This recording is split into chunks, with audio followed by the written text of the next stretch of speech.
Hitting on the Most Beautiful Girl in School Without Me Noticing. Volume 1. By Gozen no Ryokucha. Translated by Yuki Kitsuniko. Audiobook by Masquerade at Masquerade Audiobooks. Prologue. My daily life with the girl at my part-time job. Suddenly, let me ask, do you have someone you can truly rely on for advice? It could be a parent, a sibling, a friend, anyone, really. Just having one such person is enough. If you do, you should treasure them. People like that are rare. Fortunately, I, Minato Tanaka, have someone like that. After my shift ended, I approached a girl near the locker room. "Here, Raga-san, do you have a moment? I wanted to ask for some advice." "Sure, I don't mind." She nodded with practiced ease, as if she were used to it. The person I trust for advice is none other than the girl standing before me, Rina Hiiragi. "So, what happened this time?" "Sorry for always bothering you. It's about that girl I've been spending a lot of time with recently. I'm not sure how to act around her." That girl refers to my friend Rina Sadu, who's been helping me a lot at school lately. We've been talking more and spending time together, but I still struggle to find things to talk about. "What do you mean by how to act?" "Well, we weren't that close to begin with, so even when we're together, we don't talk much. I don't really mind that, honestly. It still feels comfortable being around her. But I wonder if I should at least try to start more conversations." "Wait, you feel comfortable around her?" "Yeah, I do. Just being with her calms me down and puts me at ease. Lately, I feel the most relaxed when I'm with her." "I see." For some reason, here Raga-san smiled with a satisfied little HMPH, and her expression softened ever so slightly. "I think, just like how you feel relaxed when you're with her, she probably feels the same way. Besides, you wouldn't want to spend time with someone if silence between you felt awkward, right?" "That's true, yeah, you're right." "Exactly. So I don't think you need to worry about it too much." "I see, thanks." What she said made perfect sense. Maybe I was just overthinking it. At the very least, she wants to spend time with me, so I probably don't need to stress over every little thing. The worries I'd been holding onto cleared up instantly, and I felt completely refreshed. Then here Raga-san, as if something had been on her mind, asked in a small, hesitant voice, glancing up at me. "I've been wondering, based on what you've told me, she doesn't seem like the most talkative or friendly person. Doesn't that bother you?" "Huh, of course not. There's no way I could ever get tired of her. She's someone important to me, someone who's helped me a lot." I couldn't let that pass, so my tone came out a bit stronger than intended. Here Raga-san blinked in surprise, eyes wide as she froze. Sorry, I got a bit carried away. Sure, she's not exactly the warmest person, and she can be blunt sometimes. But deep down, she's really kind. She just doesn't know how to show it. When something's wrong, she worries. When I'm in trouble, she helps. She's a good person." I found myself talking more and more passionately. Here Raga-san fidgeted awkwardly and shifted on her feet, her voice going slightly higher. I see. I really owe her a lot. To me, she's someone important. So there's no way I could suddenly start disliking her. Someone important. Yeah, someone important. I mean, she's helped me so much, and on top of that, she's fun to be around. How could I not think she's important? I see. To get across just how good of a person Sadu is, I looked straight into Here Raga-san's eyes. But she looked away, her cheeks faintly flushed, and lowered her gaze. "What's going on?" Is something wrong?" "And no, it's nothing. I just understand now how much she means to you." She cleared her throat and looked up again. She probably meant to reset the conversation, but her cheeks were still tinged with color. "Sorry for going off like that about someone you don't even know. I just couldn't stand the thought of people judging her without knowing her.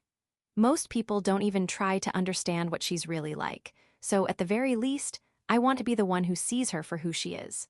That's why it frustrates me when people badmouth her without knowing her at all. And no, I think that's a really important mindset. I respect that." For some reason, here Raga-san's cheeks deepened in color again as she clutched the strap of her bag tightly.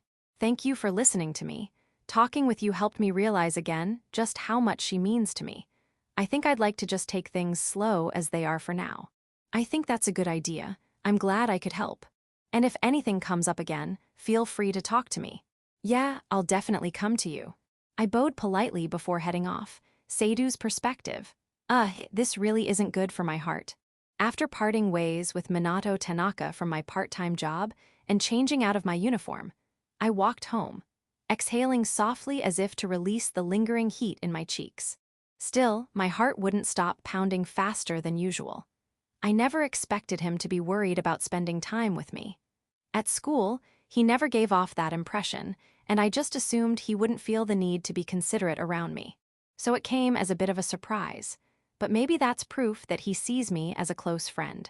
He said being with me feels comfortable, and just remembering that makes a smile slip out.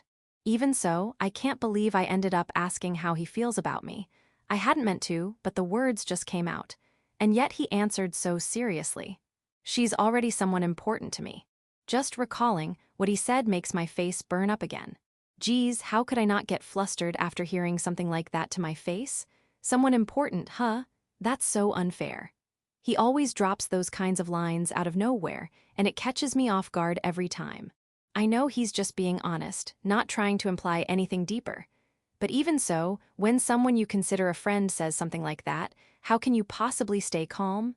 Ha. No matter how many times he comes to me for advice, I never get used to it. I understand that he's just genuinely looking for guidance. But still, that's beside the point. I wish he'd think about how it feels for me to keep hearing stuff like that. Well, part of the problem is that I haven't told him the truth about myself. But there's no way I can just tell him now. Of course, I do feel guilty for secretly listening to his honest feelings, but I have my reasons for keeping my identity hidden. It's not something I can reveal so easily. This time, I let my worry get the better of me and asked how he felt. And in the end, he showed me again just how much I can trust him. At the very least, I want to be the one who sees her for who she really is. Really, he always says the things I most want to hear. People say it's what's inside that counts, but there aren't many who actually treat others that way. Most people are swayed by appearances, by social status, or by what others say. But he's different. He looks at people for who they are and says so with confidence. That makes me feel truly seen. It made me so happy that I found myself humming a tune without realizing it. The night path home felt a little more cheerful than usual, the world around me glowing just a bit brighter. Still, I never imagined I'd end up in this kind of relationship with him. He hasn't figured out who I really am at all, which is honestly a bit of a problem. I can't exactly come clean about it either, so I guess this strange dynamic will continue for a while longer.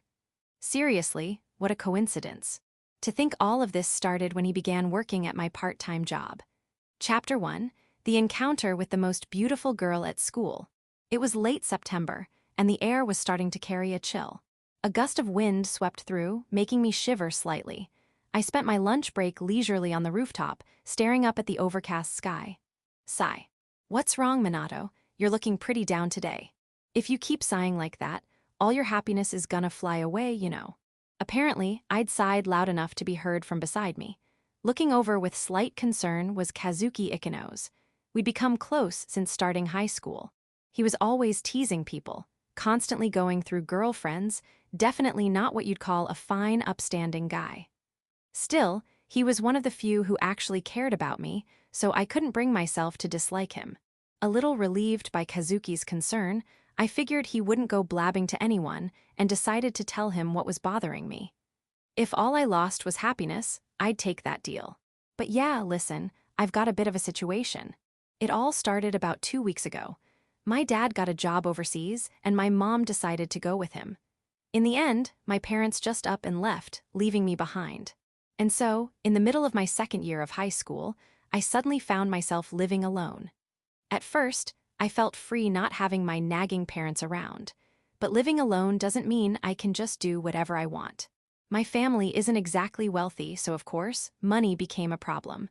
I do get some allowance for living expenses, but, well, it's not enough. And I know exactly why. It's because I went overboard buying books. I couldn't resist the temptation of spending all that money since it was the most I'd ever had. I just couldn't stop myself. Now my wallet's looking depressingly empty. So that's the deal. Using your living expenses on books. Seriously, how much of a book freak are you? At this point, I'd say your true love is literature. Shut up. It's not my fault so many tempting new releases came out this month. Man, you never change, so what now? That's what I'm trying to figure out. I mean, if I scrape by, I might be able to make it through somehow. Well then, why not get a part-time job? You'll earn money, and at least it'd fix your current situation. Are you stupid? Part-time jobs are against school rules. Yeah, but tons of people do it in secret. I don't think it's a big deal. Still, if I got caught, the punishment would be brutal. I knew some people were doing it on the down low. But what if I got found out?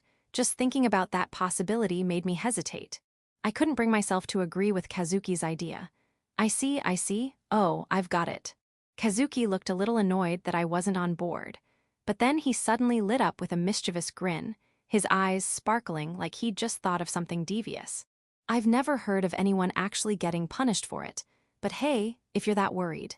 Why, yeah. He leaned in close and I instinctively pulled away.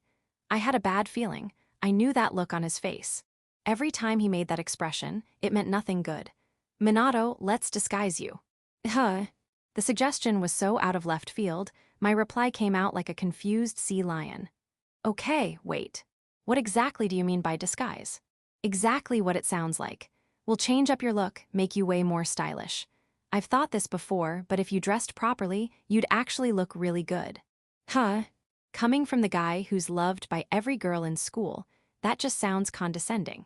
Saying every girl in school might be a bit much, but Kazuki was definitely a well-known figure. Practically everyone knew who he was. Well, aside from one person who might be even more famous than him. Come on, just hear me out. So, want to work a job while in disguise? I mean, even if I did disguise myself, how much of a difference would it really make? They'd probably figure it out right away, and if I got caught, I'd be screwed. Don't underestimate my skills. You've got a good foundation to work with, Minato. I'll teach you everything, no way you'll get caught. And if you're worried, I can even recommend a place where students from our school don't usually hang out. I mean, I don't know. If he was willing to go that far, I was starting to feel like it might work.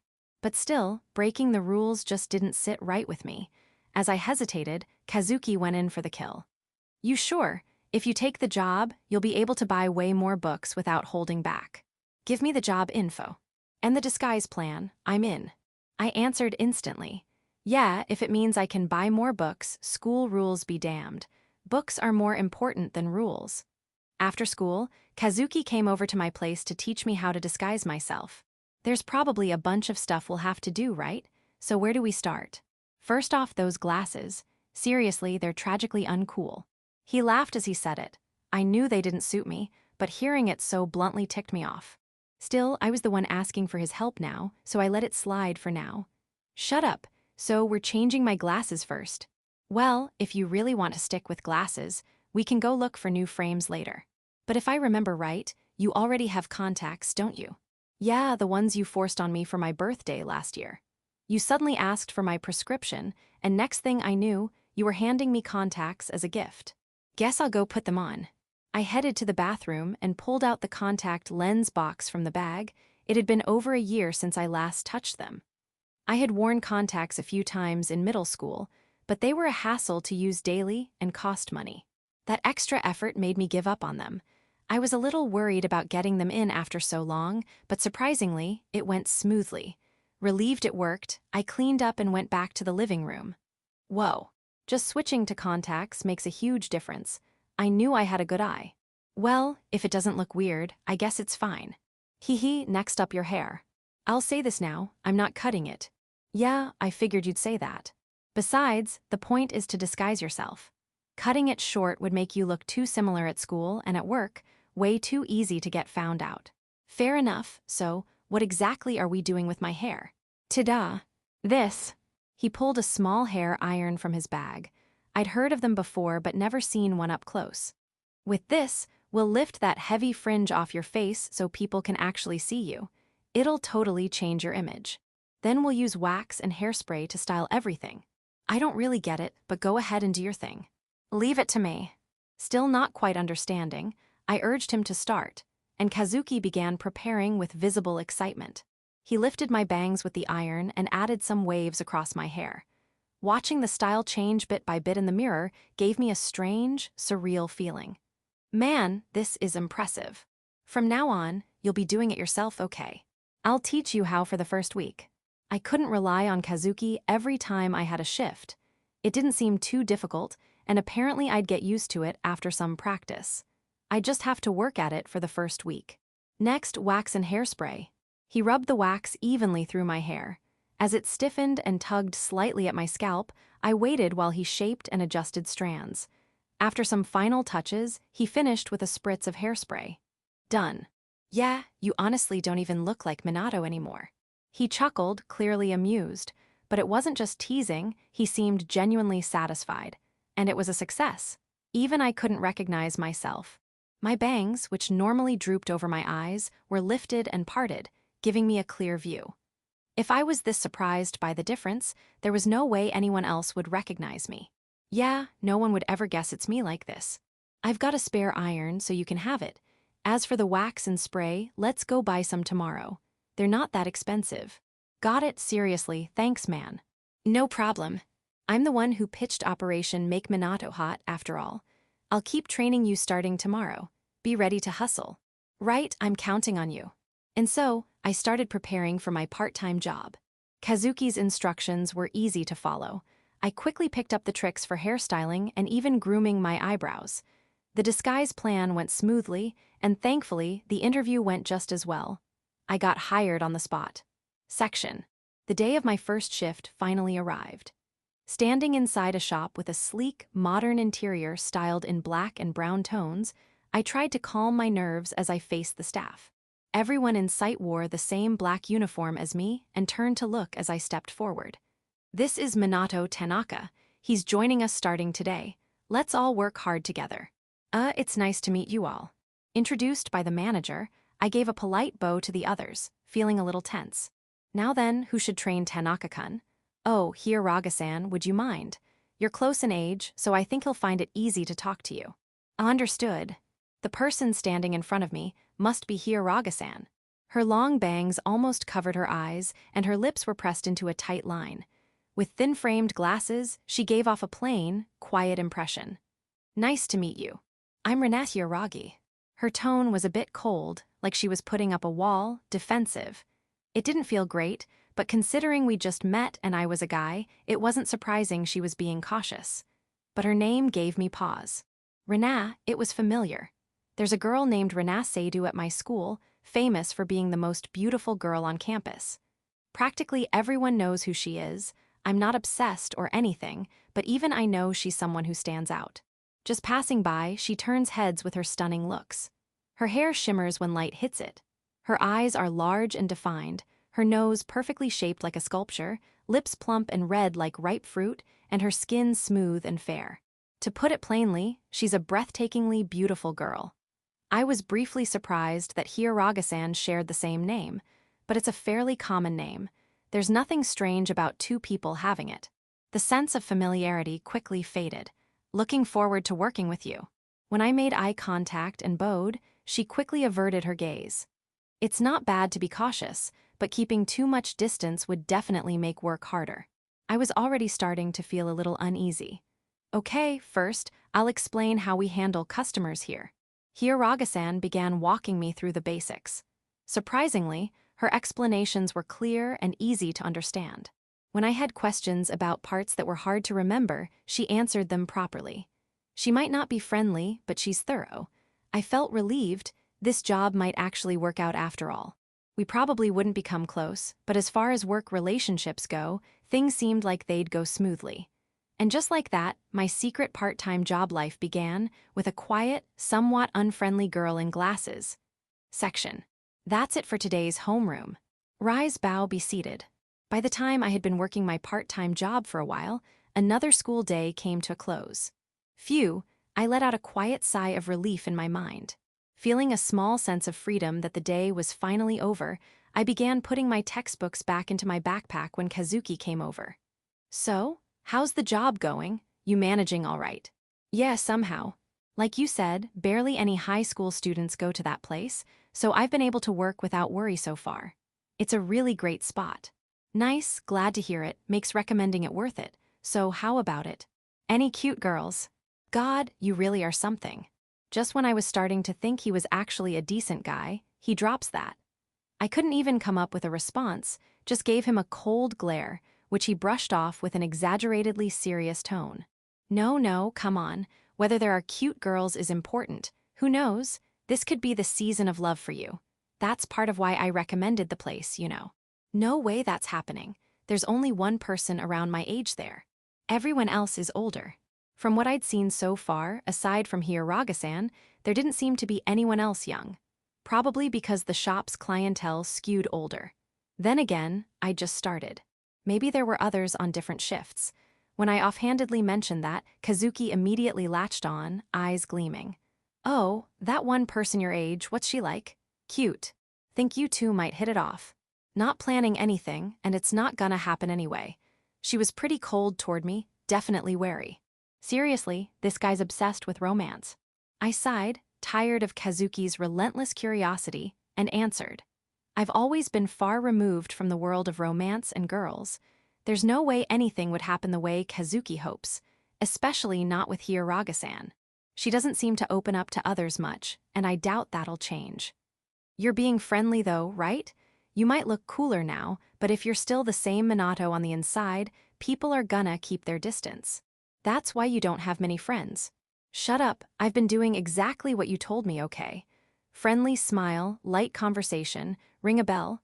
Thanks to that, I can at least hold a decent conversation with the other staff now. I do appreciate it though. Haha, good, good. But man, what a shame. I was really hoping your part-time job would bring you a little romance. I wanted to talk about love with you.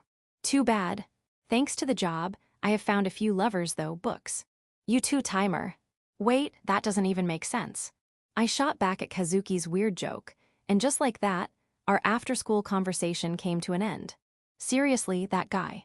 Apparently, Kazuki had a date lined up and was just killing time talking to me beforehand. He left happily when the time came. He might be a bit shameless, but for someone like me who's never fallen for anyone before, I couldn't help feeling a little envious. Bookworms are often seen as disinterested in others, but that's not really true. I enjoy talking to people. I'm interested in romance too, but honestly, reading is just too fun. So I doubt I'll be finding a girlfriend anytime soon. Yeah, it's Book's fault for being too irresistible. I'm not the one to blame. Guess I'll just be content with books as my lovers for now, I was thinking when. What's this? A palm-sized navy blue notebook lay on the side of the road. I approached it and realized it was a student handbook from my school. The cover was unscuffed and clean, clearly recently dropped. I couldn't just ignore it, and my curiosity got the better of me. I picked it up and flipped it open. Sadu, date of birth, November 28, 2003. For a moment, I noticed her birthday was close to mine, but then my eyes went straight to the name. It was that Sadu, the school's most well-known girl. What do I do now? I scratched my head unsure. Since I found it, I should return it, but walking up to her in class? No way. I'd be the center of attention instantly. Just imagining it made me cringe. I briefly considered asking Kazuki to hand it over, but he'd absolutely use it as an excuse to get close to her. And while Kazuki's a decent guy, he's not the type I'd want hanging around someone like her. I didn't even know her personally, but still, it didn't sit right, which meant I'd have to return it myself. What a pain, I sighed involuntarily. She's known for being aloof too. I could already imagine the cold response I'd get when I tried to talk to her. I wasn't looking forward to tomorrow. After school the next day, I waited for Sadu near the shoe lockers. Fewer people were around then, so there was less chance of drawing attention. Eventually, she appeared.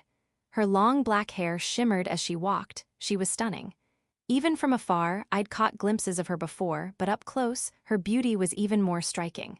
She was the kind of girl who naturally drew every eye. Hey, got a second. She started walking right past me without even glancing in my direction, so I called out. Her big, double-lidded eyes turned toward me. If she smiled, I was sure it'd be the kind of smile that could captivate anyone. But right now, her black eyes held a faint edge of suspicion, clearly wary about being approached, especially by someone she'd never interacted with. What is it? Her tone was icy, the kind that made it clear she wasn't letting anyone past her walls. It stung a little, but honestly, it made sense. Anyone would put up their guard if a total stranger suddenly started talking to them. Maybe she thought I had ulterior motives, or that I was waiting for a chance to confess or something. Not that it really mattered what she thought. I was just returning a student ID. Still, The faster I got this over with, the better. Here. Pretty sure you dropped this. I had no intention of getting involved any further. The last thing I wanted was for her to think I was approaching her with some hidden agenda. So I spoke bluntly, offering the student ID with no frills or pleasantries. Huh. Her wide, round eyes opened even wider, and for the first time, her emotionless face cracked into a stunned expression. She blinked a few times and just froze. I just wanted to give that back, later. Relieved to have completed my task, I turned toward the entrance. My job was done. Before she could say anything, before her lips could even form a word, I walked off quickly. I'd done my part, returned what she lost. Even if I hadn't been especially polite about it, it wasn't like she could complain. With that thought, I made my way home in a brisk walk. I figured that was the end of it. We probably wouldn't ever speak again. Stuff like this didn't happen often, and I had no interest in drawing more attention to myself. This would be the last time we ever interacted. That's what I thought, at least at the time. Chapter 2. Becoming friends with the most beautiful girl at school. The night I returned the student handbook to the most beautiful girl in school, I was working my usual shift at the part-time job. I hadn't gotten much sleep the night before, having spent the whole evening worrying about how to return that student handbook. Maybe that's why my focus was off. While carrying a plate back to the kitchen, my foot caught on something for just a second. I quickly tried to recover my balance, but it was too late. The plate slipped and fell to the floor. A loud crash of shattering ceramic echoed through the store. It was my first time ever dropping a dish, and for a moment, my mind went completely blank. Hey, what do you think you're doing, dropping dishes right in front of a customer? The shards flew this way, it was dangerous. What are you playing at? I am sorry. Apparently, the broken pieces had scattered near a customer. A short, round woman shrieked at me in a piercing voice, loudly berating me. I didn't know what to do, I could only bow my head and keep apologizing. Then, a calm voice came from behind. Excuse me, ma'am. Is something the matter? Here Ragasan stepped in between me and the angry customer. I hadn't expected her to show up, and I found myself staring at her back for a second. This guy tripped and dropped a dish right in front of me. The shards nearly hit me. Even as the woman continued to fuss and complain, here Ragasan didn't flinch. She handled the situation in her usual calm, composed tone. Her unshaken demeanor helped me steady my own nerves. I'm terribly sorry. I'll have someone bring cleaning supplies right away. She turned and looked at me. Tanaka-kun, could you ask the manager in the back to bring out the cleaning supplies? Got it. I immediately understood that she was trying to protect me from further blame. I rushed to the back to call the manager. Once I explained, he headed out right away. I sincerely apologize. He bowed deeply as he began apologizing. I could see here Ragasan calmly explaining the situation beside him. The customer complained a bit more, but thanks to the manager's handling, things were eventually resolved without incident. The rest of the shift went by without any issues, and here Ragasan finished work at the same time. I saw her heading into the women's locker room. I wanted to thank her for stepping in earlier, so I decided to wait by the back door for a moment. She really saved me today. It was my first big mistake, and I hadn't expected to be scolded so harshly. I truly couldn't thank Ragasan enough for stepping in. She had helped me so many times since I started, always calm, never getting angry even when I didn't understand something. Despite her cold, distant demeanor, she explained things kindly and clearly. Deep down, I was sure she was a kind person. I was trying to think of a way to repay her when the back door opened with a click, and here Ragasan stepped out. Here Ragasan. Yes, what is it? Thank you for earlier, when you helped me out. Did I do something? I thanked her for her help, but she tilted her head, looking genuinely puzzled. It must not have seemed like a big deal to her. That kind of natural kindness, so effortless she didn't even realize it, made her shine even more in my eyes. You helped me deal with that customer earlier. I really appreciate it. Oh, don't worry about it. It was part of the job, and it's also part of teaching you, right? She nodded slightly as if to say, of course. To her, it really wasn't anything noteworthy. Her response was curt but not cold. I can't just not worry about it. Is there anything you're struggling with right now? If there is, let me help. It wasn't just about today. She'd helped me out so many times since I'd started, always looking out for me. I couldn't just let that go unacknowledged. Helping her with something in return was the best way I could think of to repay her. It was simple, but it felt right. It meant I could do something meaningful, too. That said, I wasn't actually expecting her to accept the offer. She always kept her distance from others, and even if she was having a hard time, I doubted she'd tell anyone about it. Still, even if she turned me down, I just wanted her to know I was grateful. I figured I'd said enough to get that across. If she refused, I'd just buy some sweets from a well-known shop and give them to her instead. That was the plan, anyway. But then, after touching her finger to her chin in thought for a moment, Hiragasan gave a completely unexpected response. Then, could I ask for your advice about something? Huh. The words caught me so off guard, I let out a dumb sound. If it's too much trouble, that's fine. And no, you just surprised me. I'm happy to help. Tell me what's going on. Maybe because I hesitated too long, she assumed I was going to refuse and tried to pull away with a cool tone. I quickly scrambled to reassure her. It was unexpected, but if she was going to rely on me, I'd do everything I could. Today, a stranger approached me. I got suspicious, but it turns out he just wanted to return something I dropped. I wanted to thank him properly, but I froze up and couldn't. So, you want me to help you find him so you can thank him? That was a bit much. I wanted to help, I really did, but with so little information, finding someone would be nearly impossible. Even if I knew what he was wearing or his age, it would be a stretch. I mean, I'm not some kind of detective. Without more to go on, there's just no way I could find this guy. No, it's fine. I already know he's from our school, so I'll find him myself. What I actually wanted to ask is something else. I was thinking of giving him a small treat tomorrow as a thank you, but I'm not sure what kind of sweets guys usually like. I haven't really given anything to a boy before, so. I see, that makes sense. It was very like Hiragasan to want to thank him properly. Even with her usual curt attitude and unreadable expression, it was clear she was a good person at heart. I never expected her to come to me for advice, but now that she had, I wanted to be as helpful as I could. I started thinking seriously about what might be useful to her. Well, first off, I think it's best to avoid anything too sweet. Too sweet, is that bad? She tilted her head, looking genuinely puzzled. The hint of emotion on her face, so different from her usual blank expression, made her look incredibly cute. I caught myself staring for a moment before shaking it off. No, it's not that sweet things are bad. It's just that, in my experience, myself included, a lot of guys aren't big fans of overly sugary stuff. Something a bit more mildly sweet would probably be better. Sure, there are guys out there who love sweets. But even those guys can still enjoy less sweet treats, so if you don't know someone's tastes, it's safer to go with something more broadly appealing. I see. She nodded quietly and kept her gaze fixed on me, her expression serious. From the way she was listening so intently, it was obvious she genuinely wanted to express her thanks properly. And since you'll be giving it to him at school, fresh items aren't a good idea, so I'd avoid things like cake.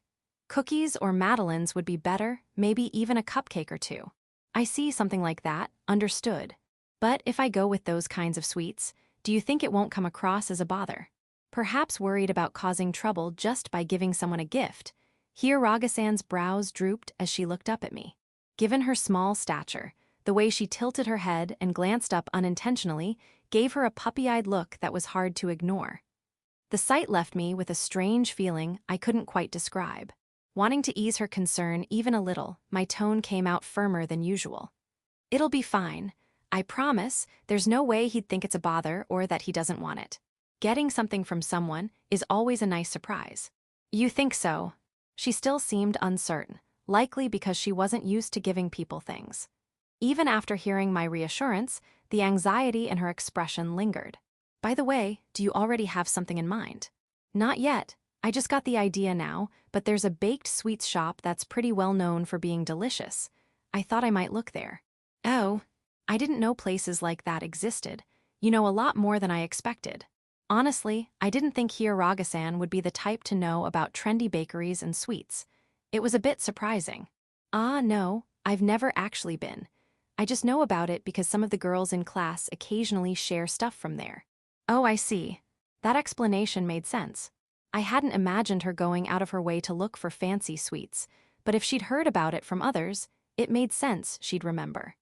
If she hadn't had any ideas, I was planning to recommend one of the places Kazuki's always talking about. But if she already had something in mind, then there was no need.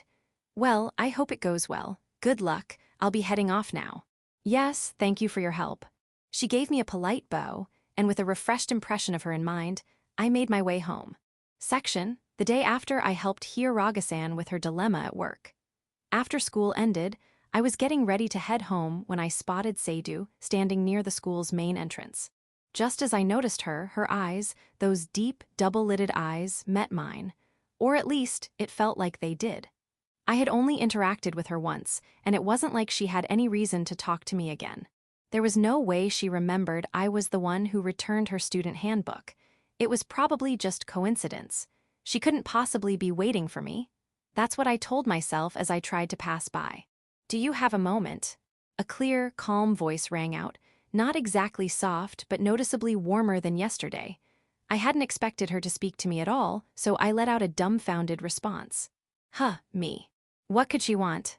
It had to be about yesterday, but I couldn't imagine why. Maybe she thought I damaged her student handbook. Maybe there was a tear in it and she was here to complain. Just so you know, I didn't rip your student handbook or anything. If there's a scratch on it, that happened when you dropped it. It wasn't me. I preemptively tried to deflect any accusations, but apparently I'd guessed wrong. Sadu tilted her head, eyes wide in confusion. No, it was in perfect condition. Oh right, then what did you need? So I'd completely misread the situation. Great. Now I just looked like an idiot for jumping to conclusions. But if it wasn't a complaint, then what was it? Still puzzled, I stood frozen in place as Sadu, looking a bit nervous, pulled out a small bag she'd been hiding behind her back. Here, this is for you. Her hands trembled slightly as she held it out. Without thinking, I reflexively accepted the bag. It made a soft crinkle as the light weight settled into my palm. It wasn't heavy. If anything, it was surprisingly light. What is this? Thank you for returning my student handbook yesterday. This is just a small thank you. So that's what this was about. I finally understood why she'd approached me. Kind of surprising that she came all this way just to say thanks. Maybe she wasn't as cold as she first seemed. That frosty demeanor was probably just her being cautious. Well, thanks. You're welcome. Even though she'd already given me the gift, she didn't leave. She just stood there, still looking nervous, her eyes fixed on the bag in my hands. Mind if I open it? Was there something about it she was unsure of? Feeling curious, I figured I should at least ask since she gave it to me. Yes, go ahead. Her lips tightened into a firm line as her expression grew even more tense, like she was bracing herself for something. Curious about her reaction, I carefully opened the bag, letting it rustle as I peeked inside. What I found was a handful of cookies. Chocolate chip, with little dark specks scattered on the golden surface. They looked good enough that I couldn't resist trying one right then and there. Whoa! I had expected a normal chocolate chip cookie, but I was wrong. There was a subtle citrus sauce tucked inside, giving it a refreshing twist. The outside was crisp, the inside fluffy. The sweetness was just right, not too strong, making it perfect even for someone like me. It was so good I couldn't help but say what I was thinking. These are seriously good. Are really? I'm glad you liked them. It seemed like she'd been nervous about my reaction. When I praised the cookies as delicious, the tension on Sadu's face eased just slightly, and a faint smile tugged at the corners of her lips. It was subtle, but seeing her normally expressionless face brighten, even just a little, made me stare without thinking. So she can make expressions like that too. I always thought Sadu was beautiful, sure, but that was the extent of it. I could appreciate her looks the way one appreciates a well-made sculpture or a painting, something artistic and distant. I'd never really understood why people called her cute despite her cold and aloof demeanor, but seeing her actually smile like that, even if it was tiny, even if it was shy, I finally got it. There was something very human, very real about her in that moment. It was kind of charming. What is it? Noticing my gaze, the smile disappeared in an instant, replaced by her usual wary tone. Her voice was flat again, and the walls came back up. It was a little disappointing to see that fleeting warmth vanish so quickly. Nothing. Thanks for this. I'll enjoy it at home. See you. Yes. Goodbye. Trying to shake the strange feelings stirring in my chest, I ended the conversation quickly and walked away. Still, I never expected to talk to the most beautiful girl in school twice. It had caught me completely off guard, but surely this would be the last time. At least I got to see her smile. I told myself that was a lucky bonus as I headed home. As expected, Sadu and I didn't talk again after that. We never had any connection to begin with. Even having 2 conversations in a row was practically a miracle, and miracles don't last. Our brief encounter ended there. Just because we'd spoken twice didn't mean anything had changed. That's not how relationships work. If anything changed at all, it was that, when we occasionally passed each other in the hallway during breaks, she'd give a small nod of acknowledgement. That was about it. Lunchtime came around as usual, and Kazuki came up to me. "Yo, Minato, you free today? Let's grab lunch together." "Sure." I grabbed my wallet from my bag and stood up. As we stepped into the hallway, Kazuki gave a smug little grin. "Did you hear? They're putting out new books in the library today." "Oh, seriously? In that case, I might swing by after school." "But seriously, how do you always get this info so fast?" "Well, that's just the power of a wide social network. If you want the latest library updates, maybe try talking to more people." "I'm good. You're already doing the legwork for me." "Man, ever since I helped you with that disguise stuff, I've been thinking, you're perfectly capable of being sociable, but you just choose not to. Let me guess, it's because it cuts into your reading time, right? You should be more grateful to the guy who teaches you everything." He grumbled, but Kazuki really did help me out a lot. And since we were already going to eat together, I figured I could repay him a bit. "Yeah, I really do appreciate it. Consider lunch on me today as payment for the intel." "For real? Lucky me." We made our way to the cafeteria, still chatting, but the moment we arrived, we noticed a strange tension. Everyone's eyes were drawn in the same direction. Curious, I followed their gaze and saw Sadu. Her presence was so striking that I muttered without thinking, "Wow. Oh Sadu-san." Kazuki traced my line of sight and nodded with a knowing tone. "Yeah, I can't believe she can eat with that many people staring at her." A group of girls surrounded her, chatting as they ate. Sadu occasionally responded, eating calmly in the center. No boys sat nearby, probably because everyone knew they'd be brushed off coldly if they tried to talk to her. Still, even from a glance around the cafeteria, it was obvious how many guys were watching her, some with admiration, others with not-so-innocent motives. I couldn't imagine how she stayed calm with that many eyes on her. Sure, being beautiful has its perks, but her situation looked stressful. I couldn't help but worry for her, even if it wasn't my business. She must have it rough, huh? Yeah, I can kinda tell. I'd die of stress in her shoes. Geez, how weak is your mental fortitude. But still, rare to see you showing interest in a girl. Don't tell me you're into her now. Not even close. Kazuki predictably tried to steer things into romance again, and I brushed him off. I looked away from Sadu, but something about her smile, the one she wore while talking to her friends, stuck in the back of my mind. It looked almost forced. You're really hopeless when it comes to girls, huh? Not even one person who catches your eye. Maybe if I meet someone who's more fun to be around than a book. That's gonna be a tough find. He laughed at me with an exasperated grin. I couldn't blame him. Still, it was a serious answer. After that, we finished our lunch while chatting casually. After school, I headed to the library in search of the new books Kazuki had told me about. The deeper I went into the school, the more the crowds thinned. As usual, the closer I got to the library, the quieter it became. The halls were practically empty now.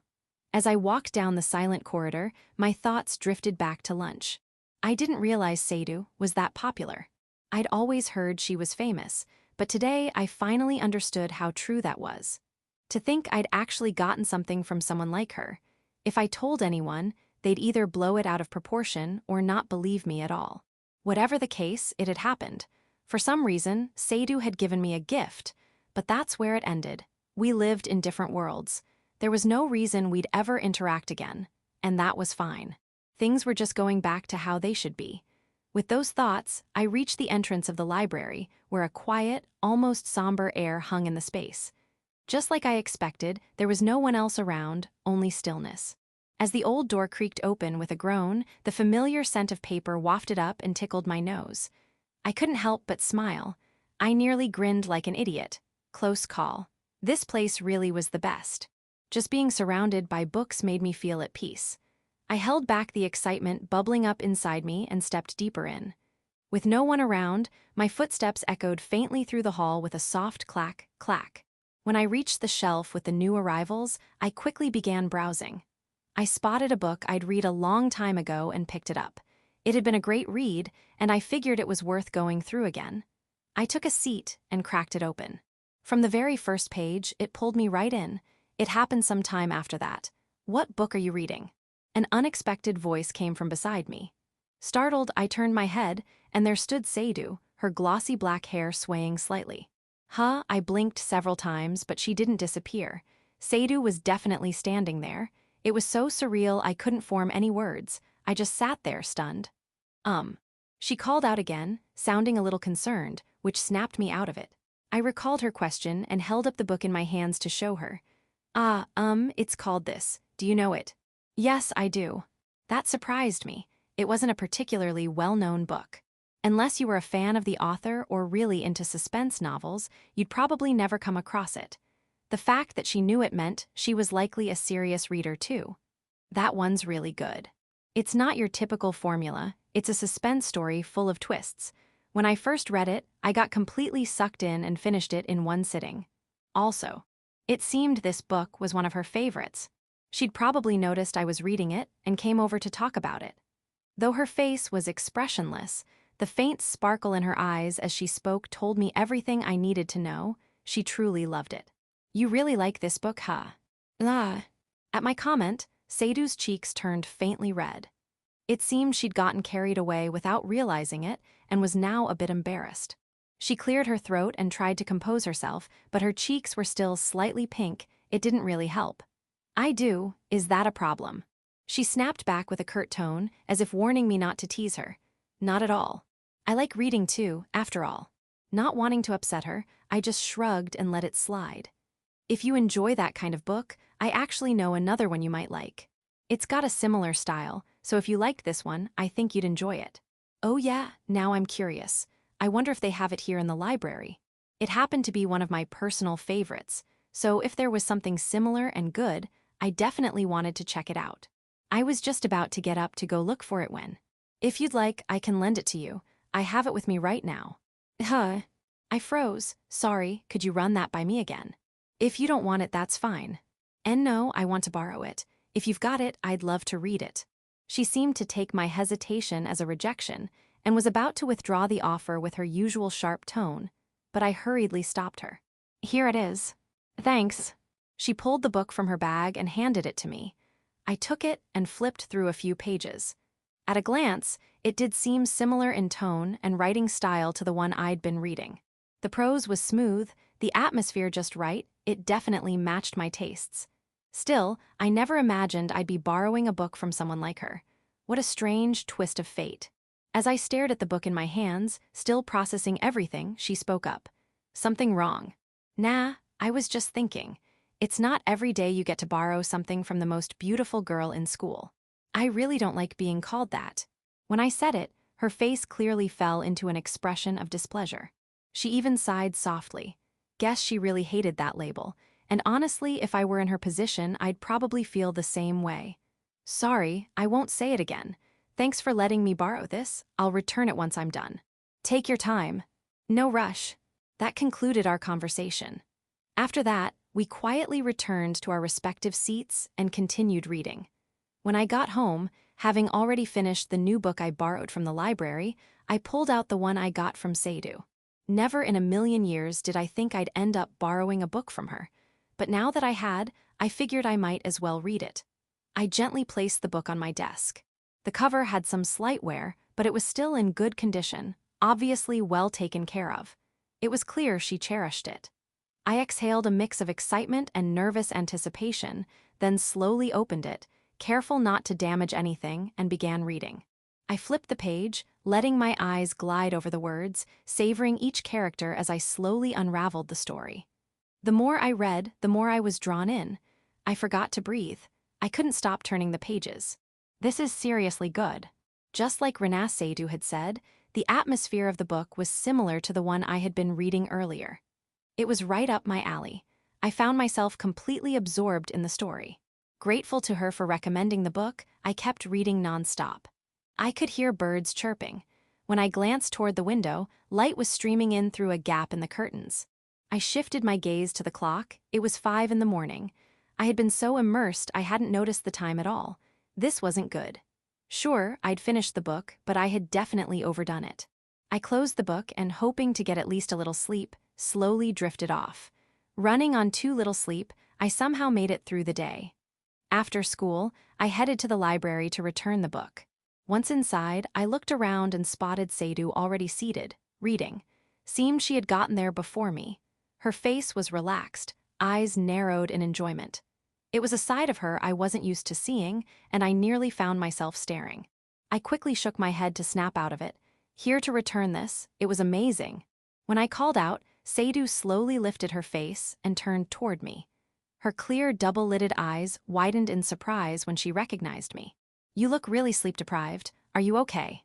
I hadn't checked a mirror, but I must have looked awful. She stared at me with a worried expression, concern evident in her eyes. "Yeah, I stayed up late reading the book you lent me. It was just too good to stop." "I see. I'm glad you enjoyed it, but you really should get some sleep. Please take care of yourself, okay?" "Got it." It might have come across as meddlesome, but seeing her genuinely worried expression left me no room to argue. I just quietly nodded, albeit a bit reluctantly. "Oh, and thanks for returning the book." "No, I should be thanking you. Really, I appreciate it. See you." Truthfully, I wanted to talk more about the book, but she was reading, and I figured talking to someone like me wouldn't be much fun for her. On top of that, if someone saw us together, things could get complicated, so I started to walk away. "Wait a second." She lightly tugged at my sleeve, stopping me. "What's up?" "That book is actually part of a series. There's a second volume, if you'd like." Her voice was a bit quiet as she spoke, then she rummaged through her bag. She quickly found what she was looking for and pulled out another book, similar in appearance to the one I just returned. She held it out to me a little shyly. "There's a second volume. I want to borrow it, but borrowing something 2 days in a row feels like too much." Borrowing from her 2 days in a row seemed a bit much. Besides, if someone saw me regularly exchanging things with the most beautiful girl in school, it'd definitely attract attention. People would talk. No doubt Kazuki would start teasing me too. Of course, I knew full well she wasn't treating me any differently than anyone else.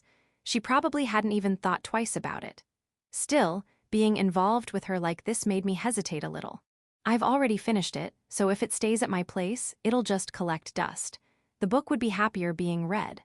"Well, if you're going to insist like that, then I'll borrow it." "Thanks." The fact that it was the second volume of such a gripping story already had me interested. And if she was offering so freely, I figured it couldn't hurt. I accepted the book with appreciation. You know, if we keep doing this, passing books back and forth, someone might think I'm into you. Guys can be pretty simple. "Oh, would you?" "Nah, no way, especially not with how cold you are all the time." There was no way I could get the wrong idea. Not with how distant she always acted and the way she looked at me. I shrugged, avoiding her gaze. Honestly, someone like me, with nothing going for me and barely a presence in class, imagining that she might like me was just ridiculous. If anything, she probably saw me as a casual friend who shared her taste in books, if not just a passing acquaintance. Thinking otherwise would just be delusional. Then it's fine, right? By the way, that series has a lot more volumes. I'll lend you the next one when you finish this. "Oh really? Thanks." She immediately went back to her book, so I took that as my cue to leave and headed to work. Even during my shift, I couldn't stop thinking about what would happen next in the story, which made it hard to focus. But somehow I made it through. The moment I got home, I opened the book and started reading. Yup, still amazing. Sometimes a series starts strong with the first book and then flops in the second. But this wasn't one of those cases. If anything, it was even better than the first. I couldn't stop turning pages. Looked like I wasn't going to get much sleep again. Since then, every time I returned a book, I'd borrow another one from Sadu. Naturally, we ended up talking more. What started as just a few words turned into full-blown discussions. We'd exchange thoughts on the stories and sometimes lose track of time. Talking to her was just that fun. But that didn't mean we got any closer. The comfortable distance between us stayed the same. If anything changed, it was that I kept getting scolded every time I returned a book because I clearly wasn't sleeping enough. Sadly, the books were just too good to stop, and I had no intention of changing. As a result, the scolding only got more frequent. It was a bit annoying at times, but knowing that her nagging came from a place of genuine concern made it hard to be annoyed. I couldn't just ignore someone who was worried about me, so listening quietly became something of a routine. "You look really sleepy." During my shift, no customers came in at all. The boredom and drowsiness made me yawn without warning. As I let out a long yawn, Hiragasan, who I hadn't worked a shift with in a while, called out to me. "Yeah, I've been really into something lately, so I haven't been getting much sleep." "I see. But you should still take care of your health. Even when you're young, it's easy to get sick if you're not careful." Someone else told me pretty much the same thing the other day. "That person's probably worried about you too." I was sure they were just being considerate, but it came off more like how you'd scold a troublesome kid. It didn't feel like genuine concern out of care, more like I was just being told off because I was getting out of hand. "Probably. I do think they're being a bit overbearing, but I'm listening quietly anyway." "You're just listening, not actually reflecting on it, are you?" I shrugged, and she let out a sigh as she replied. Apparently, someone similar existed in Hiragasan's life too. From her exasperated expression, I could tell she'd had her fair share of trouble with them. Anyway, did they like the thank you gift? Not wanting to keep getting scolded, I changed the topic to something that had been on my mind. At that, Hiragasan looked slightly formal, like she'd just remembered something, and gave a small bow. "Yes, thank you again for that. They said it was delicious, so I think they liked it." "That's good to hear." Yes, I was relieved too. She'd seemed pretty anxious about it before, so I was glad it had turned out well. I let out a quiet sigh of relief. "So, what kind of person was the one who found your lost item?" "They were nice. Actually, we've been in touch a little since then. They're honest and kind, I suppose, although sometimes they can be a bit stubborn." Hiragasan let out a small sigh, as if to say honestly, but she didn't seem upset. In fact, she looked somewhat cheerful. Surprised by her unexpected demeanor, I found myself staring. "What?" "No, I just didn't expect you to have much interaction with guys. I thought you kind of avoided that sort of thing. Since we only talked because we were coworkers, and I'd never seen her having casual conversations with anyone else, I hadn't thought she'd be on friendly terms with any guy." "Ah, I see. Well, you're not wrong. I generally avoid interactions with guys. But that person doesn't really have any ulterior motives, and it feels like they're not particularly interested in me, so it's easy to talk to them." As she spoke, her usual aloofness vanished, and a soft, gentle smile appeared on her face. Wow, Hiragasan can make that kind of expression too. It was a rare kind of smile that softened her usually plain appearance, making her unexpectedly captivating. I couldn't help but think that most guys would fall for her if they saw that smile. Whoever had drawn out that expression from her must be someone she really trusted. She'd mentioned before that people were drawn to her despite her plain appearance, and I'd been curious about that. But now I understood. It must be that smile. If someone fell for her after seeing that, I wouldn't blame them. "That's great. Sounds like you've made a good friend." Hiragasan's personality tended to make her come off as distant to people she just met. So if she could smile like that around someone, they must really be a good person. I said that to congratulate her, and she blinked in surprise, looking a little stunned. "A friend? So this is what people call a friend, huh?"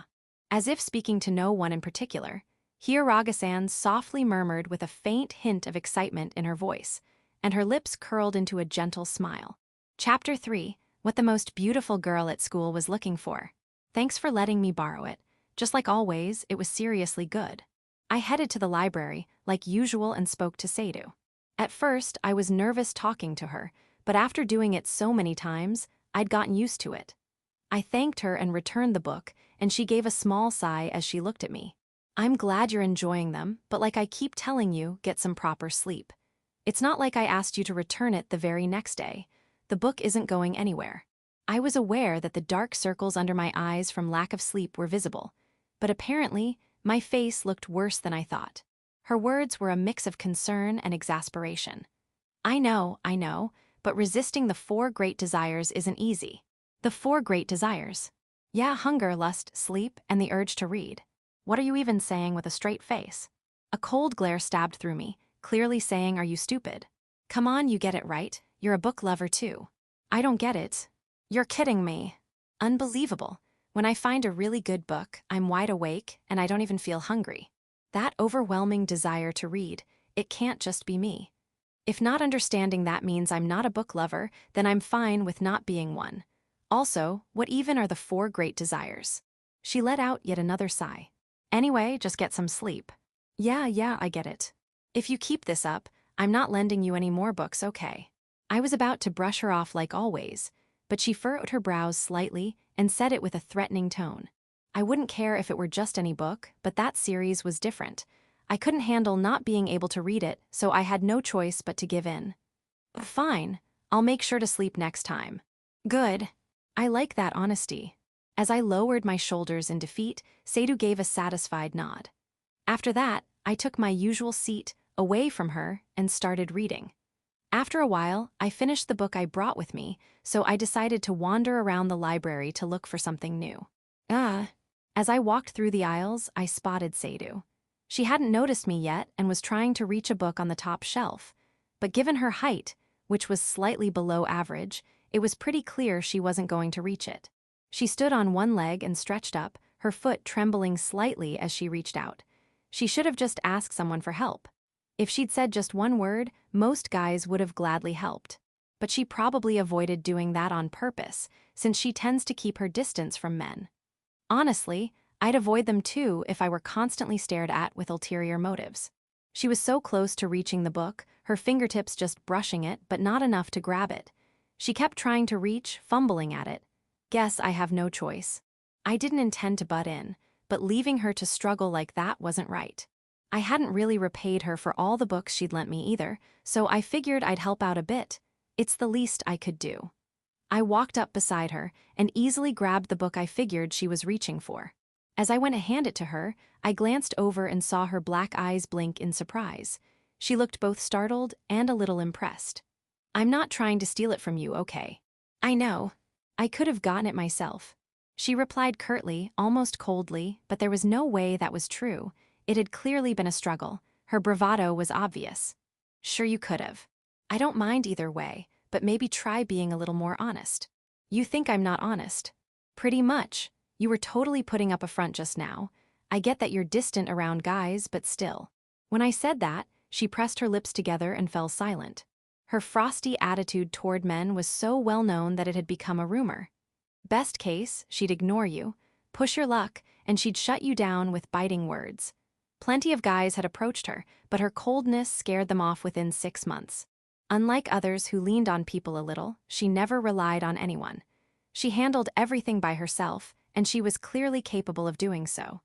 Still, if she ever had someone she truly trusted, maybe she'd open up a little more. But from what I could tell, that kind of person didn't exist for her. Even so, I thought she had her own charm just the way she was. Seeing her quiet down, I took the opportunity to press the book into her hands. Here. Thanks. She timidly accepted the book, hugging it to her chest and murmuring her thanks in a soft voice. I didn't respond, I just walked off without looking back. I could sense her flustered reaction behind me, but I didn't turn around. My part was done, and if someone saw the two of us talking, it'd just turn into a hassle. Honestly, she and I lived in different worlds. If there was no reason to interact, there was no reason to stick around. Still, as I walked away, I found myself thinking, it'd be nice if she found someone she could really trust someday. A few days had passed since the day I helped her get that book. As usual, I made my way to the library. The familiar sight greeted me, Sadu, seated by the window all by herself. Thanks. That one was great too. You're welcome. I walked over and handed her the book. She gave a small bow in return. That much was the same as always, but something felt just slightly different. I glanced down at her desk and saw an open textbook. Beside it was a notebook where she was scribbling something with a mechanical pencil. Studying. Yes, I've got a quiz tomorrow. A quiz? I don't remember hearing about that. I tried to recall if I'd been told about it but came up blank. If I'd forgotten, that would have been a big problem. It's a math quiz.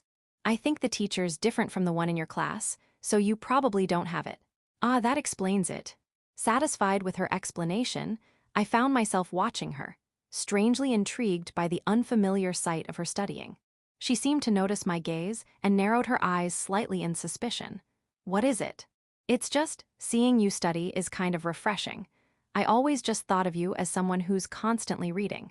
I'd heard the rumors that she was academically gifted, but from what I knew, she was just a book lover. I figured she was the type to completely neglect schoolwork in favor of getting lost in novels, so it caught me off guard. I usually study at home. Shouldn't I be asking the same of you? Aren't you always reading too? Well, lately, yeah. Oh, hey, that's wrong. I happened to glance at her notebook and noticed a mistake. I pointed it out quietly, and Sadu followed my finger, a little surprised. Huh. Ah, you're right, wait, are you actually smart? She double-checked the calculation, and realizing it was incorrect, looked up at me in surprise with wide eyes. Not really. Just slightly above average. People often assume you're smart if you're always reading. Even in class, I'd get asked about my test scores just because I always had a book. And when I answered, they'd look a little surprised, like they'd expected more. It made me feel kinda bad, like I'd let them down. But I'll say this, I'm not stupid. Definitely not. I still think that's smart. You never seem to be studying, so I just assumed. Hey. Apparently, Sadu had me pegged as one of the dumb ones. That was a bit complicated to hear. You gotta study properly if you want to enjoy books to the fullest. Tests are gonna happen. If I slack off, I won't be able to read during exam season. I don't want that, so I study regularly. If it's for reading, studying's no problem. You really are something else. Despite my serious explanation, she let out a sigh, slightly exasperated. I knew I was a hardcore bookworm, but I thought Sadu was just as bad. So why was I the only one getting treated like a weirdo? Don't act so fed up. You're the same as me. You like books just as much, don't you? Well, that's true, but... She didn't seem too thrilled about being grouped with me and wouldn't admit it outright. But it was obvious, she loved books just as much. What do you like most about books? I'd never met someone who loved reading as much as she did, so I was genuinely curious. What exactly drew someone like her to books? Let's see, there are a lot of reasons, but I think the biggest one is that books can take me to all kinds of different worlds. The more I read, the more worlds I get to experience. There's nothing else that can really do that, you know. That's why I think I love reading. I see. Her expression was serious, but there was genuine emotion behind her words. I could understand where she was coming from. Like her, I often picked up novels to explore new worlds. Sure, movies and plays exist too, but I preferred the immersion that novels provided. With movies or plays, the audience just watches. They're not invited to imagine. But novels leave everything to the reader. The characters' faces, the world, the sounds, the smells, the tastes, all of it is up to you. That feeling of being inside the world, only novels can give you that. Maybe that's why I was so drawn to them too. What about you? Why do you like books? Me, that's a tough one. Since I asked her, I figured I should answer too. I tried to think about it, but no clear reason came to mind. What she said made sense to me, and I related to it a lot, but that wasn't all. I kept thinking, trying to find something more, and finally, a reason came to me. I think it's because books connect the past with the present. Connect time. Yeah, I mean, people who lived in the past, we can't ever meet them, right? But through books, we can feel what they felt. How they lived, how they thought, what they suffered through, what they enjoyed. It's like we're sharing those feelings across time. When I think of it that way, books feel like something truly incredible. Nothing else really does that. I think that's why I love books themselves. I see, that's a really interesting way to look at it. She murmured softly, as if genuinely moved. Her voice had a thoughtful, almost sentimental tone to it. She looked a little surprised too, like it wasn't something she'd expected to hear. Well, everyone's got their own reasons.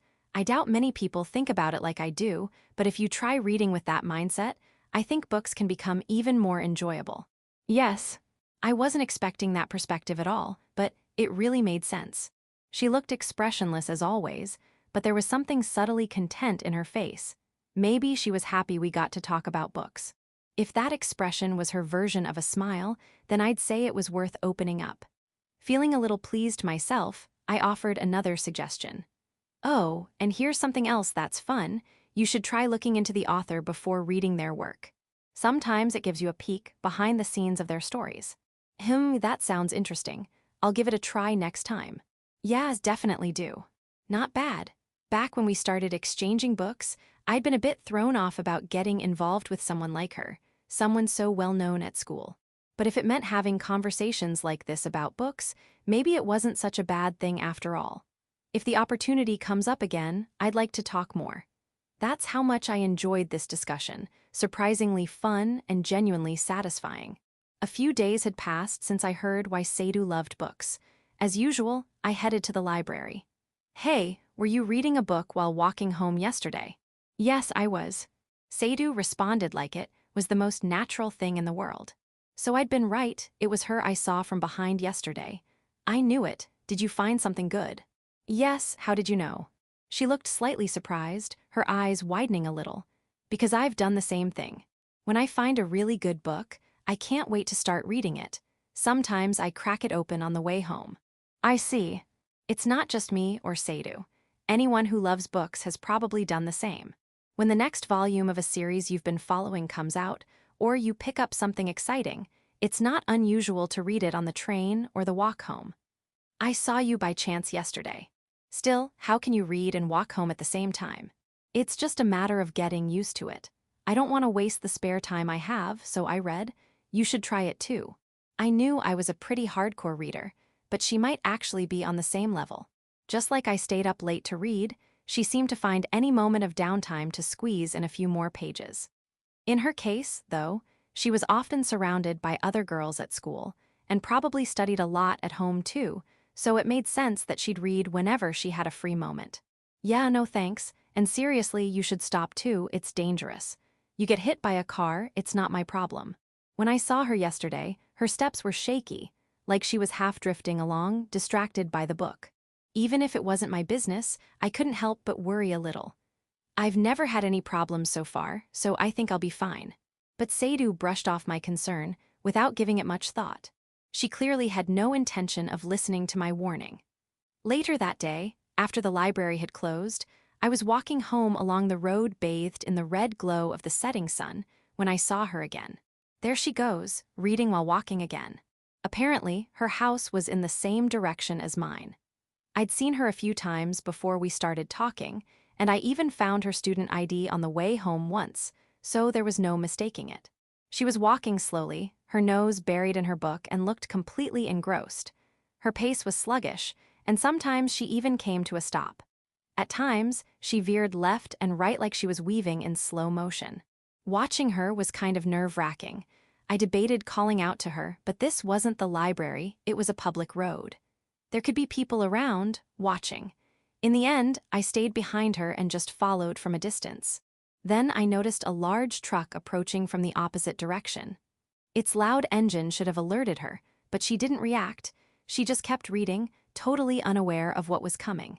Hey. I rushed forward and grabbed her arm, pulling her toward the wall. It was a little rough, but I slid between her and the road, shielding her from the oncoming truck. Once the engine noise faded and the truck rumbled past us, I finally let out a breath of relief, just as I heard her voice, softer and more delicate than usual. At the sound of her voice, I turned to face Sadu, looking down at her. Pressed up against the wall, she seemed to realize what had happened. Her brows lowered with a mix of guilt and embarrassment. I told you to be careful. I'm sorry. It's fine, just be more careful from now on. Are you hurt anywhere? I'm okay, thank you for going out of your way to help me. I wasn't planning on scolding her anymore, so I asked. She gave a quiet thanks in return. I could have been a little more firm, but if she was safe, that was enough. In the urgency of the moment, I hadn't realized it, but now that things had calmed down, I noticed our position.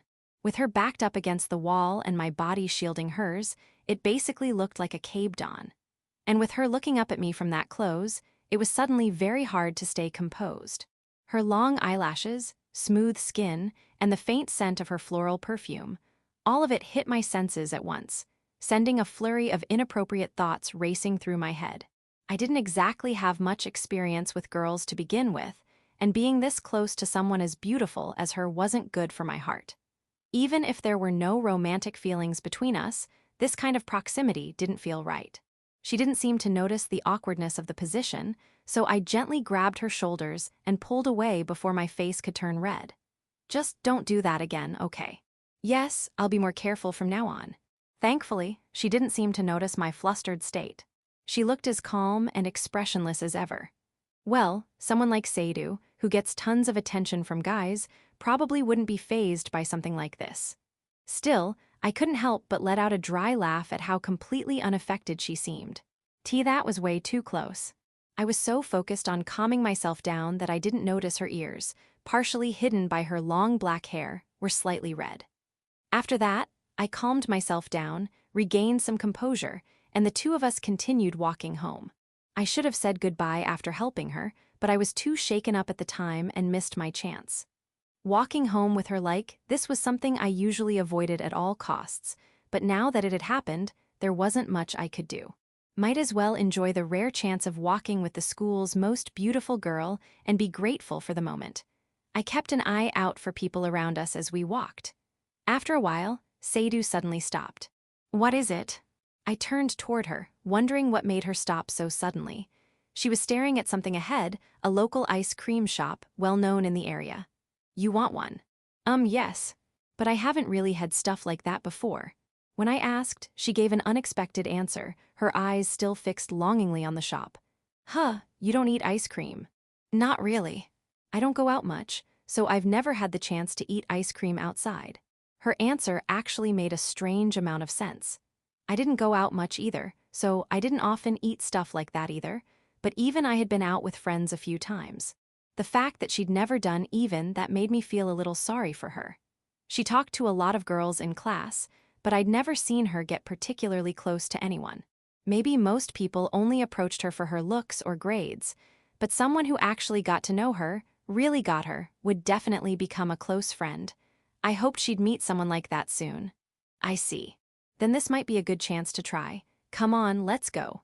She wasn't going to find a best friend overnight, but at the very least, I could make sure she enjoyed this moment. I led her toward the ice cream shop. It was a pretty popular place, known for having all sorts of flavors and toppings. There had to be something she'd like. Once we got to the counter, Sadu stood in front of the menu, carefully looking it over. Her clear black eyes sparkled slightly as she gazed at the photos of all the different ice creams. She usually had this flat, emotionless look about her, but right now, her expression was a little softer than usual. Looks like she's really enjoying this. She seemed more restless than normal, her eyes darting around as she seriously studied the menu. I wasn't sure if it needed that much thought, but if she was having fun, then I had no complaints. I've decided, I'll have this one and this one. After some serious deliberation, she pointed at 2 ice cream options. Sure, why not? I wasn't much of an expert myself, so I just gave a vague nod. She smiled faintly, just a little, and her eyes sparkled with joy. I let out a soft chuckle and ordered for both of us at the register. After waiting a bit, our number was called, and I went to pick up both orders. Here you go. Thank you very much. When I handed her the ice cream, her face lit up more than I'd ever seen before. She seemed torn between which of the 2 to eat first, hovering her spoon back and forth. Eventually, she went with the classic vanilla. She scooped a small bite with the plastic spoon and brought it to her mouth. Her eyes widened for a moment in surprise, then slowly softened as she smiled, visibly enjoying the flavor. That smile was so cute, I couldn't help but stare. What is it? I must have stared too long. Her expression returned to its usual blank state, and she narrowed her brows slightly, glaring at me. Nothing. Just thought you really like ice cream. It's nothing special. Just when I thought she looked adorable, she went right back to her usual prickly attitude. No surprise there. You're as cold as ever. What's wrong with that? Or did you want to see me act all sweet and clingy? Nope, you're fine just the way you are. I'm already used to the salty version of you. If she said that in such a cold tone, who knew what she'd say if I asked her to show me her softer side, even as a joke? I wouldn't mind seeing that spoiled side of her a little more. But honestly, she's already plenty attractive the way she is. Most guys are too scared to talk to you because of your frosty attitude, but I think you're perfect just the way you are. Even though I'm cold and standoffish.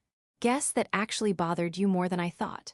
Well, I mean, if people just treat you properly, they'll realize you're a good person.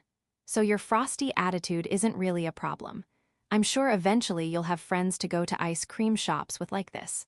Her lips tightened as she looked down, then glanced up at me with uncertain eyes and let out a soft voice. Do you really think I will? If not, I'll come with you, simple as that. Her voice had that hint of insecurity, so I said it just to ease her mind a little. Then, I'll be counting on you if that happens. At that, Sadu blinked in surprise, eyes wide, and then softly, warmly, she smiled. Sadu's perspective. Ah, this person really is. His clumsy kindness was oddly charming, and it warmed my heart. I felt happy, almost to the point of tears, and a smile slipped out before I realized it. At first, I just thought he was a weirdo. He didn't show the slightest interest in me. Actually, he seemed like he was trying to avoid me. That had never happened before, and I remember being a little thrown off by it. When he returned my student ID, I gave him a thank you gift, thinking maybe that'd be a chance for him to get closer, but he just left. That moment still sticks in my memory. Me watching his back as he walked away, my guard completely bypassed. I'd never experienced that before. I couldn't forget it even if I tried. Back then, I assumed that was the end of it. We wouldn't have any more to do with each other. I never expected we'd end up lending books to each other. I had no idea he liked reading. I just happened to see him with one of my favorite novels and couldn't help talking to him. Approaching a guy myself was totally out of character. I usually keep a distance from boys so they don't get the wrong idea.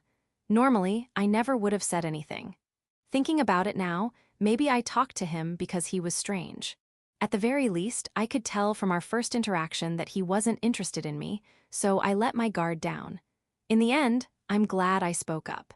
He's the first guy I've met at school who doesn't treat me like a girl. He just talks to me normally.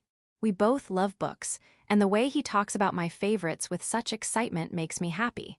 Lending books to someone like that? It's no trouble at all. It's refreshing to meet someone who genuinely enjoys reading like he does. The more we talk, the more I realize how unusual he is. He doesn't show any romantic interest in me, he just sincerely enjoys our book talks. When he shares his thoughts on what he read, his face lights up and his eyes sparkle. That look is unforgettable. Because he never shows ulterior motives, I don't have to second-guess anything. He just sees me as a fellow book lover. Maybe that's why it feels so easy and relaxing to talk to him. I don't get tired or stressed around him. Thanks to that, I can let my guard down a little when I'm with him. I'm really glad we met. It's been almost a month since we started talking. Lately, I've realized he's actually really kind. At first, I thought he was just a gruff, unfriendly bookworm, but I was wrong. Maybe he thinks he's being distant, but in reality, he's just awkward and blunt.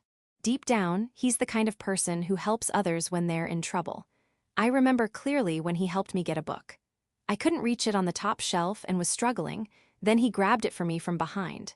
Up until then, I'd only seen him as a strange book lover, so I never expected such kindness. It caught me so off guard that I couldn't stop staring at him. He looked a bit embarrassed afterward, though. And just earlier, he protected me. I was walking home, reading as usual, and didn't notice a truck coming. He pulled me out of the way just in time. That soft, warm voice full of concern, "You okay?" is still echoing in my ears. I could tell he truly cared, and I couldn't help but feel genuinely happy. It wasn't like his usual bluntness. It was gentle, thoughtful. His eyes were so sincere, so beautiful. After that, he ended up pinning me against a wall, like in a manga. It's a secret, but that moment got to me. I usually never think of him as a guy, but that wall slam was too much. His face, that close, staring into mine, I can't get it out of my head. I always thought of him as this harmless, ordinary guy, but he's stronger than I thought. And since we usually talk sitting down, I hadn't noticed how tall he was until then. That moment made me realize he really is a boy after all, as obvious as it sounds. "What's up? You stopped moving your spoon." "Oh, I was just lost in thought." "I see. Well, hurry up and eat before it melts." "Got it." Looks like reminiscing made me zone out. His voice snapped me back, and I quickly took a bite of ice cream. Yep, it's delicious. The soft, delicate flavor spread across my mouth as it melted, and I couldn't help but smile. I glanced at him sitting next to me. He looked like he was enjoying his ice cream too. And then, his words from earlier came back to me. Most guys are too scared to talk to you because of your frosty attitude, but I think you're perfect just the way you are. Seriously, saying something like that is cheating. So unfair. That's the kind of reassurance I'd always wanted, something no one had ever given me. Not a compliment about my looks, but a word that acknowledged and accepted who I am inside. It was blunt, but kind.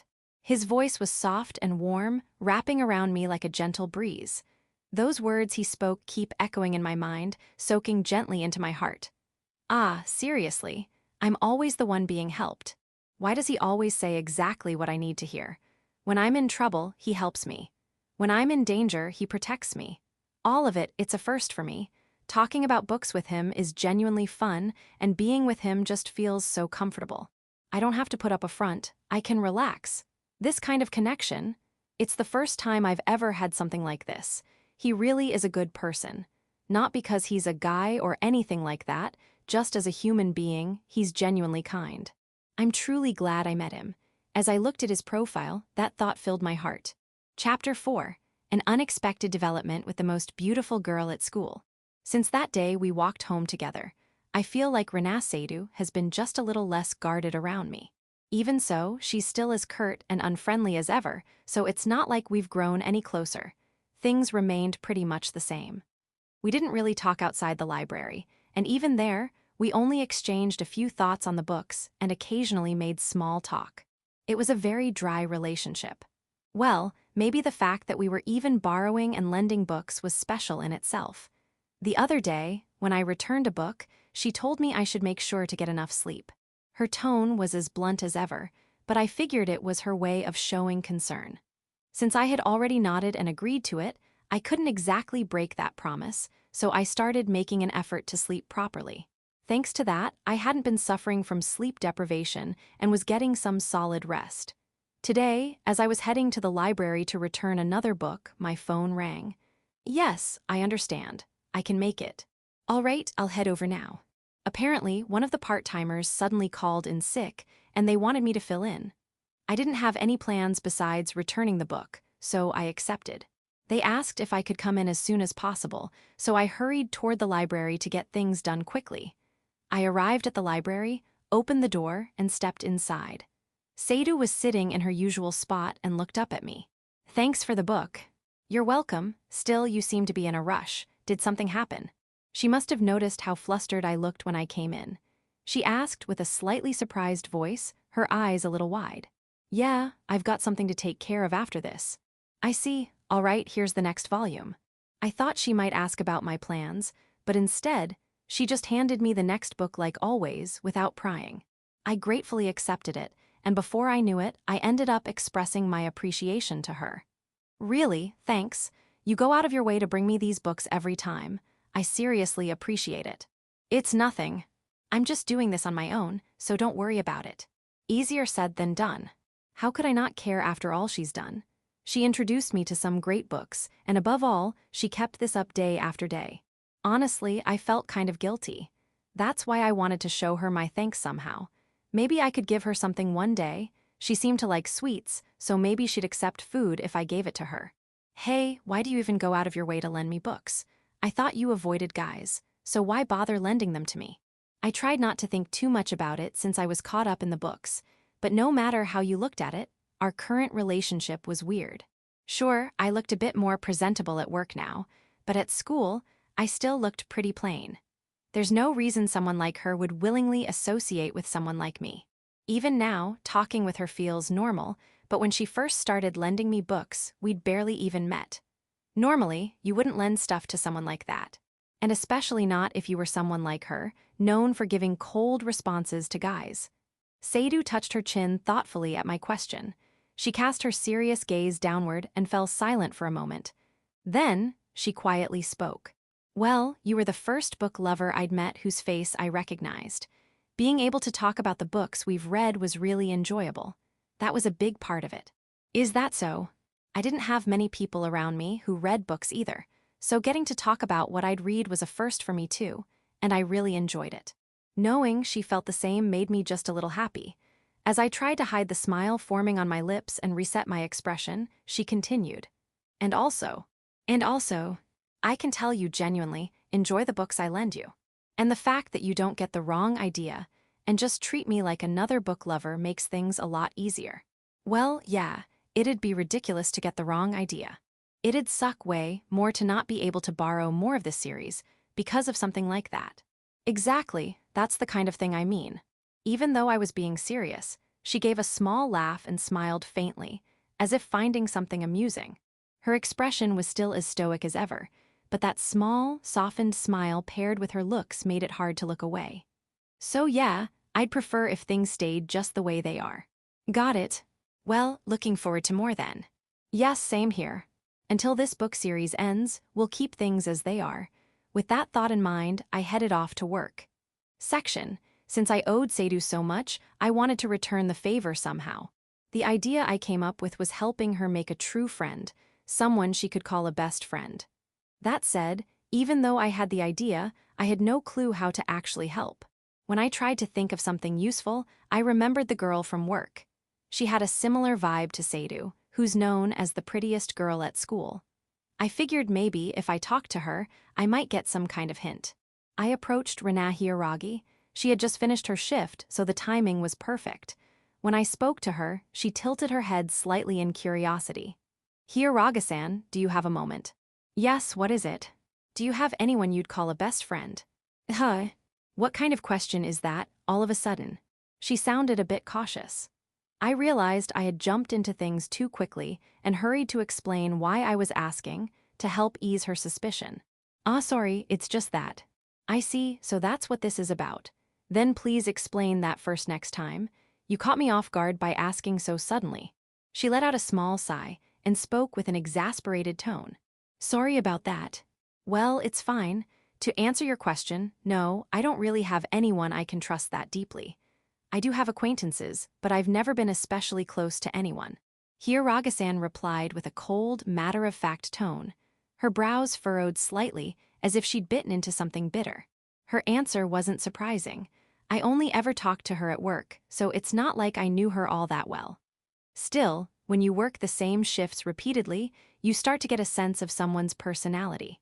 It became clear early on that she was blunt, wary of others, and not great with people.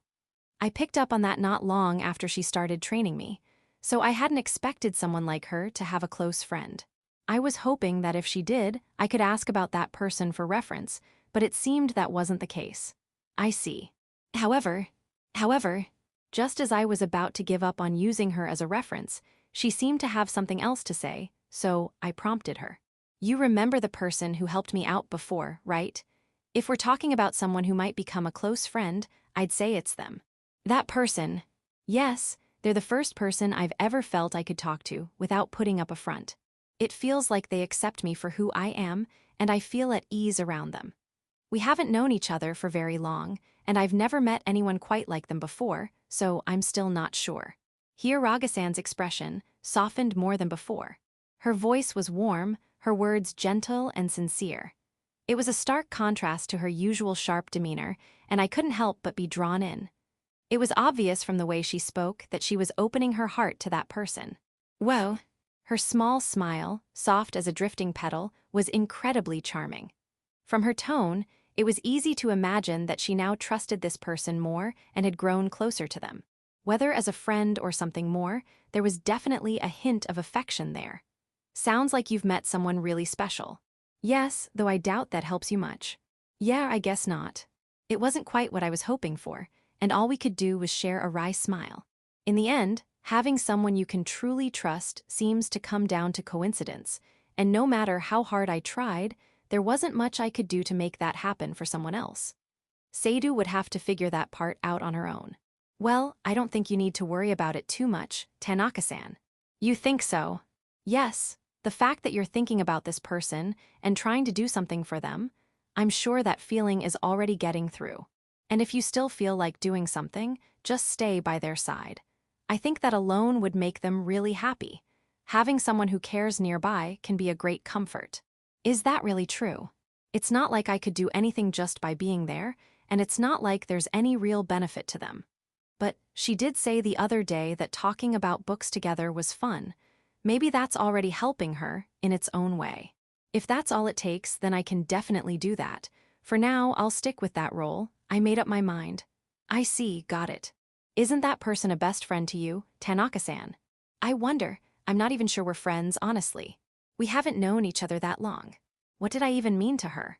Sure, we talked more than we used to, and we saw each other almost every day thanks to the book exchange. Sharing our thoughts on books was fun, and she seemed to feel the same way. With all that, maybe we were friends. What are you talking about? If you care that much about someone, there's no way you're just strangers. I think you're already friends. Yeah, I hope so. It'd be nice if she saw me as just a fellow book lover, too. That was what I wished for. Section. Hey, I heard the class next door is doing a research activity today, too. For real? Then Sadu-san might be there. She's seriously so cute. I could never talk to her, but just seeing her is enough. Totally. They weren't exactly whispering, so I could clearly hear my classmates talking. It wasn't after school, but we were heading to the library. One of our classes included a research assignment. As the name suggests, we were supposed to look things up using books and present our findings. Honestly, in this age of smartphones, it felt pretty outdated to not just use the internet. But there was no point in complaining, so I quietly made my way to the library like I was supposed to. Seidu-san's still really popular, huh? Seems like it.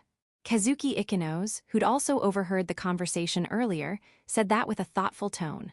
Well, I get it. Just seeing a cute girl is kinda soothing. You damn girl chaser. Come on, give me a break. It's just instinct for guys to be cheered up by cute girls. You feel the same way, right, Minato? Huh? I feel way happier when I see a newly released book. You're such a book freak. Shut it. In the end, maybe the two of us are alike in some ways. One's obsessed with girls, the other with books. No, wait, liking girls and liking books aren't on the same level at all. Clearly, being girl crazy is worse. I take it back. I don't want to be lumped in with this guy. Then I suddenly got curious. What does this girl chaser think about Sadu? He's friendly with all kinds of girls, but I don't recall hearing him mention her much. You're not aiming for Sadu. I'm good just watching from a distance. It's obvious she'd just brush me off if I got close. She doesn't get along with people who are only interested in her looks. Yeah, you're definitely the type she'd hate the most. Right. That's why I've never even tried. Just looking at her is enough for me. Kazuki gave an uncharacteristic wry smile and shrugged his shoulders. Seidu-san really is popular, though, did you know? Apparently, the captain of the soccer club, he's a third year, is trying to hit on her. He's pretty famous for being really handsome. That caught me off guard. I'd heard guys mostly avoided her lately. For someone to go after her despite all the rumors about how cold she is, they must either have nerves of steel or just be overflowing with confidence. Is he really that good-looking? Well, he's the captain of a sports club. That alone makes him look cool, right? On top of that, he's actually handsome. I bet he has a ton of fans. You really know a lot about this stuff. I didn't even go looking for it this time. You're just too out of the loop, Minato. He sighed as if exasperated, but honestly, that reaction felt kind of unfair. The guy's not even in our year, and I've got nothing to do with him. I think it's normal not to know. Yeah, so what happened? Nothing at all. She's not giving him the time of day. Figures. It was the obvious outcome. Even Kazuki couldn't get close to her, so a handsome face alone clearly wasn't enough. If anything, the closer you got, the more guarded she'd become. Anyone else trying their luck? I don't think so, haven't heard anything anyway. After this past year, Seidu-san's reputation for being ice cold to guys has spread pretty far. When someone keeps that much distance, anyone would think twice before trying. Yeah, that's normal. That soccer guy must just be the odd one out. Well, he's popular, so I guess he thought he had a shot. Got thoroughly rejected, though. He should have seen that coming. I'd heard a little about Sadu through rumors, but not in detail. Hearing it from Kazuki, I really started to understand how people viewed her. I've always wondered, why don't you ever focus on one girl? We started talking back when we ended up in the same class in our first year of high school. Even back then, he was hitting on girls left and right. I figured he'd calm down eventually, but he never changed, still as flirty as ever. Meanwhile, someone like Sadu stays completely distant from the opposite sex and doesn't let those kinds of rumors form around her. Kazuki, on the other hand, seems to welcome every girl who comes close. I found myself wondering why. But there are just so many cute girls, how could I choose? Of course, his answer was light and evasive, like always. Normally, I wouldn't press him further, but something about it made me keep going. If you can't choose, does that mean you don't have anyone you like? Nope, I just accept the people who like me. And hey, if it makes everyone happy, what's the problem? Not even in middle school, not a single one. Well, yeah, back in middle school there was one, but it didn't work out, and that was the end of it. He hesitated a little before answering, and there was a flicker of something behind his usual grin, like a shadow passing over his face. Ah, so that's what it is. Everyone has a past, a road they've walked. Maybe that person was the reason for it all. Kazuki probably has his own share of struggles. Thinking that, I didn't feel like prying any further. I see. As long as you're happy with how things are now, that's fine. Just try to tone it down a bit with the girls. Got it? You know, Minato, that part of you is really great. I'm really glad I got to know you. What the hell, that's creepy. I'm just being normal. But instead of his usual teasing smile, he gave me this boyish grin, pure and free of malice, and it caught me off guard, made me respond a little coldly. Seriously, I hate how he sees through everything. I let out a sigh without even realizing it. Aw, come on, I was complimenting you. You know, when we first met, I was really saved by the fact that you didn't judge me based on appearances. I'm telling you, once a girl notices that about you, she's bound to fall for you. Actually, if I were a girl, I know I'd fall for you. Please stop, you. I'd turn you down in a heartbeat. Go throw that confidence in a ditch or something. So mean. That thing from when we first met was just coincidence. It's not like I was trying to be kind or anything. I probably just happened to say what he needed to hear at the time. Whether that was a good thing or not, I still don't know. He's gotten oddly attached to me since then, and we've become friends, I guess. He's annoying and a pain to deal with, but well, I don't hate it. Has it really been a year already? While we were living it, it felt long, but looking back, it's flown by. Remembering those first-year days made me feel a little nostalgic. After chatting for a while, we finally arrived at the library. So this is where it was. You didn't know. Why would I? It's not like I ever needed it. I bet most people didn't even know it was here. Apparently, the only reason the library gets any use at all is because Sadu and I come here so often. Today, however, when I walked in, it was oddly lively, unusual for this usually quiet place. I saw people walking around, chatting in small groups. Just like my classmates had mentioned, another class must have been assigned the same research project. I spotted several unfamiliar faces, clearly not from our class. Feeling a bit out of place in the unfamiliar atmosphere, I started gathering the materials I needed. I'd already picked out my presentation topic, so I quickly found the relevant references and took a seat. A lot of students were already settled in, and there weren't many seats left. If I'd taken my time, I probably wouldn't have found a place to sit. I let out a small breath of relief, then remembered the conversation from earlier. Is she here? There were definitely several students from the neighboring class, so she had to be around too. I glanced around discreetly, and sure enough, even among the crowd, it wasn't hard to spot her. Sadu, seated at a table diagonally ahead of me, stood out with her striking looks. Usually, when I see her reading, she has this peaceful, content expression, like she's genuinely enjoying herself. But today, her brows were slightly furrowed, and her face was tense. I wondered what was wrong, but then I noticed the reason almost immediately. Several guys around the room were staring at her while she was trying to read. There's no way she could concentrate with that many eyes on her. And their gazes were laced with curiosity, even desire. No wonder she looked irritated. Still, even with that glare, she looked graceful just sitting there reading. Beautiful girls really do have it easier. I only looked at her for a split second, but in that moment, she happened to glance up, and our eyes met. Her expression softened slightly, and she gave a faint smile. Wait, no way did she just smile. Hey, didn't Sadu-san just smile just now? Nah, didn't catch it. But you must be seeing things. That's the same Sadu-san known for being ice cold, right? No one's ever seen her do anything but stare blankly. Like she'd smile here of all places. I'm telling you she did smile, I swear she did. The guy sitting next to me must have seen it too. He was frantically trying to convince his friend, who just scoffed and didn't believe a word of it. Honestly, I couldn't blame him. The idea of that Sadu smiling is hard to believe. I'd been just as stunned the first time I saw it. Who would ever imagine she'd smile so gently like that? Compared to back then, she'd definitely become more expressive. Maybe it means she's started to open up, even if just a little. Even now, it still doesn't feel real that I'm on familiar terms with the school's most beautiful girl.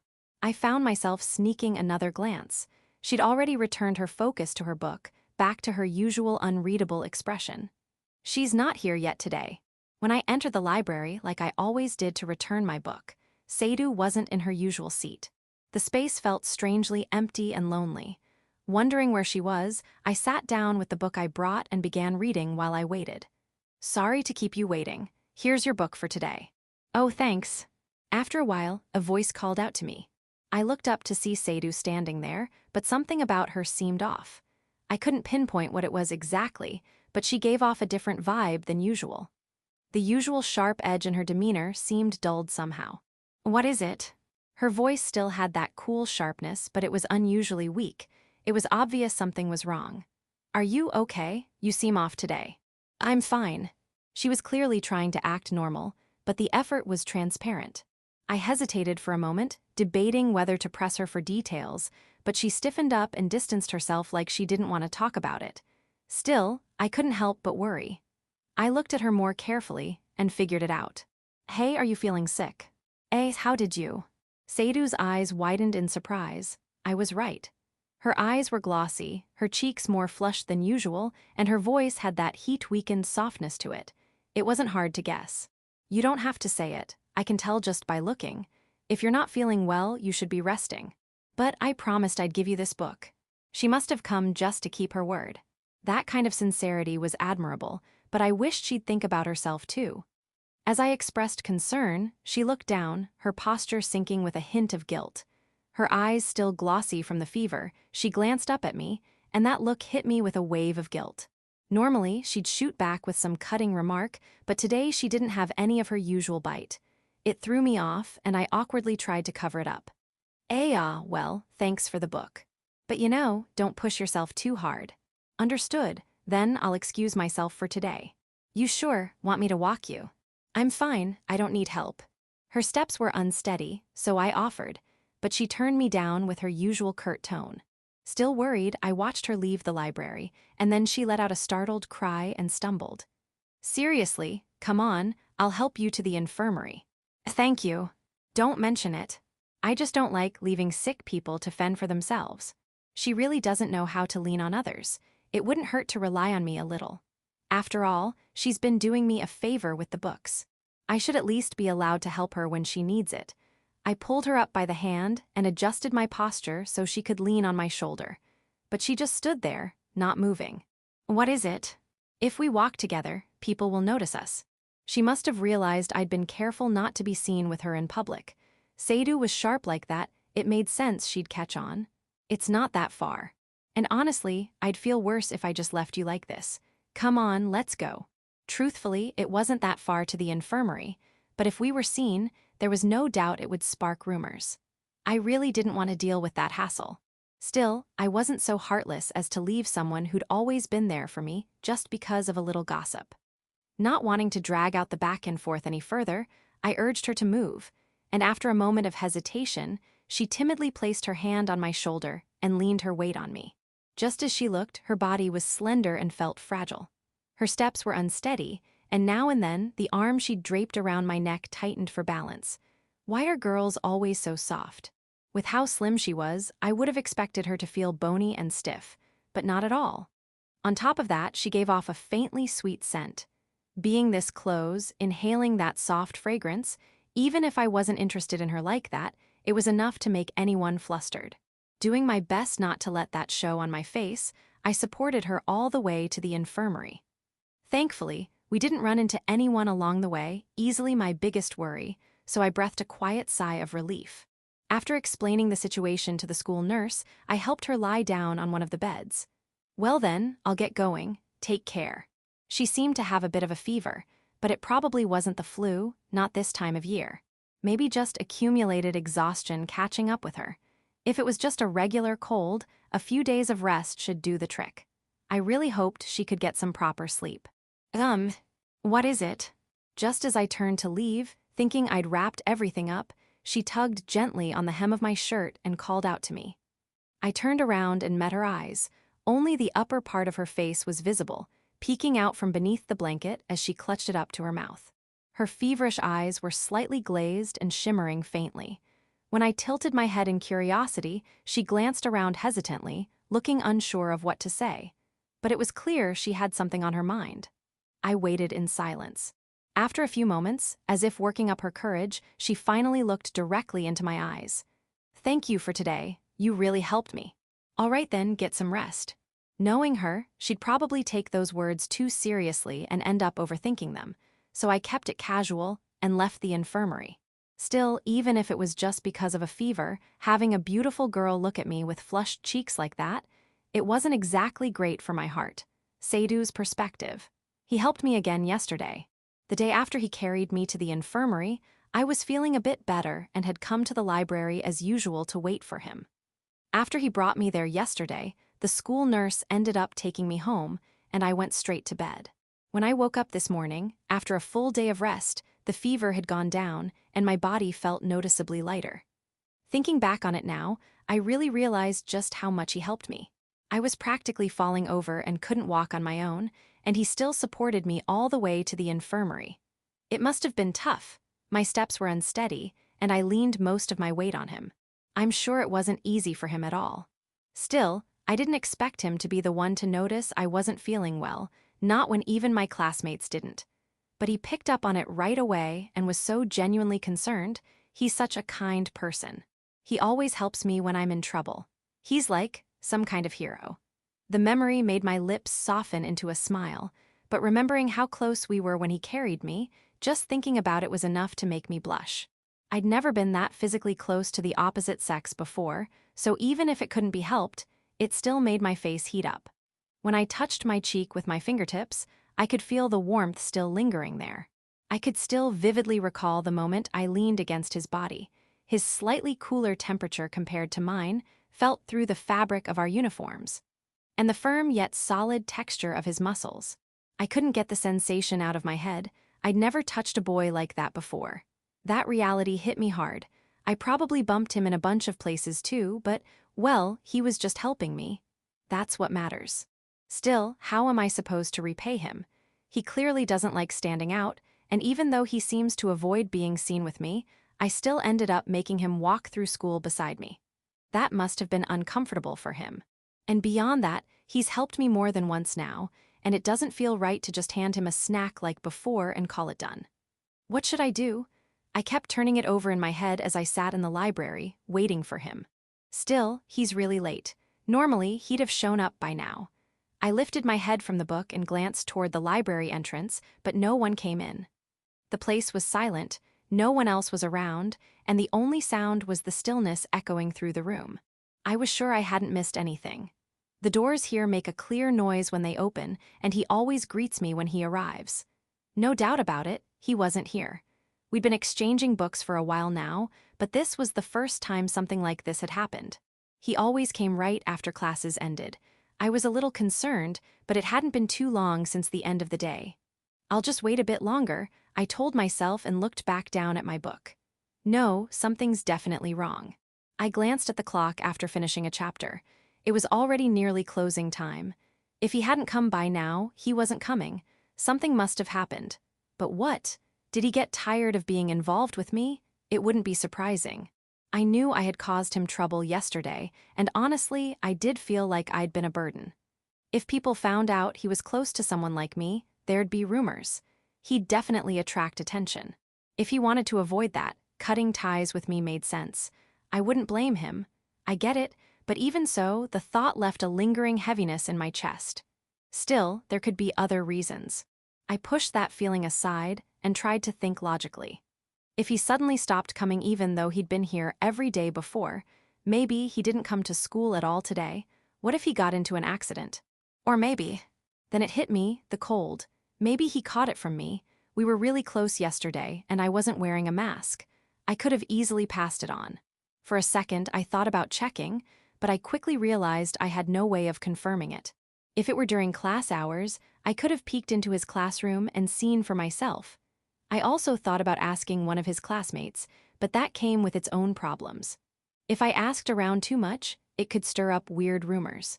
And that was the last thing he'd want. I should just go home. The library was about to close anyway, so I packed up the book I was reading. As I opened my bag, I caught a glimpse of the book I had brought for him and sighed softly. With no way to confirm anything, and nothing else I could do, I carried the vague unease home with me. By now the sky had gone dark, and the streetlights illuminated the quiet road as I walked home alone.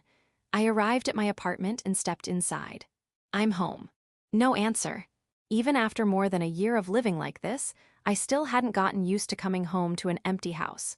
It made me miss how things used to be. A sharp pang tugged at my chest. I exhaled as if letting the feeling escape and went into my room.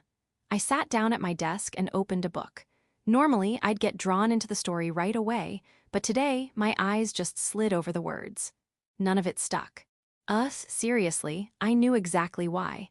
It was because I hadn't seen him today. Ever since we started talking, this had never happened before. And now, it was all I could think about. There was a chance he found dealing with me too troublesome. But even so, I thought it was more likely that he had gotten sick and had to miss school. I really didn't want to believe that he had come to dislike me. If he was absent because of a cold, then I was worried. But I had no way of contacting him, and all I could do was sit with this lingering unease that refused to go away. Is he really okay?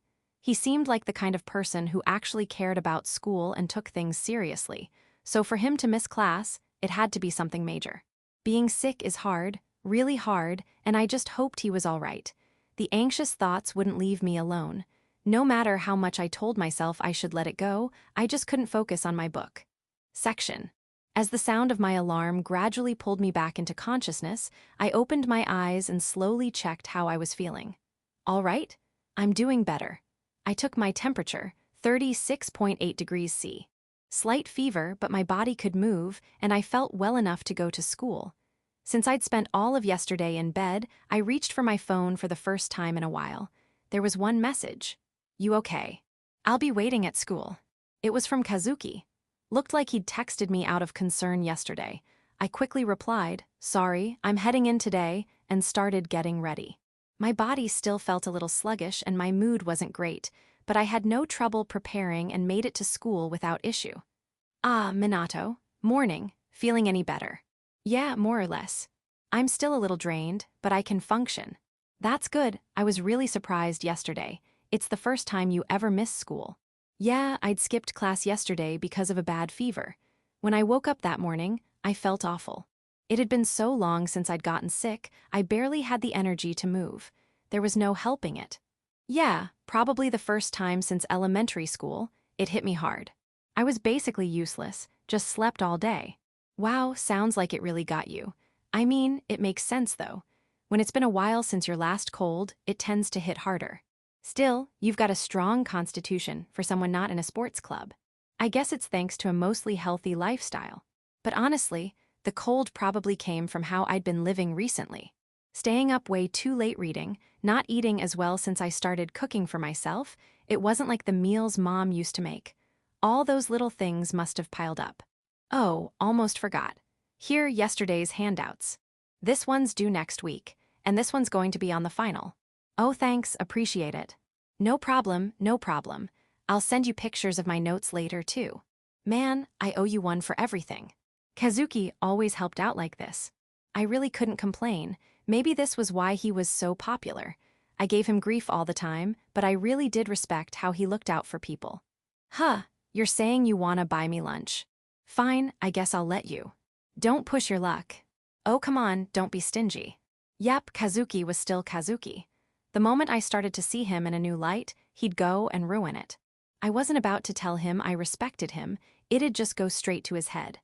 Fine, I'll buy you a bread roll or something. Really? Yes, I'll get the most expensive one, thanks. Seriously, just because it's not your money. What a shameless guy. I let out a sigh. Well, I had said I'd treat him, so I would. But next time he's buying, I'm definitely picking the priciest thing I can find.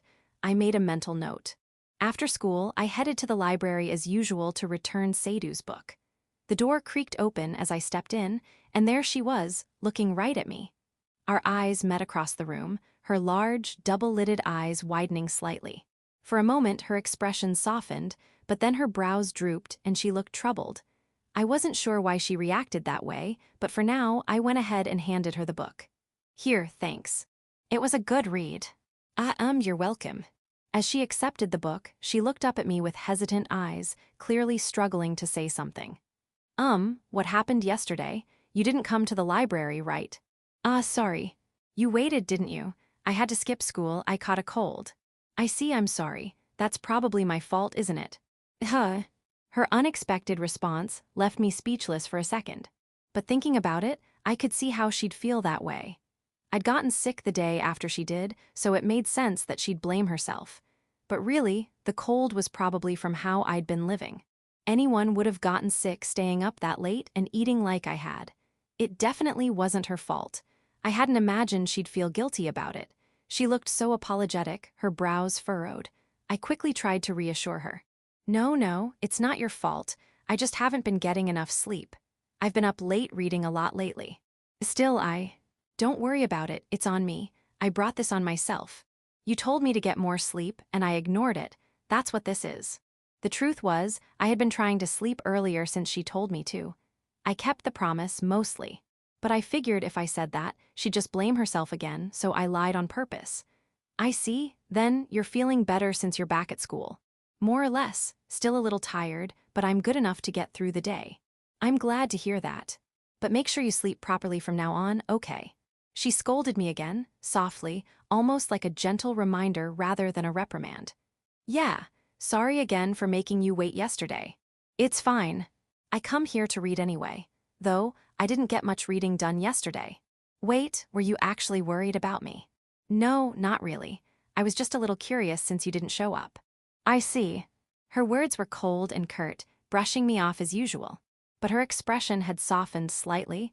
There was a clear sense of relief written all over her face. She was way too easy to read. Looks like she really was worried. That alone made me happy, and I couldn't help but smile wryly at Sadu's usual lack of honesty. During my shift, the number of customers gradually increased, and the store started getting busy. Even with a small crew, we somehow managed to keep things running smoothly. After a month, or really, nearly 2, I'd gotten the hang of the job, and we could handle this many customers with some room to breathe. But the biggest reason was probably Hiragasan. She was extremely capable, handling almost twice as many tables as I could. Thanks to her, we were able to manage. Tanaka-san, could you clear table 3 for me? I'm caught up with orders at the moment. Sorry. Sure, I got it. At her request, I went to clear table 3. While I was at it, I noticed that the table next to it had also been cleared by the customers, so I picked up those dishes too and headed back. Thank you. Did you take care of table 2 as well? Yeah, was that a problem? No, not at all. I was just about to go over there myself. Really? Your section looks pretty busy right now, so I can handle tables 2 and 3. Hiragasan's section covered tables 1 through 5, and a new group had just come in. She was clearly busy taking orders, and on top of that, she seemed a little worn out, like she was pushing herself. I wanted to help. She'd always looked out for me. This was the least I could do. All right, I'll leave it to you. Okay. Let's hang in there a little longer. At my offer, her face lit up just a bit. So it wasn't my imagination, she really wasn't doing well today. I made a mental note to keep an eye on her as I got back to work. The store stayed packed for the rest of the day, but somehow we managed to handle it all and made it through. Man, today was exhausting. After closing, we began the usual cleanup. With a short break in the action, I couldn't help but let out a sigh. It had been a long time since the store got this crowded, especially for a weekday. Days like this were rare, but they did happen. Guess today was one of the unlucky ones. My legs were practically about to give out. I promised myself I'd read a book to unwind when I got home, definitely. I clung to that thought as I returned to my closing duties. As I was restocking the tables, I noticed we were out of napkins. If I remembered correctly, we had a box of them in the back storage. I headed there to grab it. When I got to the back, I saw Hiragasan trying to pull down a box of napkins from the top shelf. She could just barely reach it, but her legs were visibly trembling. Given her height, she was clearly stretching herself too far. This feels familiar. I remembered a similar moment from before. Sadu had been trying to reach for a book. Here Ragasan was about the same height, and for a moment the two images overlapped. Seeing her struggle, I couldn't stay quiet. Here Ragasan, I'll get that. Thank you. No problem. I came back here to get napkins too anyway. She turned around and our eyes met through the slim frames of her glasses. She gave a small bow and stepped aside to make room. I stepped in and pulled the box down from the shelf. It was heavier than I expected. There was no way she could have gotten it safely on her own. I'll take care of this. Could you handle the register closeout instead? All right. Thank you. Since I wasn't trained for register closing yet, I asked her to handle it. She agreed without hesitation and left the back room. After that, we finished the rest of the cleanup without any issues. Thanks for your hard work, Hiyaraga-san. You too. We hadn't had a chance to talk during the shift, so I figured now was a good time to bring something up. Thanks again for listening to me the other day. Don't mention it. How have things been since then? Well, surprisingly, we've kept in touch. It seems like she considers me a friend now. At first, I thought we were just casual acquaintances who exchanged books. But judging from her reaction yesterday, she probably does think of me as a friend. Despite how distant she was in the beginning, we actually got along really well. I was genuinely glad we'd become close. That's great. I hope things keep going well. Thanks, by the way, you seemed a little off today. Something wrong? She usually kept a calm, quiet demeanor during work, but today even that felt muted. She seemed distracted at times, her movements a bit sluggish. I thought maybe I was imagining it, but I had to ask. Her eyes wavered slightly, and then she answered. I've been a little down. Do you remember the guy I mentioned before? You mean the one you gave a thank you gift to, right? Yeah, I remember. Yes, him. We've crossed paths a few more times since then, and he's helped me a lot. But the other day, I think I ended up causing him more trouble, even though I still haven't properly thanked him yet. I really understood where she was coming from. I'd been borrowing books from Sadu all this time and kept thinking I should repay the favor. But I still hadn't found the right way to do it. If on top of that I ended up causing her trouble, I'd probably feel just as down. I could easily imagine how she felt. Ah, I see. So that's what had you feeling down. If you're that worried about it, why not just apologize? I tried, but I think he was trying to be considerate so I wouldn't feel bad, and he just brushed it off. Ah, yeah, if he did that, then you don't really have a chance to say it again. In that case, you should help him out the next time he's the one in trouble. That's the best way to repay someone. Sooner or later, everyone runs into a situation where they need help. When that happens, just be there for him or grant him a wish or something. Be there for him, grant him a wish, huh? Got it. Everyone has moments when they're in trouble. Being there when that time comes is the best kind of repayment. I felt the same. If Sadu ever ended up needing help, I'd definitely be there for her. When I gave that advice, Hiyaraga-san nodded, looking genuinely convinced. There was a seriousness in her expression, like she'd made up her mind. Section. As usual, I handed Sadu a book at the library, and she looked at me with concern. Are you really okay now? Yesterday, it seemed like you still had some symptoms. Yeah, 2 days is enough for most of it to clear up. I was still a bit tired from my shift, but overall, I'd recovered. The sluggishness was gone, no more fever, and I felt clear-headed again. I'd say I was basically back to normal. I'm glad to hear that. From now on, please take better care of your health, all right? Yeah, I got it. I'll start going to bed earlier. Good, please do. Oh, and here's the next book. Thanks. Whoa, this one's pretty thick. The moment I picked it up, I could feel the weight sink into my hand. It was clearly thicker than usual, looked like a real page-turner. I couldn't help but feel a bit hyped. Yes, is there a problem with that? No, no problem at all. I'm just excited because it looks like it'll be a good read. Why does the thickness make you excited? It feels like it'll be more satisfying to read, and it kind of makes you feel smarter, you know. There's just something about holding a thicker book that gives you this weird illusion of being more intelligent. I can't be the only one who thinks that. What are you talking about? Like holding a thick book suddenly makes you smarter? That's not how it works. But Sadu didn't get it. She sighed and gave me a flat look. I mean, yeah, I know that. Left with nothing to say in return, I just looked down at the book in my hands. This series really was something else. No matter what volume, it always threw in unexpected twists, and the layered foreshadowing kept getting unraveled in satisfying ways. Once I started reading, I couldn't stop. My reading speed had improved too. I could finish a whole volume in less than a day now. Thanks to that, I could go to bed without feeling restless, and I was no longer suffering from sleep deprivation at all. But lately, maybe because of that, I've started feeling a little unsatisfied, like one book just isn't enough. I must have been staring at the cover for too long, deep in thought, because Sadu tilted her head curiously. What's wrong? You've been staring at it. Is there something on it?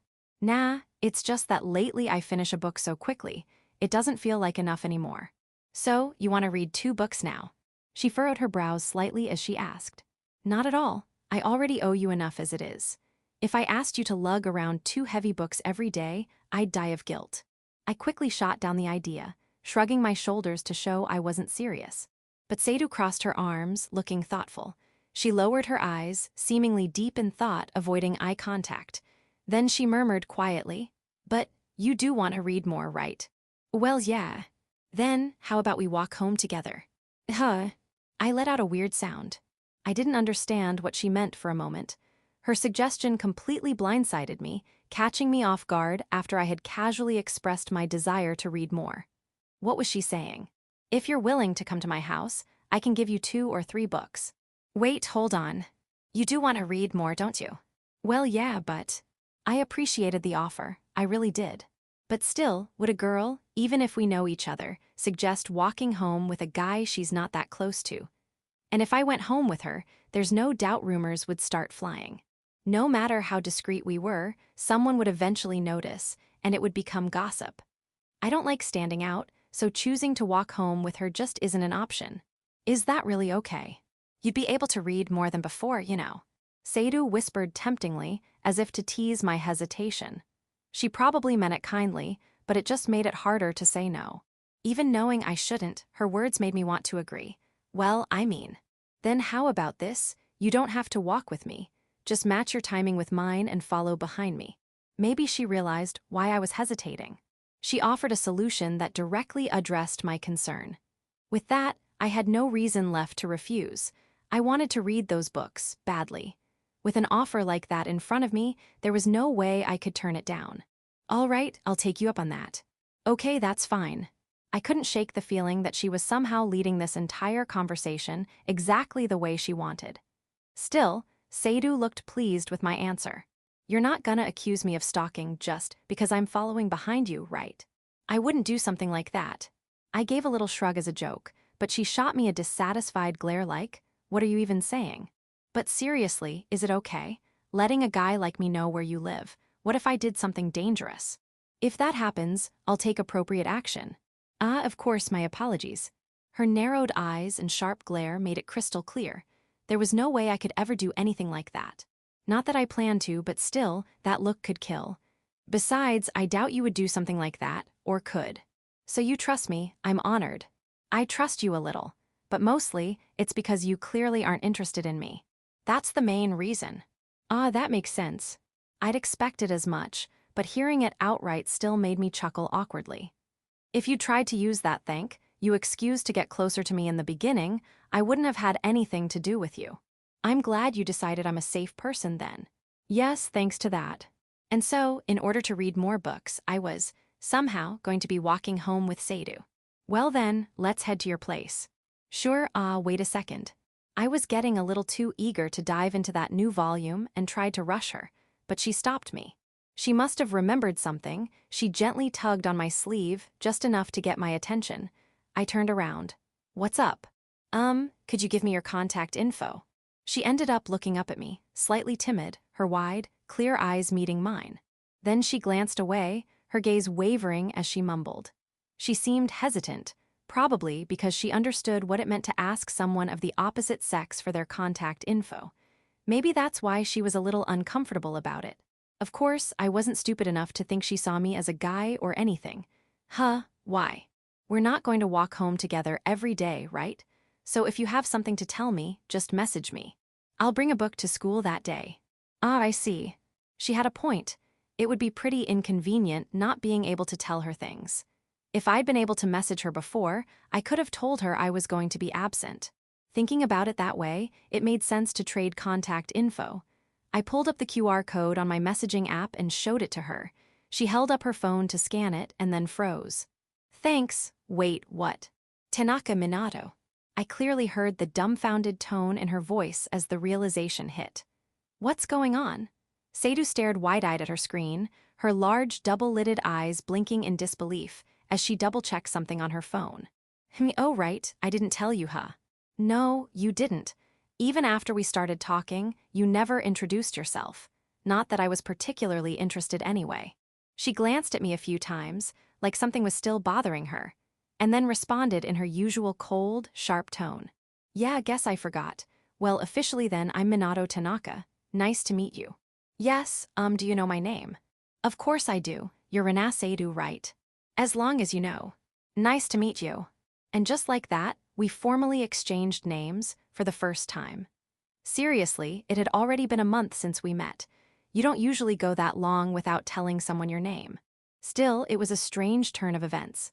Someone like her, practically a celebrity at school, wasn't someone I should have had any connection with. Yet now we'd gone so far as to exchange contact info. I looked at her profile on my phone, not sure if I should be happy or worried. Her icon was a picture of a brown cat sleeping. What is it? Nah, just thinking. Guys at this school would kill to have your contact info. And here I am, getting it like it's nothing.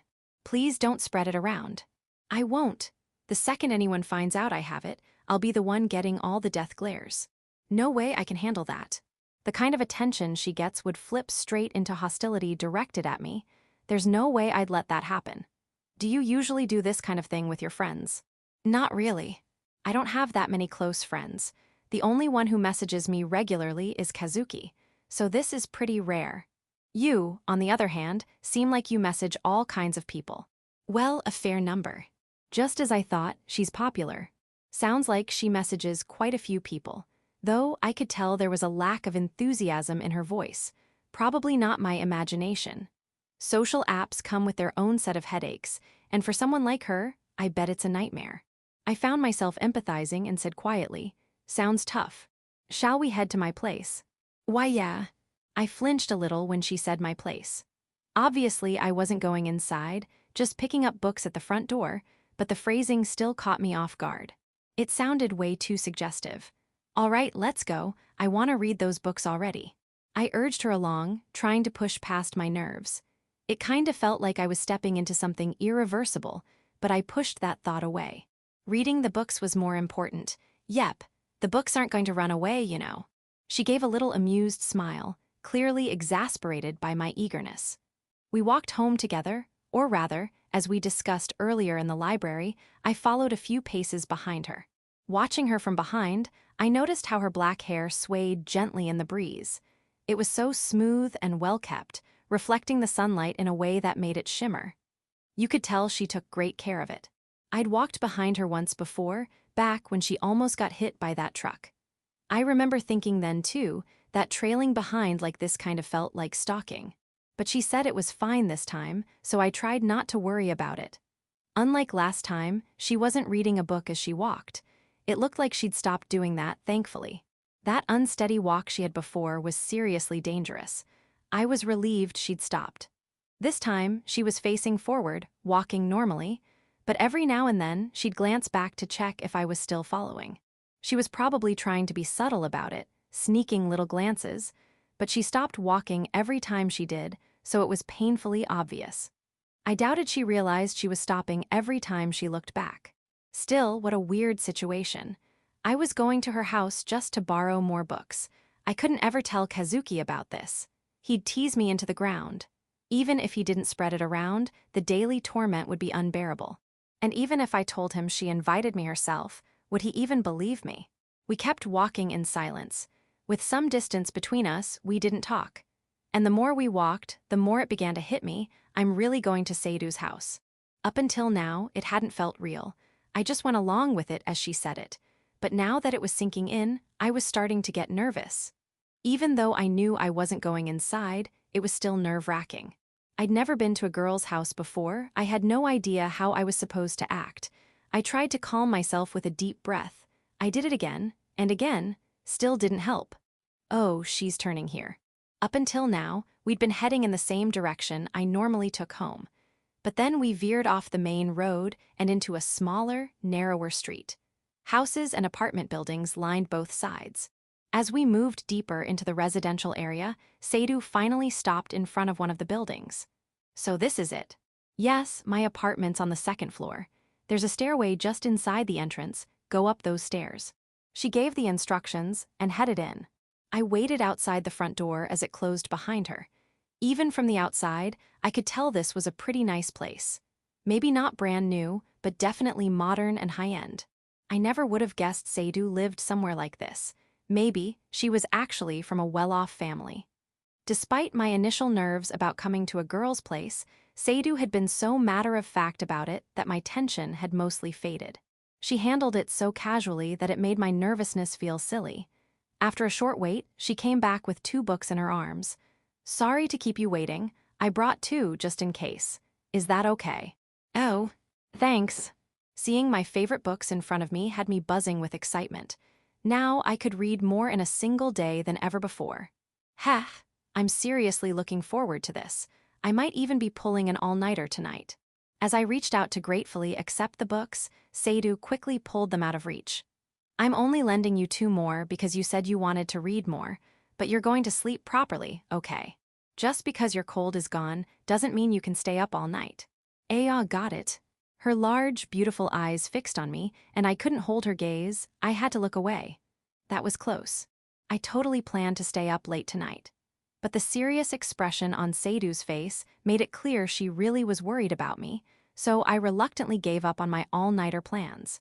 When I nodded begrudgingly, she gave a small, satisfied smile and finally handed over the books. Good, here you go. Seriously, thanks. I'm so excited to read these. Just looking at the covers made me grin like an idiot.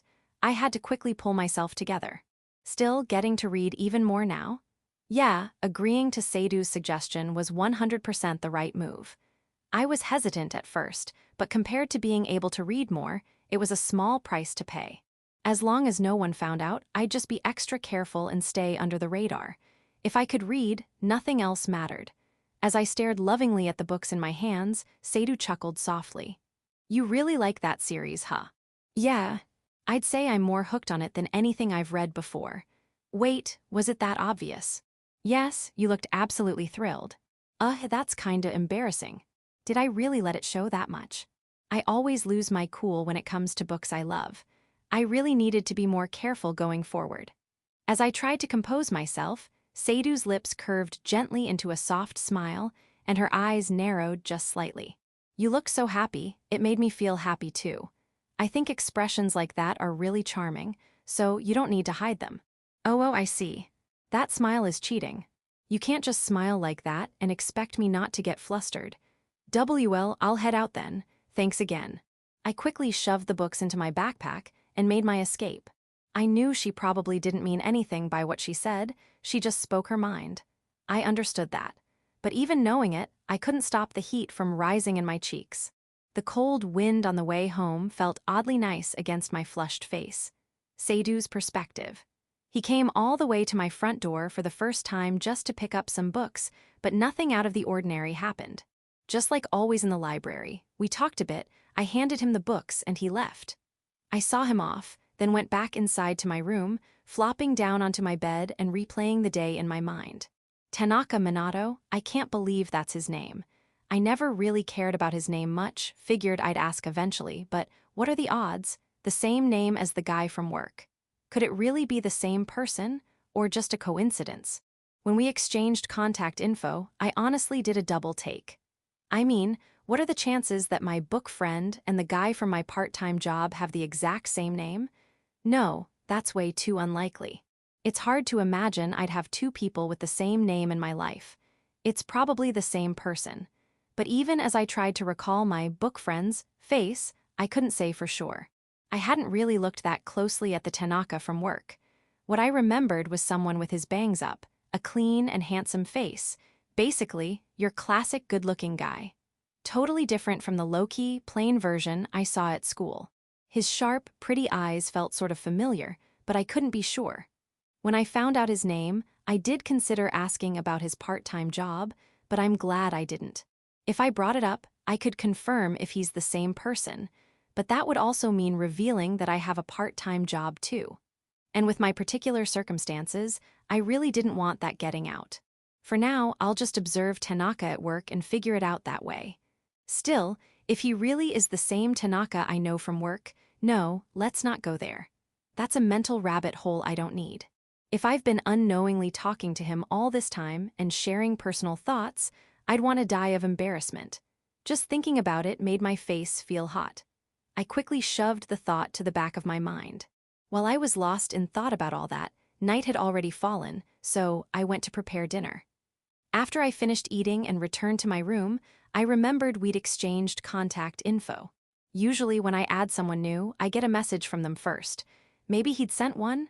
Curious, I pulled my phone from my pocket. Nothing. Lying in bed, I stared at the screen. No messages from him. A small sigh escaped me. Not that he had to say something, there was no rule about that. But still, we did just exchange contacts. It's common courtesy to send a greeting when you add someone new. But he probably wasn't the kind of person who cared about stuff like that. He's not the type to initiate contact over something like this.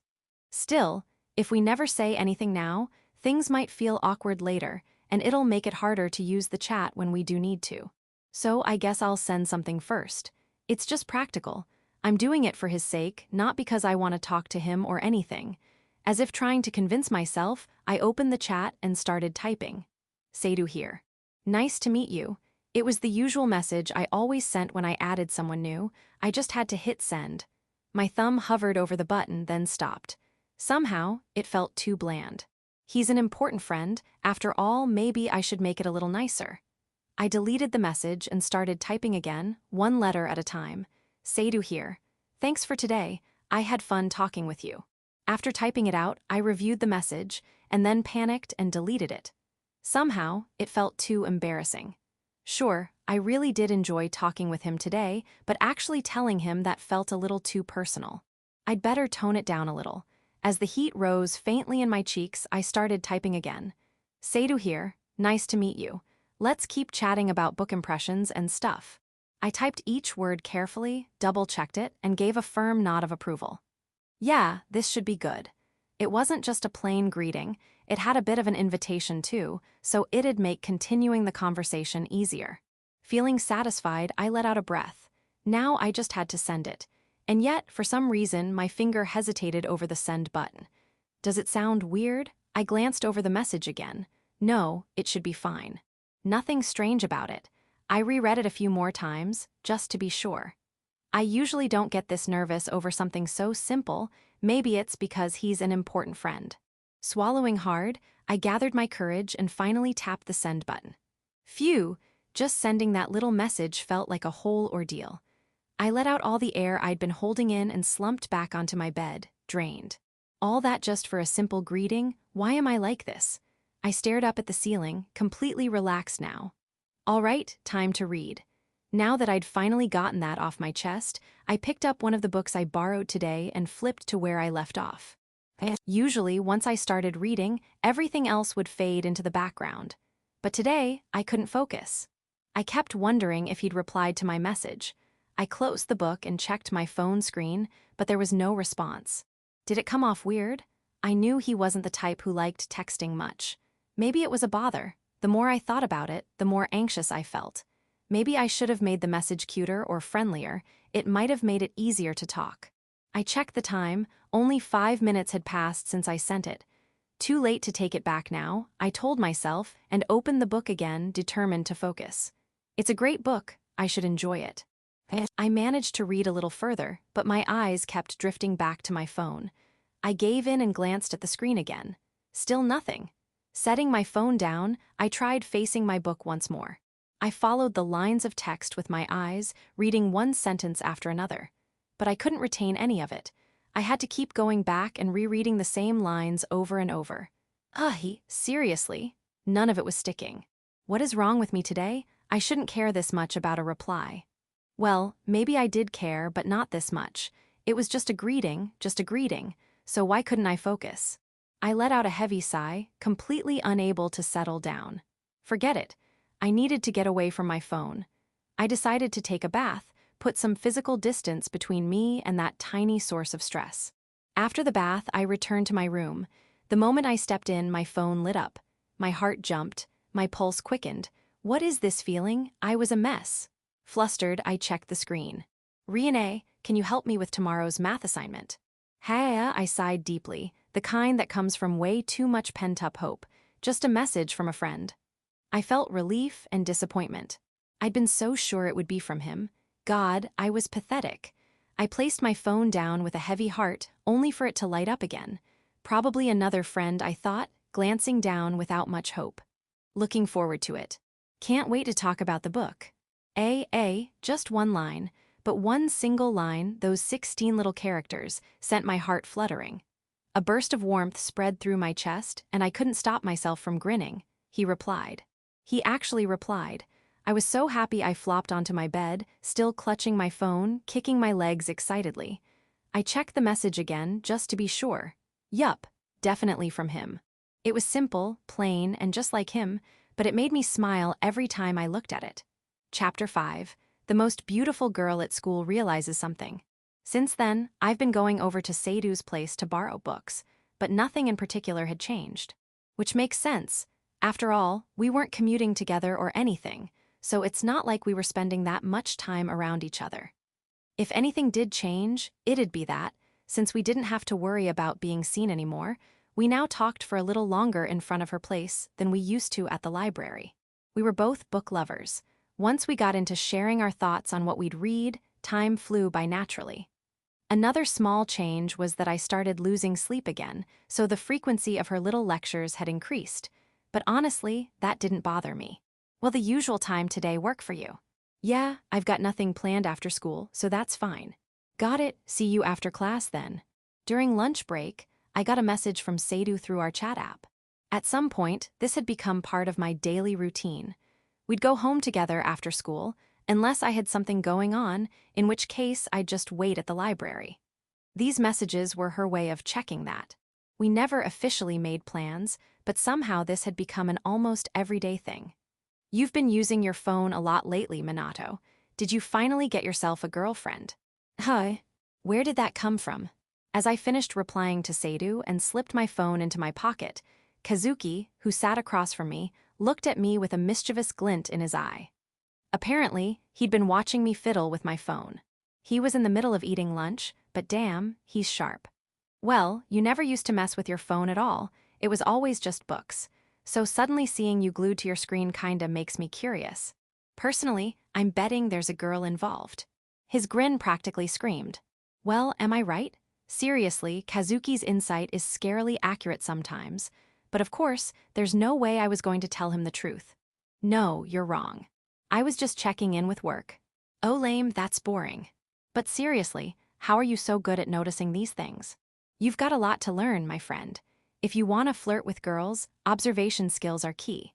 If you don't notice the little changes, you're screwed. Guess I've just honed my senses over time. Now I feel dumb for admiring him. I can't believe his observational skills came from being a hopeless flirt. It's not like I lost anything, but it still feels mildly frustrating. I regret complimenting him. You're totally looking down on me right now, aren't you? I'm not looking down on you, I'm just quietly judging. Man, that's even worse. And here I was, hoping you'd finally made a connection with someone. You're the one who jumped to conclusions. Don't pin this on me.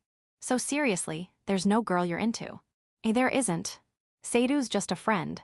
Sure, we get along well, but I don't see her that way. Still, when Kazuki asked me that question, for some reason, her gentle smile popped into my head and wouldn't leave. After school, I waited for Sadu near the shoe lockers, just like we agreed. It wasn't long before she showed up. Since school had just ended, the area was still crowded, and nearly everyone turned to look as she walked by. But she didn't seem to care at all and just strolled straight toward me. As she passed by, I thought I saw her mouth twitch into the faintest smile. For some reason, that tiny expression felt like a secret just between the two of us, and it made me feel a little ticklish inside. With that weird feeling lingering, I followed her out of the school building. From there, I walked behind her like usual. I'd done it enough times now that I was used to it. Thinking back to how nervous I was at the start feels ridiculous now. I followed her into the apartment building with ease, like it was second nature. "I'll go get the books. Please wait here." "Ah, thanks. Sorry to always trouble you." "Not at all. Honestly, it's easier for me too. This way I don't have to lug around heavy books at school." With that, she headed into her room. I was left alone, standing outside her door.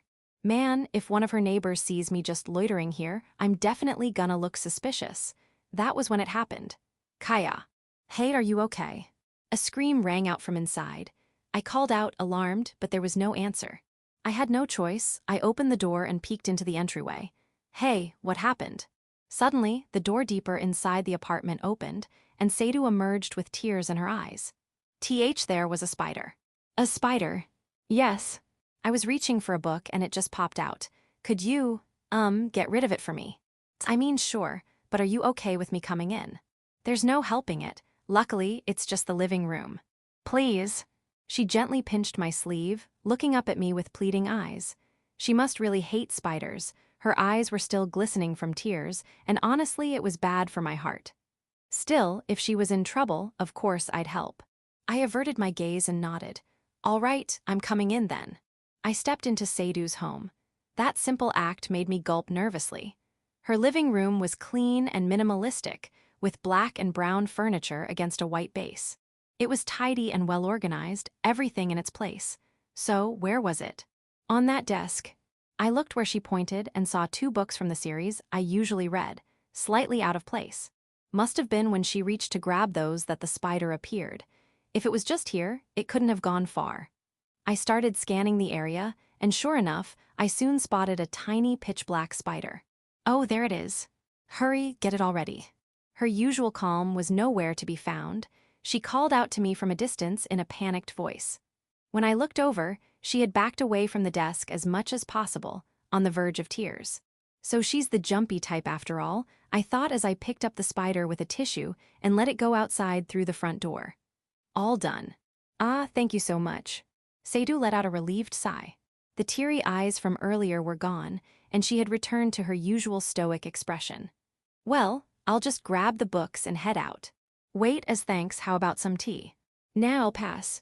I want to get started on the books." Of course, I really did want to read them, but more than that, I didn't want to stay in the same room with just the 2 of us. It's not like I was planning anything weird, but being alone together just didn't feel right. Plus, I wouldn't even know what to talk about. I'd probably just get unnecessarily nervous. "Understood. These are today's books then." "Right, thanks, I'll be going now." "Okay." "Really, thank you again."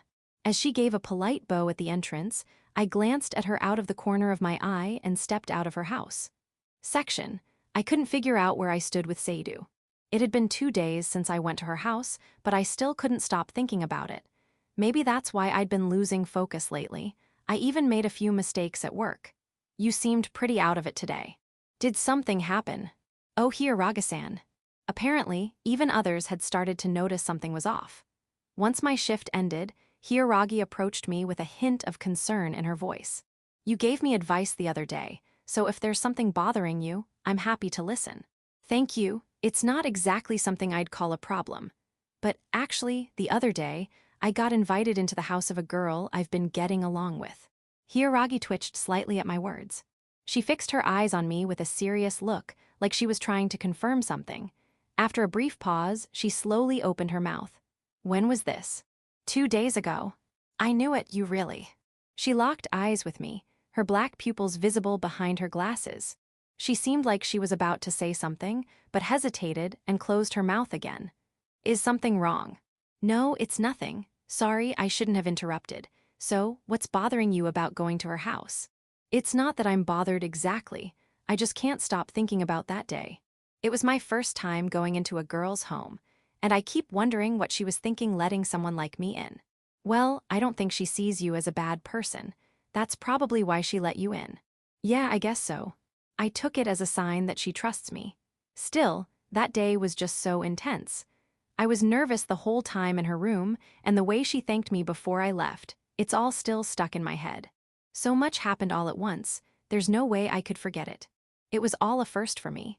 Just being alone together in the same room was already too much for my heart to handle. As I started to feel uneasy again from remembering it, Hiragi gave me a subtle glance, a hint of curiosity in her eyes. You were really that nervous? Of course I was. I mean, normally I don't think about it, but when it's just the two of us, it's impossible not to notice that she's a girl. I see.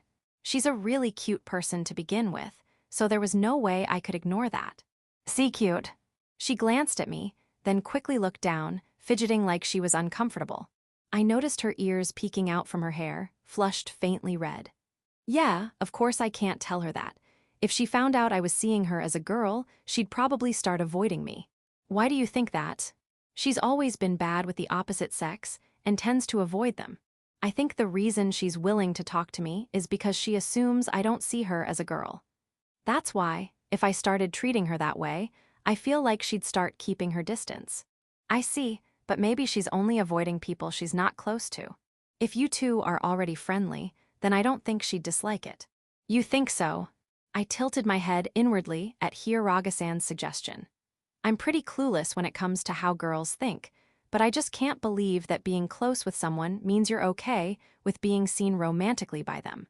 Yes, I think so, though of course it's just a guess, I'm not her after all.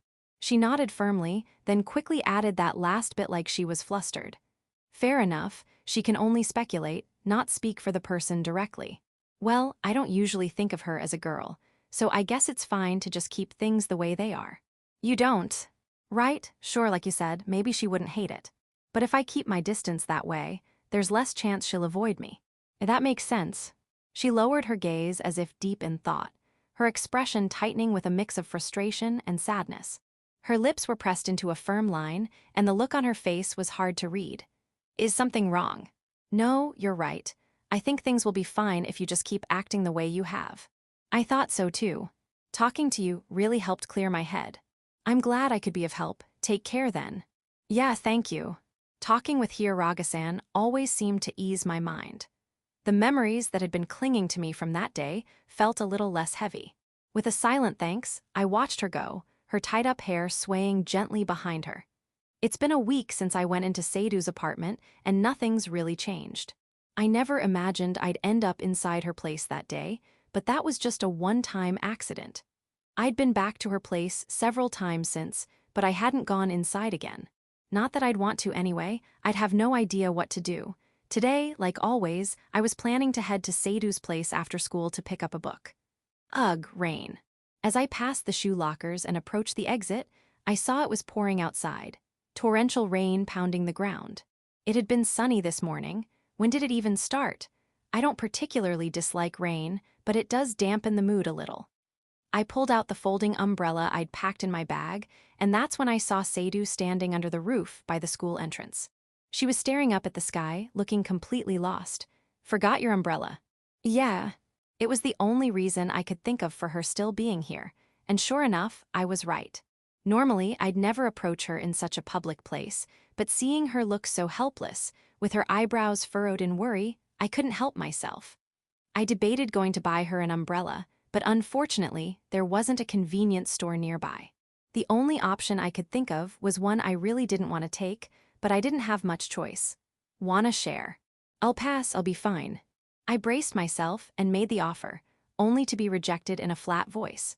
Then how are you planning to get home? That is. Sadu trailed off. If she had another way to get back, she wouldn't still be here. Clearly, she didn't. She's always been terrible at relying on people.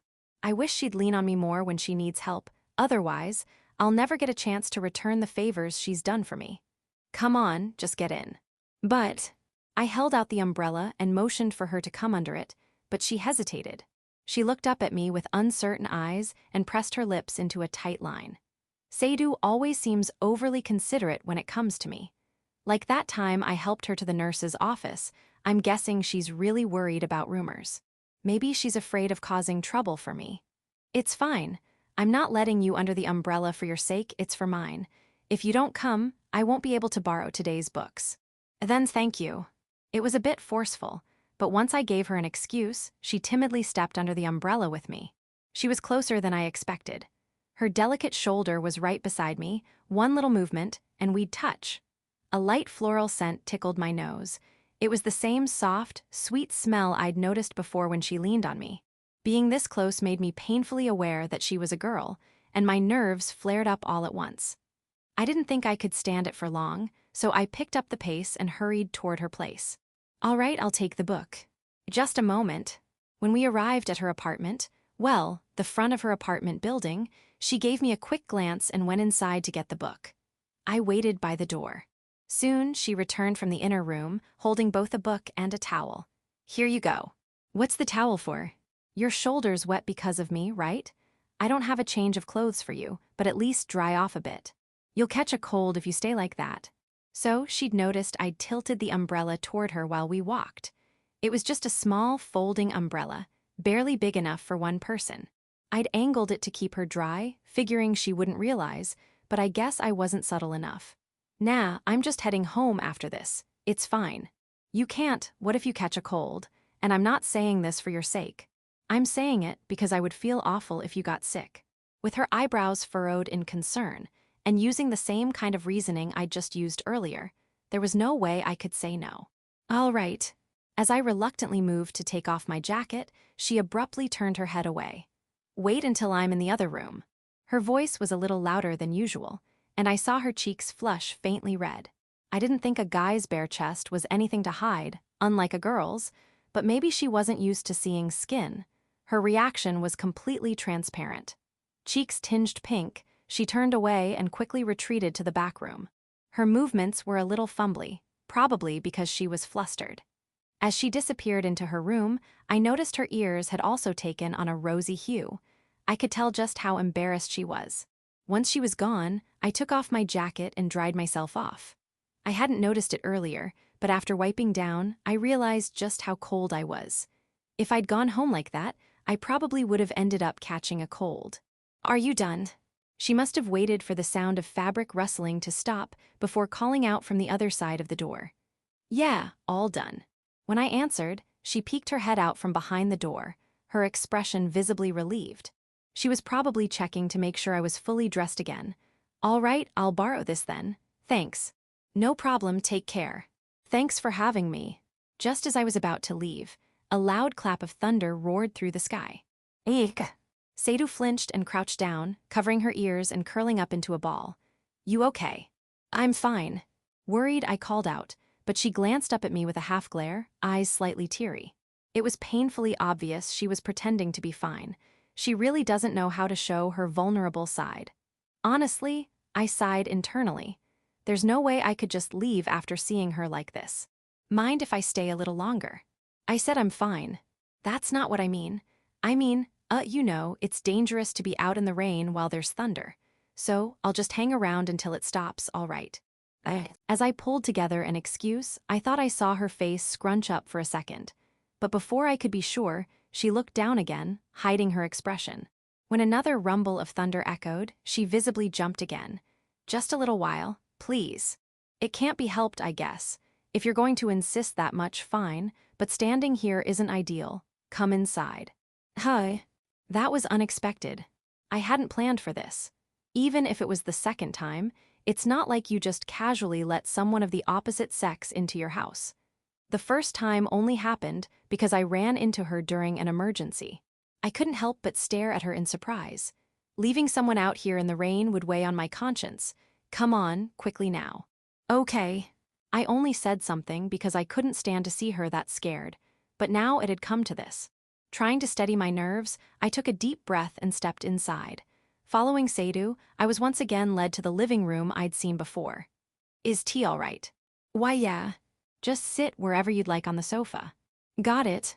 Following her directions, I slowly sat down on the black leather couch. The room was quiet, only the sound of the heavy rain outside echoed in my ears. I glanced over to the kitchen.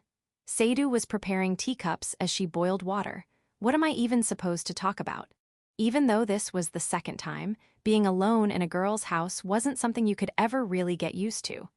I tried to calm myself, but the tension still lingered. As the awkward silence stretched on, a soft clink echoed as she set a teacup on the table. Here you go. Oh, thanks. I took a sip of the tea. The warmth spread down my throat and filled my stomach, easing the tension slightly. Maybe it was the calming effect of the tea, but I felt a bit more at ease. You really don't like thunder, huh? No, I don't have any good memories associated with it. I see. Sadu's expression darkened, and it felt like I had touched on something I wasn't supposed to. I could only respond with a small nod.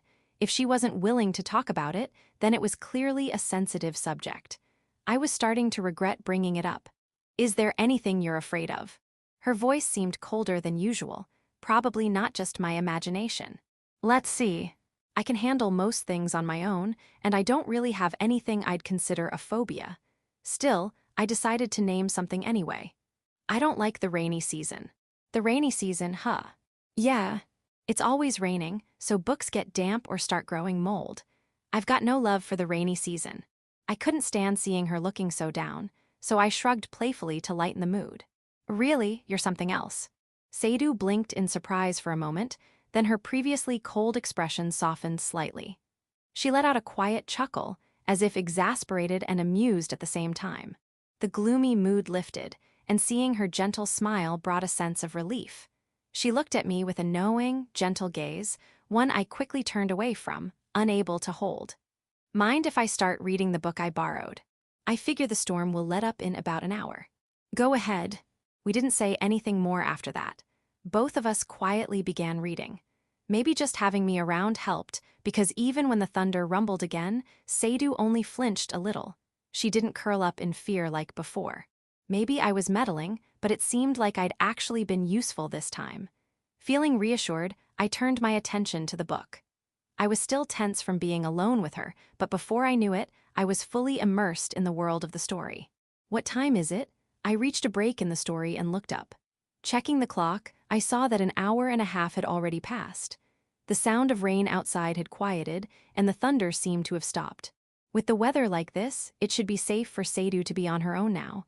Looks like the thunder stopped. I'll head out. All right. I called out to Sadu, who was still reading. As I grabbed my things, she gently closed her book with a snap and followed me to the front door. We faced each other at the entrance as I put my shoes on. See you. Thanks for the towel, the book, and letting me stay at your place.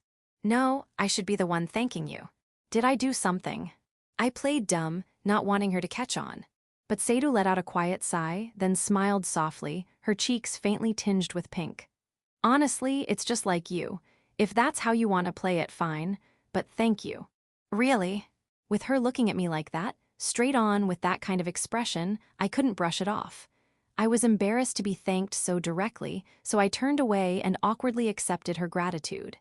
Yeah. Well, see you tomorrow. Yes, see you tomorrow. I thought stepping outside would calm my nerves, but somehow, my heart still wouldn't settle. Section. During lunch break, Sadu messaged me again to say she didn't have anything planned after school, so I waited for her at the shoe lockers like usual. It had become such a daily routine that I could more or less predict when she'd arrive. Glancing at my watch, I figured she should be showing up any second now, and sure enough, I spotted her coming from the end of the hallway. That's when it happened. Sadu-san, could I have a moment? Just as she appeared, a guy called out to her. He looked like the textbook definition of a handsome guy, clean-cut and stylish, but with a cool vibe that was totally different from Kazuki's. He was tall too, probably around 180 cm. Sadu was short even compared to the average girl, so the height difference made it even more noticeable. He might be the upperclassman Kazuki had mentioned before. If I recall, he said the guy was the captain of the soccer team. What is it? Getting approached by someone like that in such a public place, Sadu responded with a cold, guarded look. That familiar wall she used to put up, it had been a while since I saw it, and oddly enough, it felt kind of nostalgic. She looked the same as she did back when I first returned her student ID. I just can't give up. I really like you, Sadu-san. Please go out with me. Did he seriously just confess to her in front of this many people? I was stunned. I couldn't help but stare. No way I'd ever be able to do something like that. Hell, I've never even confessed to anyone at all. Doing it in a situation that draws this much attention? No chance. Looking around, I saw other students were watching too, their faces filled with curiosity and surprise. How would Sadu respond to being confessed to by someone so popular? I'm sorry. Like I said before, I don't have any intention of dating anyone right now. So she'd already turned him down once before. Then, can we at least be friends? She rejected him just as firmly as before, but he still tried to cling to something. I guess if he were the kind of guy to give up easily, he wouldn't be confessing in public like this in the first place. I'm sorry. I'd prefer not to even do that. All right, sorry for calling out to you. No, thank you, now if you'll excuse me. Realizing that pressing further would only make things worse, he backed off quickly. Sadu gave a polite bow, then briskly walked past him, put on her shoes, and left the school building. The whole thing ended surprisingly anticlimactically. The crowd around them, sensing it was over, began to disperse. Judging by what he said, this wasn't the first time he'd confessed. Kazuki mentioned something about that before too. He probably thought that, with other people watching, she'd find it harder to reject him. That might work on most people, but not Sadu. Clearly, the rumors about her avoiding guys were true. I'd started to forget that recently, but now I was reminded all over again. Which means the fact that she treats me, a guy, kindly must mean she trusts me. Then again, it could just be that she's being nice because I'm a fellow book lover. Either way, I should at least make sure I never betray that trust. Even with the surprise confession, everything else proceeded as usual. I followed behind Sadu as we made our way to her place. I was a bit farther back than usual since I'd been frozen in place during the confession, but it wasn't a problem. I'd already memorized the route to her apartment. Even if I lost sight of her, I could still make it there. Watching her hair shimmer as it swayed in the light, I couldn't help but think, she really is beautiful. Sorry you had to see that earlier. When we arrived at her apartment and stood in front of the door, Sadu turned to me and gave a small bow. Ah, you mean the confession from earlier? That's not your fault. He was the one who came up and said all that. It's not something you could have prevented. Well, that's true. Still, are you sure it was okay to turn him down? Even from a guy's perspective, he seemed pretty good-looking. There aren't many guys out there who look that cool. According to Kazuki, he's fairly popular with the girls, too. Under normal circumstances, it wouldn't have been strange if she had hesitated at least a little. But Sadu remained completely unmoved, her expression calm and indifferent. I don't really care about looks. Besides, guys like that are usually only interested in my appearance. Yeah, I guess that makes sense. Sadu had always kept her distance from guys. So the ones who tried to approach her were often people who didn't really know her. Being confessed to by someone like that, of course she'd turn them down. I couldn't help but smile wryly at how consistent she was. With how guarded she is, it's practically impossible to get close, let alone start dating. In that regard, I trust you. You actually see me for who I am. Well, thanks. I guess seeing how you handled things today reminded me that you were once known for your frosty attitude. What do you mean by that? I said it while reminiscing about that familiar atmosphere, but she tilted her head, genuinely confused. I hesitated, unsure how to explain without sounding full of myself or making assumptions. But no other explanation came to mind, so I decided to just go for it. If I was wrong, I'd just accept the embarrassment. Well, maybe I'm imagining things, but you don't seem as cold toward me as you used to. We talk about book impressions and stuff now, right? Watching how you treated that guy today reminded me, right, she used to be like that all the time at the start. That's true. I realized I don't have to be on guard around you. Thanks to that, I can speak normally now. Right, and honestly, I'm really glad you trust me that much as a friend. Let's keep getting along. Friend. Her face froze, like something had caught in her mind. The gentle expression she wore just moments ago tightened slightly, eyebrows furrowing into a mix of frustration and sadness. Her sudden change threw me off. What's wrong? Nothing. Yes, let's continue as friends. Sadu's lips pressed together firmly as she said that, and her expression looked complicated. Section.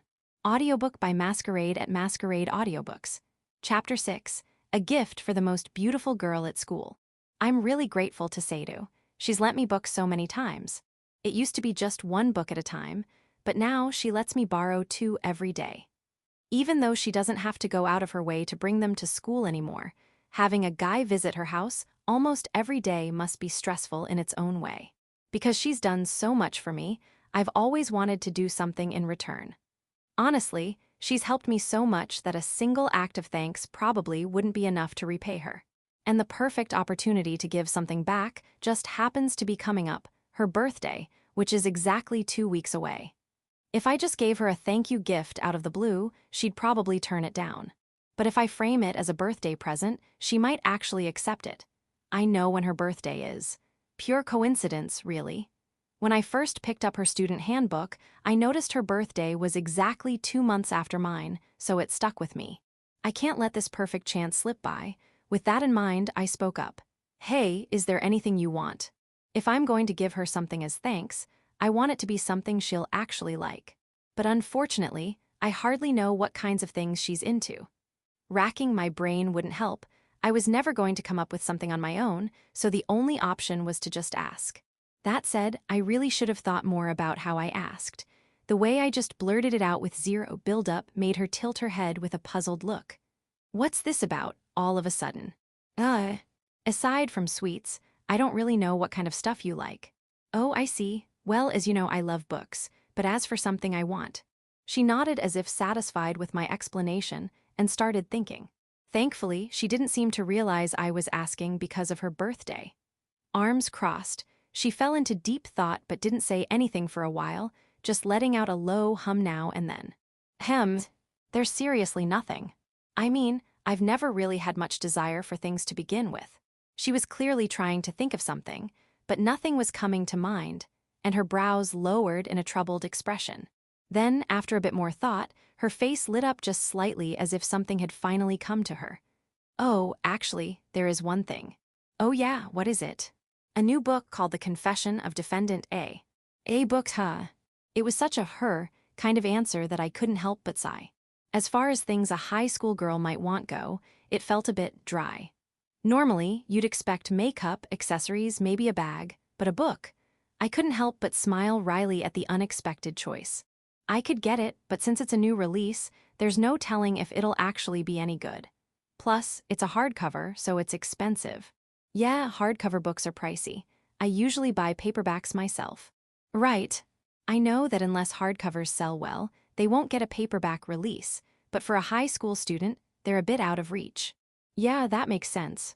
A lot of books won't ever get a paperback edition unless their hardcover sells well. Recently, more books have been coming out as paperbacks from the start, but the hardcover to paperback route still exists. If you're a real book lover, it's probably better to buy the hardcover. Still, they're pricey, too pricey for most high schoolers. By the way, when did you start reading books? Me? I've been reading since I was pretty little. I always loved having picture books read to me. I guess it all started because my mom used to read to me every day. I think that's what got me into the habit. Huh, so she really read to you every day? Yes, every single day. It made me so happy. Sadu smiled faintly as she spoke. It looked like the soft smile she sometimes shows these days, but it also seemed tinged with nostalgia and something fragile. Well, I get it now, you really love books. But is there seriously nothing else you want? Nope, nothing really. I gave it one last try, clinging to the faint hope she'd name something else. But just as I suspected, books were the only thing on her list. She probably wasn't even thinking about this as a birthday present. She was just answering honestly with something she wouldn't mind having.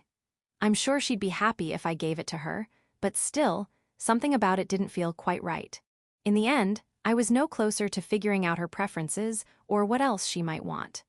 Feeling totally stuck, I could only watch as she tilted her head and looked at me, puzzled by my dejected expression. It was Saturday, and since my shift didn't start until the evening, I decided to go to the bookstore to look for that new release Sadu had mentioned. I know this bookstore well. I've been here so often that I basically know where every type of book is. I'd always swing by whenever I had some spare time while out, and before I knew it, I'd memorized the layout. Bookstores just make you want to stay. Seeing shelves packed with books lifts my spirits, and you never know what new titles you'll stumble upon. For someone who loves books, it's basically heaven. I often end up staying way longer than I intended. And after spending all that time there, it feels wrong to leave without buying something. So I pick up a new book, even if I've already got one I'm reading. Naturally, that just means my to-read pile grows by one more. Bookstores are truly terrifying places. I walked slowly through the familiar interior.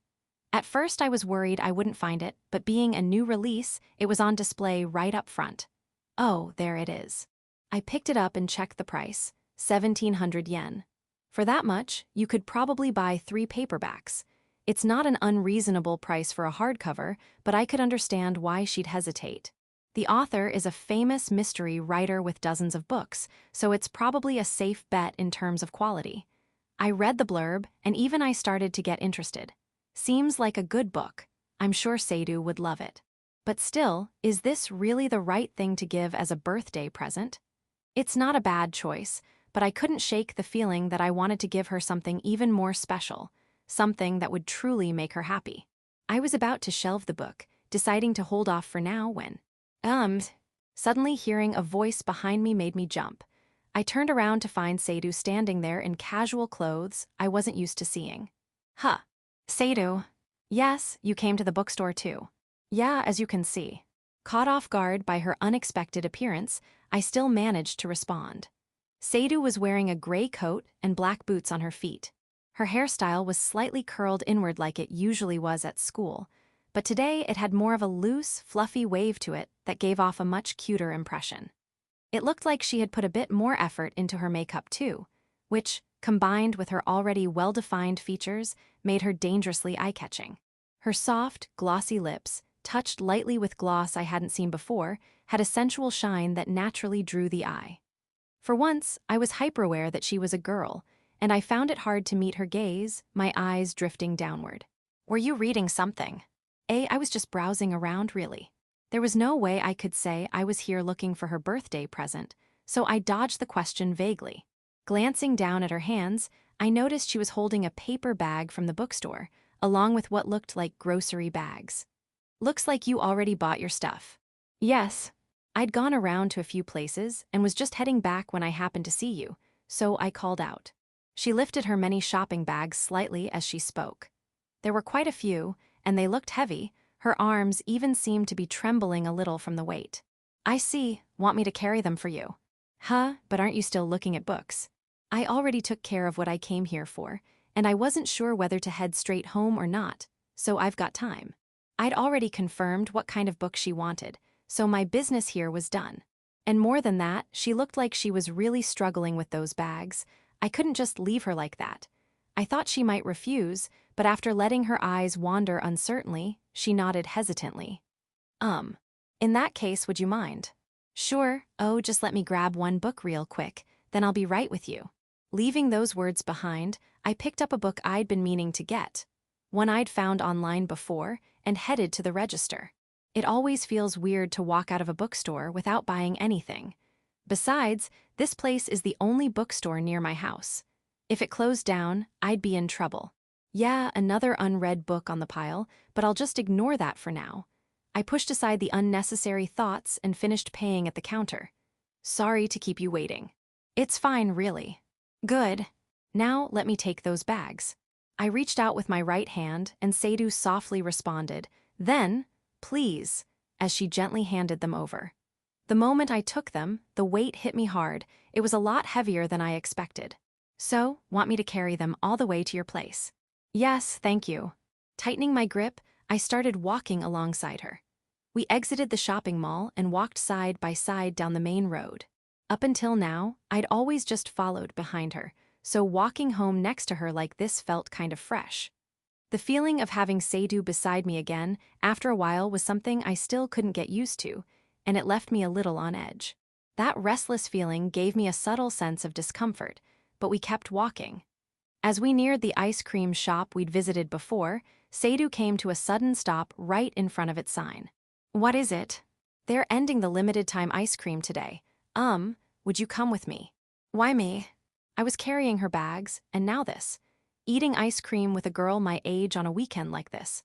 It felt way too much like a date. She'd said before she didn't really go out with friends much, but even so, I figured she could just go alone later. You said before that if I didn't have anyone to go with, you'd go with me, didn't you? When she said that, I remembered. Yeah, I did say something like that. Probably the last time we came here together. I just meant it to be a casual offer to cheer her up a bit, but Fine, I guess. But why not just go alone? Because being alone makes me nervous. That unexpectedly bashful tone was so unlike her usual confidence. It was disarmingly cute and kind of funny. The rare look on her face was so full of humanity, so different from her usual reserved expression, that I couldn't help but laugh a little. What are you laughing at? Ah, nothing at all. Come on, let's go. She must have really liked the ice cream if she wanted to go again, despite the awkwardness. Or maybe it was just the limited time thing that got her. Either way, if she was willing to come back a second time, then I guess dragging her here the first time wasn't a waste after all. With that reasoning, I figured going with her again wouldn't be so bad. I feel like I'm definitely being made fun of. She must have taken my laugh to heart, because she puffed out her cheeks a little and looked annoyed. Maybe she was trying to intimidate me by glaring, but it wasn't scary at all. If anything, the way she looked kind of like a pouting small animal just made me laugh again. Once we were inside and had grabbed a table, Sadu's eyes sparkled with determination. This time, I'll place the order. What would you like? Oh, thanks, I'll go with matcha. Got it. Last time, I had done the ordering, so I guess she wanted to return the favor. Once I told her my choice, she confidently walked up to the counter. She seemed overly sure of herself. I just hoped she'd be okay. There were a lot of extra options beyond what's listed on the menu. A. Tea toppings. W. What do I do? As expected, I could hear her panicked voice from over at the counter. Flustered and stumbling over her words, she somehow managed to follow the clerk's instructions and place her order. After struggling for 3 or 4 minutes, she returned looking like she had just finished a major task. Nice work. I didn't think there would be so many topping options. You looked totally overwhelmed. Tea, that was just a little unexpected, that's all. Forget about it. Seeing her so flustered, something she rarely shows, was amusing, so I teased her a bit.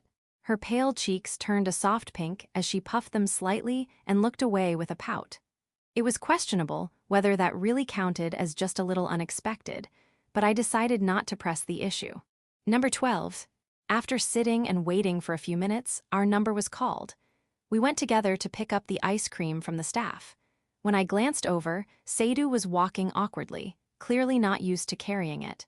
The way she moved, just slightly tense and stiff, made me stifle a laugh. What is it? And nothing, don't worry about it. The way she was still all stiff with nerves was too funny. But if I laughed anymore, she might seriously glare at me, so I held back. We sat down on one of the chairs inside the store, and she quietly took the seat next to mine. Even then, she still seemed overly aware of the ice cream in her hand, and her movements were slightly awkward. I nearly laughed again, but managed to restrain myself since we were sitting side by side.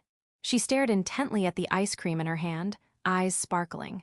The look on her face was innocent and youthful, full of age-appropriate cuteness. All right, let's eat. Yes, itadakimasu.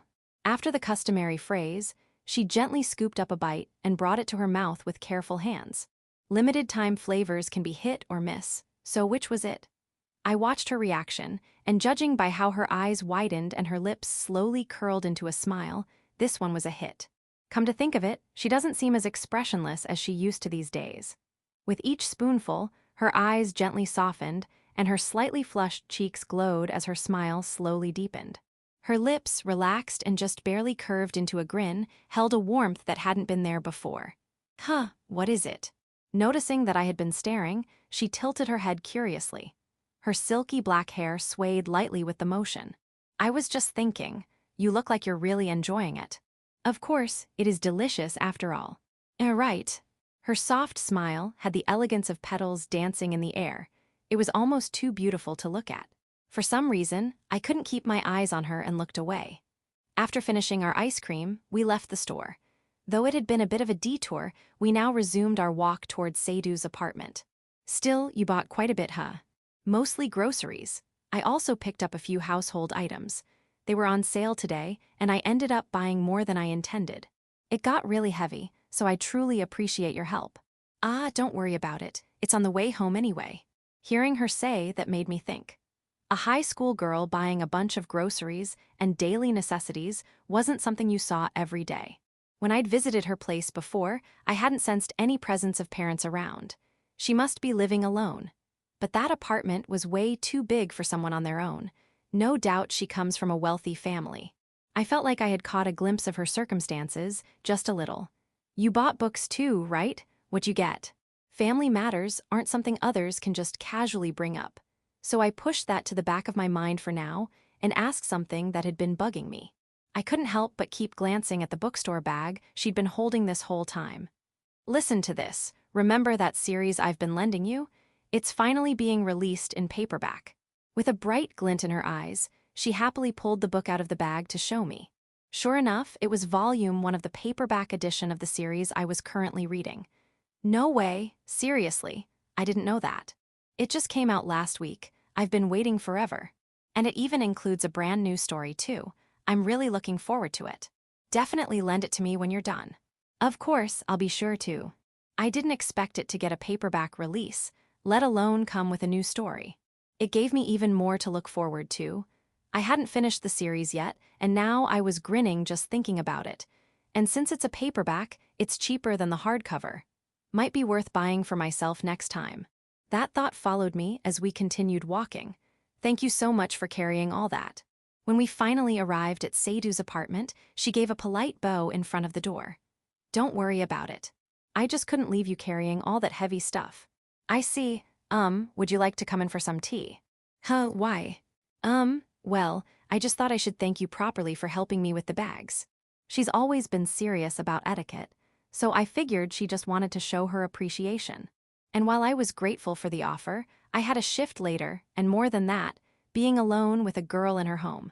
Especially when she looked this cute after putting in the effort today, would definitely leave me speechless.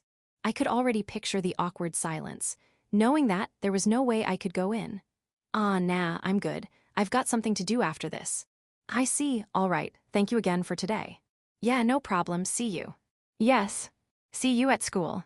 She must have really wanted to thank me, because when I declined the invitation, she looked just a little disappointed. The weekend passed, and now it was a regular weekday again. The chimes signaling the end of class echoed through the room. That wraps up today's lesson. Make sure to finish your assignments by next week. Stand, bow, sit. With the class rep's cue, the lesson ended, and everyone in the room began to move around. Hey, let's eat on the roof today. It's been a while. Huh, sure, but that's unusual. We usually eat in the cafeteria. Just in the mood for it. Feeling worn out after class, I invited Kazuki to lunch for the first time in a while. He looked a little surprised, but readily agreed. I said it was a mood thing, but that was a lie. I couldn't think of a good birthday gift for Sadu besides a book, and as a last resort, I decided to turn to Kazuki. He's used to being around girls and probably knows about this kind of stuff. That said, if he found out I was looking for a gift to give someone, I could already picture him going all in, eyes sparkling, pressing me for every detail. Just imagining that made me feel a bit gloomy. Once we reached the rooftop, it was clear and pleasantly warm. Lately it had been getting colder, so this weather was a rare treat. Winter's almost here, I thought distantly. I relaxed in the calm warmth as we headed to an open bench, where I sat down and opened the bag of bread I'd bought earlier. So, you've got something to talk about, right? You figured that out fast. Well, yeah. Whenever you've got something on your mind, you always ask to meet on the roof. If Minato's the one inviting, it's gotta be something. You're still sharp as ever. Usually I'd be thankful for that insight, but today it was just a hassle.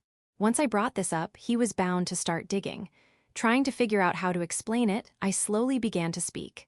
Well, I've got a question more than a problem. What kind of stuff do you give girls as gifts? Gifts for girls, huh? He caught on to the word gift immediately and gave me his usual teasing grin. Just tell me already. You go on dates all the time and seem to get along with girls. You've given out birthday presents and stuff, right? Yeah, let's see. Most of the time I go with sweets. If it's just a friend, something from a well-known shop is always a safe bet. Girls usually like sweet things, so chocolate or cake is a good choice. Sweets, huh? It was the same advice I'd once given to Hiyaraga-san. True, sweets were safe, and unless you gave someone something truly awful, they'd probably be happy with it. But as a way of saying thank you for everything she's done, it somehow didn't feel quite right. But if it's someone I'm close with, or someone I owe a lot to, I'd go for something more thoughtful, like something beauty-related or maybe an accessory. If you're the one giving it, that kind of thing might be better. Feels more special. Kazuki grinned mischievously, like a little kid who knew he was onto something. His instincts were way too sharp. It was spot on. Sadu had helped me out so much, and I was trying to find something a bit more meaningful to give her. He'd basically figured out everything already. I see, that gives me a few ideas. No problem. So, who's the lucky girl? I've never heard of Minato being close enough with someone to want to give them a gift. As soon as the conversation ended, he pounced, rapid-fire questions flying like it was finally his turn. Exactly what I expected.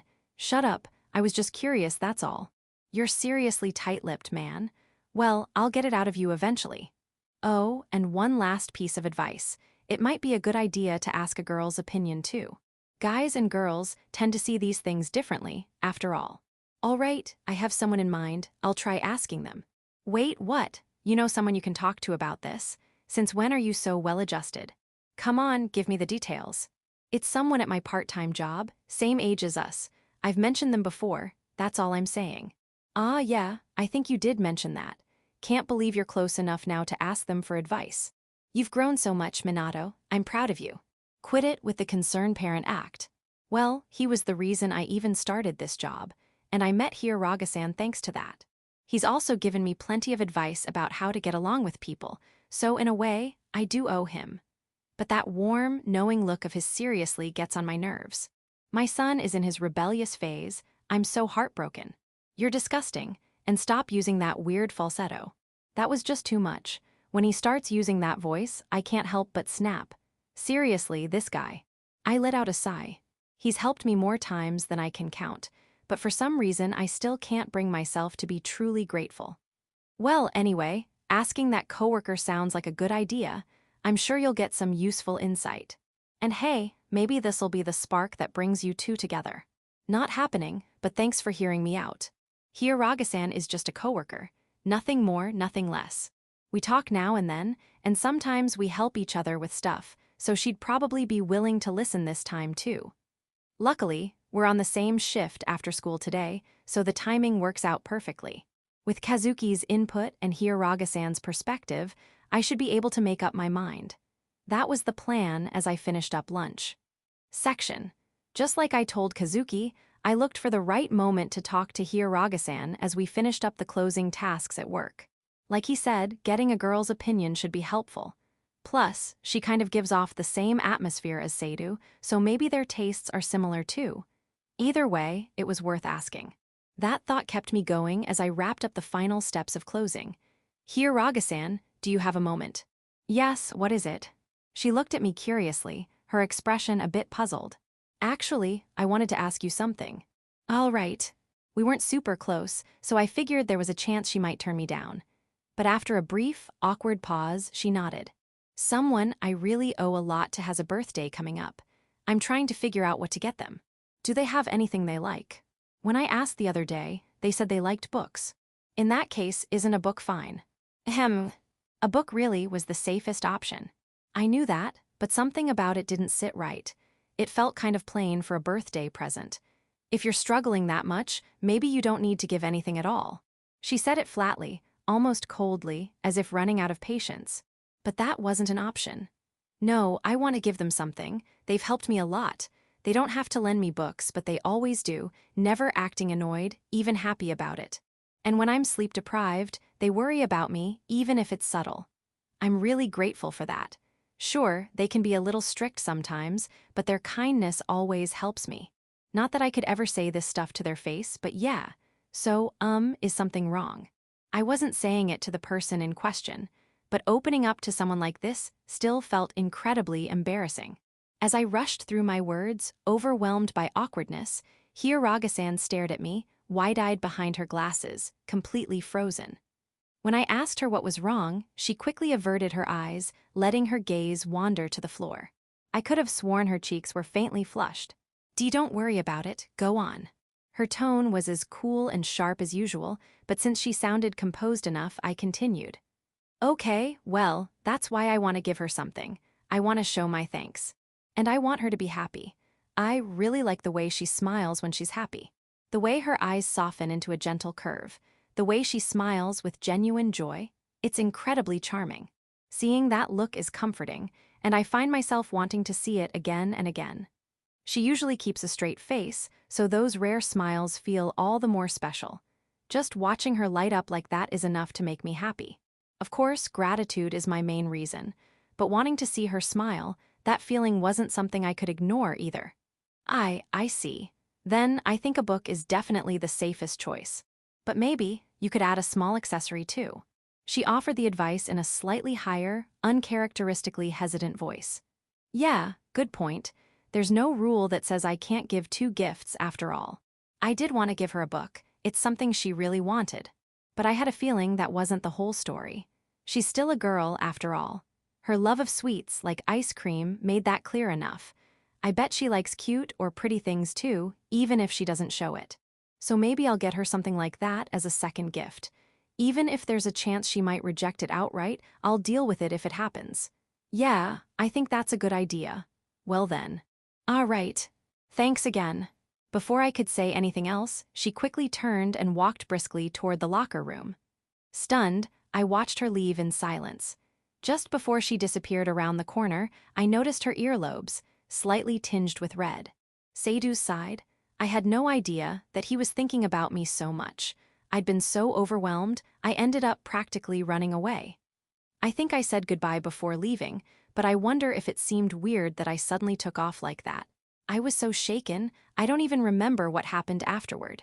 Before I knew it, I was curled up on my bed with my face buried in a pillow. Too much had happened, and my mind was a total mess. I couldn't organize anything, my thoughts were spinning in circles. I needed to calm down.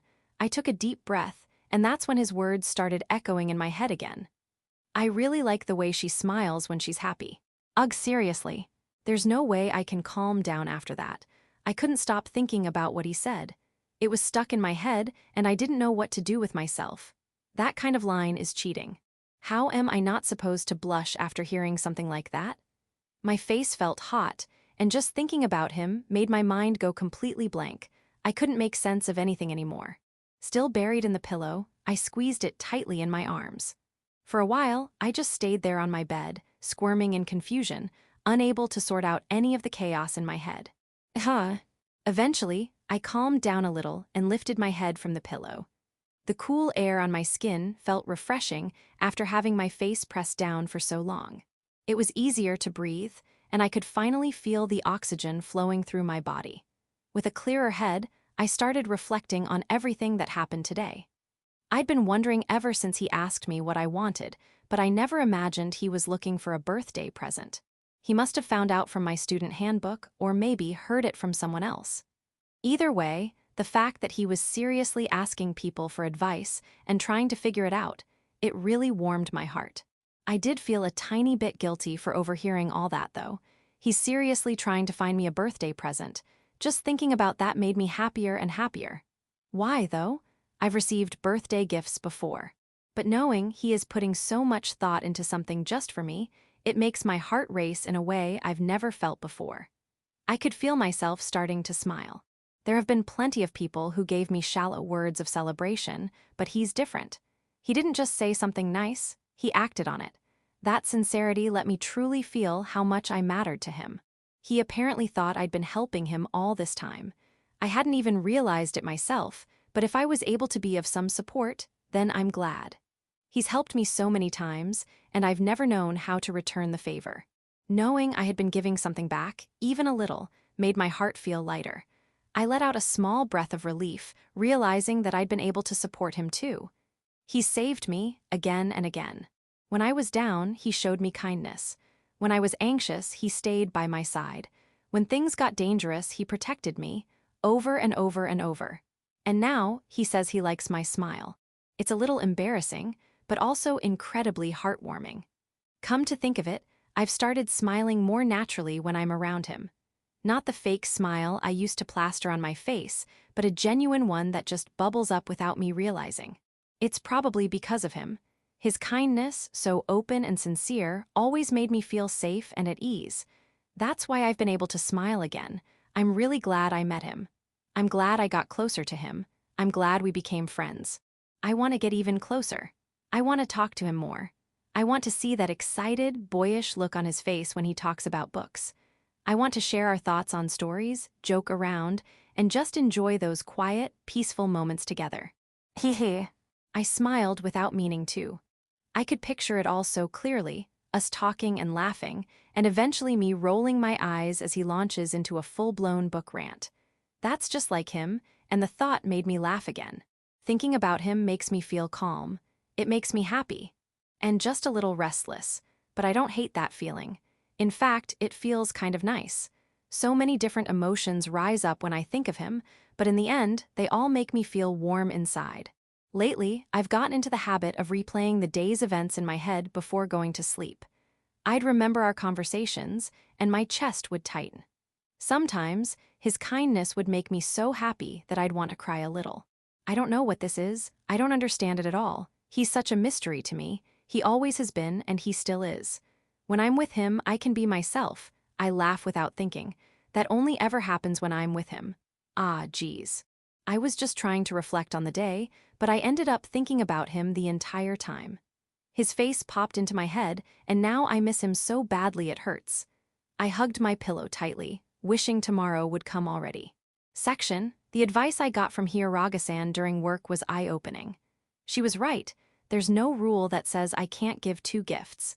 Giving her a book and something beautiful that she'd enjoy, yeah, that really does sound like the best plan.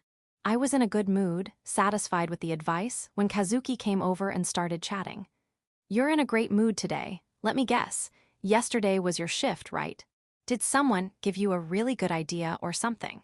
She said accessories would be good too, from a girl's perspective. I'm planning to go shopping sometime this week. We were chatting over curry rice in the cafeteria. Kazuki's idea. If a girl's saying that, then the person you're giving this gift to must be someone you're really close with.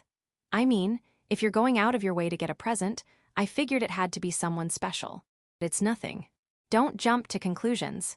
Yeah, sure, whatever you say. He was grinning the whole time, clearly imagining something romantic. She's just a friend. I'm just a little indebted to her. Why indebted? Are you saying she comes over to cook for you since you live alone or something? Kazuki was getting way too into it, and I sighed, annoyed. There's no way that's happening. What kind of rom-com do you think I'm living in? She lends me books, that's all. Wow, I didn't know you had a friend like that. And a girl, no less. So who is it? If it's not your coworker, and you don't have many friends outside of school, then it's gotta be someone from our class, but I've never seen you talking to any of the girls that much. Stop jumping to conclusions. Say one more thing, and I'll never talk to you again. Okay, sorry. I was just messing around. Still, I'm glad you've got someone you're close enough with to want to give a gift to. One piece of advice, though accessories can be tricky. Tricky. Yeah, people have their preferences, and if you pick the wrong thing, it can come off as too heavy. You've gotta be careful. Seriously, why didn't you say that earlier? I figured you already knew. How would I know that? I've never given a girl a gift before, that's why I asked you. I didn't know accessories were such high-level stuff. I instinctively held my head in my hands. Haha, well, good luck. Easy for you to say. It is easy for me to say. Kazuki grinned cheerfully as he took another bite of his food. I couldn't help but sigh at the sight. This was a problem. I wasn't planning on changing the plan now, but I was definitely starting to worry. What kind of accessory would actually make her happy? As I sat there stressing about it, my eyes wandered toward Sadu, who happened to be eating at the far end of the cafeteria. For some reason, she was looking back at me and our eyes locked. But almost immediately, she looked away. What was that about? Normally, even if we were in the same cafeteria, she wouldn't so much as glance in my direction. Why now, confused, I kept watching her. Then she peeked at me again, just briefly. And again, the moment our eyes met, she looked away, her expression awkward. I had no idea what was going on. This was the first time she'd acted like this. We'd usually exchange a quick look or a nod if we saw each other, but never this, never flat out avoiding me. What had changed so suddenly? I couldn't make sense of it, but I kept watching as she began chatting with her friend. For now, I pushed it to the back of my mind and decided it must have been nothing. Are you good for after school? Yes, nothing going on. Same time as usual. Got it. After school, I waited by the shoe lockers as usual for Sadu to show up. Her message during lunch hadn't sounded any different. Calm and indifferent as always, maybe a little cold, but that's how she normally is. The cafeteria thing must have just been my imagination. I told myself that again and waited. A little while later, Sadu appeared. Her beautiful hair shimmered as she walked, drawing everyone's eyes without effort. Add to that her well-defined features, clear double eyelids, a refined nose, and lips that looked like ripe red fruit, soft and full. Seeing her like this, I was reminded all over again of just how stunning she really was. As she walked and spotted me waiting, her eyes met mine for a brief moment, then immediately dropped. She walked right past me without saying anything. A strange tightness stirred in my chest. Sure, it made sense, we're not really supposed to be seen together too much at school. That kind of reaction was normal. And yet, the shock of it pierced me more than I expected. This hadn't happened before. We used to at least make eye contact and nod, but now she was deliberately avoiding me. Why? Confused and unsettled, I followed after her. Even on the way to her place, she kept turning her eyes away.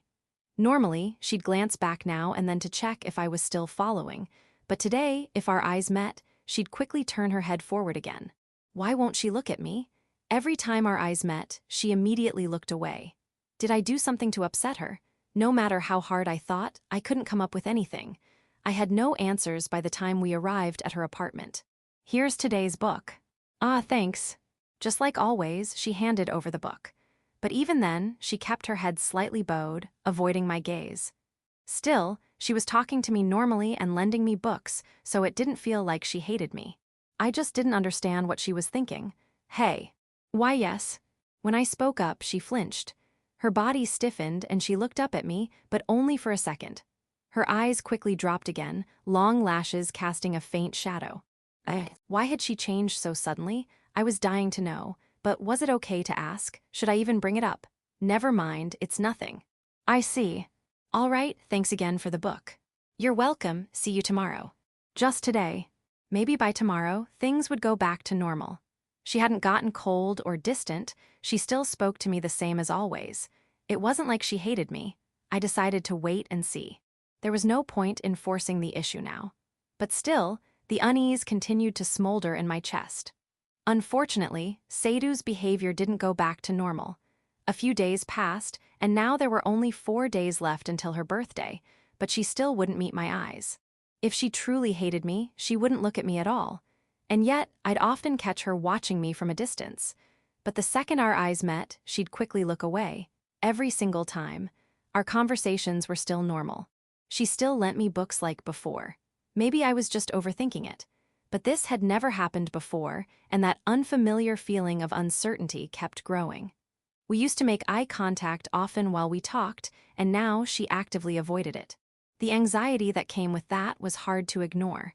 That day, too, I was borrowing a book at her place. Just like always, she went inside to grab the book and handed it to me. Here's today's book. Thanks. You're welcome. I accepted the book she handed me and thanked her. In the past, she would have looked me in the eye, but now Sadu kept her gaze lowered, never meeting mine. It had been several days. Maybe tomorrow things will go back to normal. I kept telling myself that, but by now, I'd reached my limit. Hey, don't you think you've been acting kind of weird lately? Weird how? I think I've been acting totally normal. Even now, she wouldn't look at me. Her eyes stayed awkwardly fixed somewhere below mine. She used to always meet my gaze with those big, clear eyes of hers. Now she half ignored me, and I couldn't help but feel a little lonely and a little hurt. I mean, every time we make eye contact, you look away right away. Did I do something? You didn't do anything. It's just that eye. What? Are you sick of lending me books or something? If so, I'm really sorry. That's not it. Thinking maybe she'd grown tired of all the book lending, I said it bluntly. But then Sadu gently tugged on my sleeve and looked up at me. Her brows were slightly furrowed, and she didn't look like she was lying. But if that wasn't the reason, I had no other explanation for why she'd been avoiding me. Seriously, I mean, if you're tired of it, just say so. I have been relying on you a lot lately. No, that's really not it. She kept her fingers on my sleeve and shook her head with surprising force. Her smooth black hair shimmered and swayed with the motion. She was clearly being sincere. I must have misunderstood. Then why? Because, she mumbled awkwardly, struggling to get the words out. I waited quietly. Her lips tightened into a small line. Her eyes, which I hadn't seen directly in a while, trembled slightly.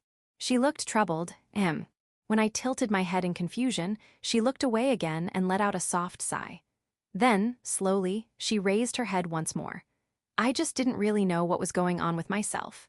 I've been kind of off lately, so it's not that I dislike you or that I'm avoiding you. Please don't worry about it. Gotcha, sounds like you've got stuff going on too, huh? Her explanation wasn't exactly clear, but I understood the feeling of being unsure about yourself. I'd had my fair share of moments like that, when everything felt tangled up and I couldn't make sense of my own thoughts. I wouldn't say it's that serious. I just might look away sometimes, but don't let it bother you. Well, I'm just glad it's not that you hate me. No, definitely not. Actually, I think of you as a really good friend, so don't worry. Thanks for trusting me. All right, I'll try not to think too much about it. Yes, I'd appreciate that. We looked at each other, and for the first time in a while, her eyes softened gently as they met mine. The haze that had been weighing on my chest quietly faded away. That familiar, peaceful atmosphere between us had returned. All right then, thanks again for the book. You're welcome. Now that I knew she didn't hate me, I turned to go. But just as I did, her face popped into my mind again, and I couldn't shake the feeling that I had something left to say. I turned back. Oh, and it was nice seeing your face again today. I feel a little more at ease now. That probably explained why the fog in my head had cleared so easily. Just being able to face her, talk with her properly, that made me really happy. I wanted her to know that. When I said it, her wide eyes froze for a second in surprise. Then they darted left and right in a panic, and her voice rose slightly as she stammered. Why yeah. Haha, what's with the stutter? See ya. Watching cool-headed Sadu trip over her words was unexpectedly cute. I couldn't help but smile. She was so flustered, it was kind of refreshing. All the anxiety from earlier was gone now, and I felt light and clear as I turned toward home. I walked off with a spring in my step, still smiling from the rare, surprised look I'd seen on her face. On Saturday, with Sadu's birthday fast approaching, I headed to the shopping mall. Usually, I'd just go to the supermarket, the bookstore, or maybe a clothing store. But today, I needed to find a girl's accessory, which meant I had to go into stores I'd never even glanced at before. That made me a bit nervous. My heart wouldn't settle down. First things first, I decided to head to the bookstore and pick up the book. The one Sadu wanted was still displayed in the new release section, so I found it easily. When I picked it up, the memory of running into her here last week surfaced in my mind. She mentioned the series was getting a paperback release, didn't she? Back then, Sadu had told me she bought the first volume of the paperback edition of the series she was lending me. Since I was already here, I figured I might as well check it out. I headed over to the paperback section. I already knew the publisher from the spine of the book she showed me, so I found it right away. There it is, got it. It was a great book, one I never got tired of rereading, so I picked it up too and headed out of the store. With the books taken care of, it was finally time to tackle the harder part, the accessory, which meant stepping into a shop meant for girls. I'd considered buying online at first, but I really wanted to see the item in person and pick something I could feel good about giving. I took a deep breath and made my way toward the nearest accessory shop. This is awkward. Why do stores for girls always feel so off-limits to guys? It's not like the shop itself is deliberately trying to give off that vibe, but still, I just feel like turning around and bolting. Everything about it feels awkward, and even though I know no one's paying attention to me, I can't shake the feeling that everyone's staring. I forced myself to focus on the task in front of me and let out a quiet breath. Typical accessories girls wear include earrings, piercings, necklaces, bracelets, and maybe hair ornaments. And sure enough, this shop had shelves full of just that. Kazuki and Hiyaraga-san probably had these kinds of items in mind when they said accessories might be a good choice. But is it really okay? With accessories like these, if you don't get the person's taste right, they probably won't be happy with it. Kazuki's observant and knows this stuff, so I'm sure his gifts are well received. But I didn't have that kind of knowledge. I'd only seen Sadu in casual clothes once. How was I supposed to know her preferences?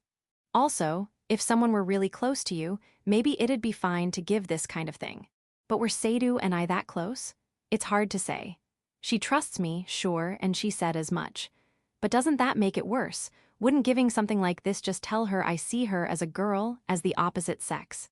The more I thought about it, the more uncertain I became. Hiragasan's suggestion to give 2 gifts still felt like a great idea. Sadu is a girl, after all, and I wanted to add something beautiful or cute that would make her happy.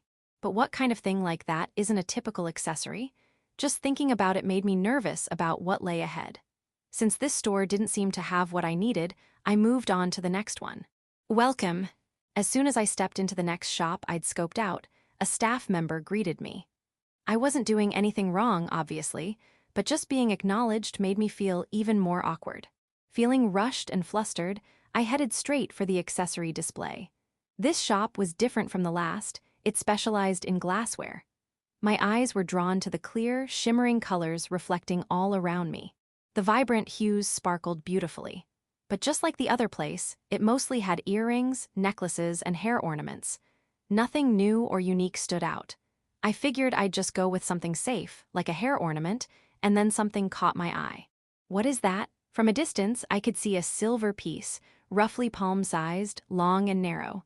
Small glints of color sparkled across its surface. I stepped closer, 1 foot at a time, and finally reached out to touch it. The coolness of metal met my fingertips, with a slight weight to it. But more than anything, I was drawn to its beauty. Tiny shards of colored glass were embedded across its surface, and the brilliant, lively shimmer made me forget to blink. As I tilted it in my hand, the reflected light shifted colors, an ever-changing pattern, like an aurora in soft cherry blossom pink. It stole my breath away. "Are you interested in that piece?" A voice from behind pulled me back to reality. It was the shop clerk. I must have been staring at it for quite a while without realizing. "Ah, yes, I'm actually looking for a gift for a friend." "I see, that item is a bookmark. It tends to be popular among book lovers." A bookmark. Now that they mentioned it, it was the right size and shape for one. But since I'd only ever used the paper ones you get for free at bookstores, it hadn't even crossed my mind. But now that I knew, it seemed perfect. I hadn't ever seen her use a bookmark, so she'd probably appreciate it. And even I thought it was beautiful, she definitely would too. "It's a new item we just got in." "It's amazing, really beautiful, I'll take it." "Certainly, since it's a gift for a friend, would you like it wrapped?" "Yes, please." "Understood. Right this way." The staff member led me to the register. While they carefully wrapped the gift, I couldn't help but imagine what it'd be like to give it to her.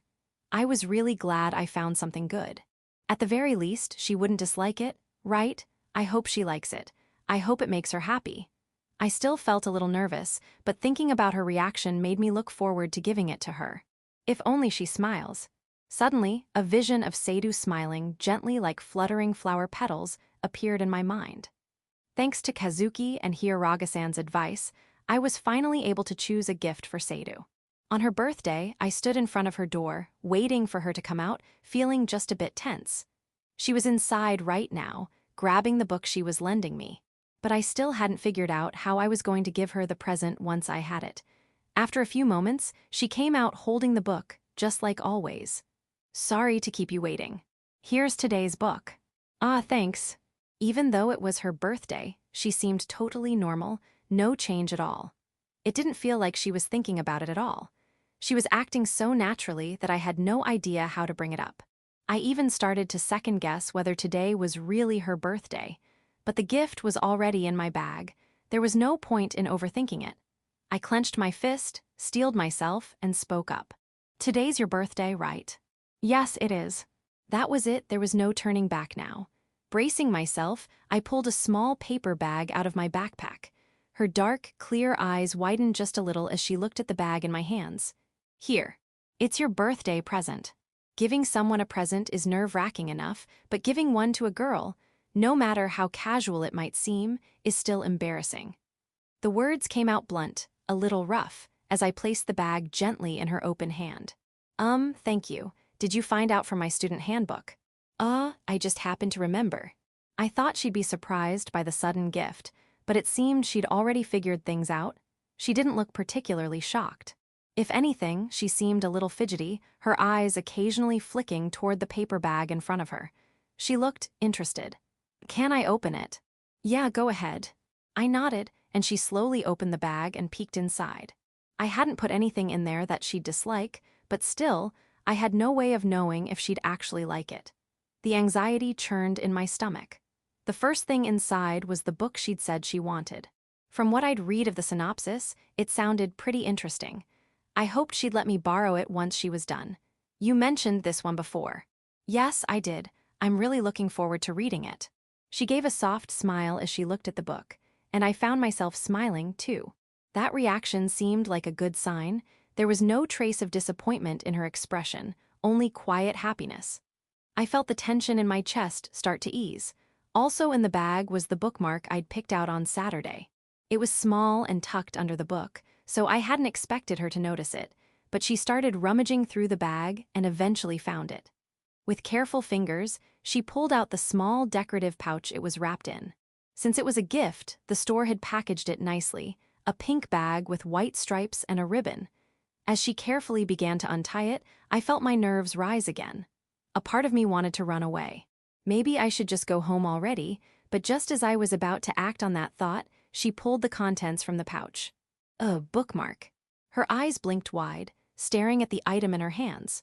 The metal bookmark shimmered, embedded with colorful pieces of glass that sparkled in the light. Yeah, I realized I've never seen you use bookmarks, so. Unable to handle the awkwardness, I muttered the explanation under my breath. I had no idea what I was supposed to say in moments like this. My words came out blunt, trying to cover my embarrassment. Will she like it? Will she be happy? Will she smile?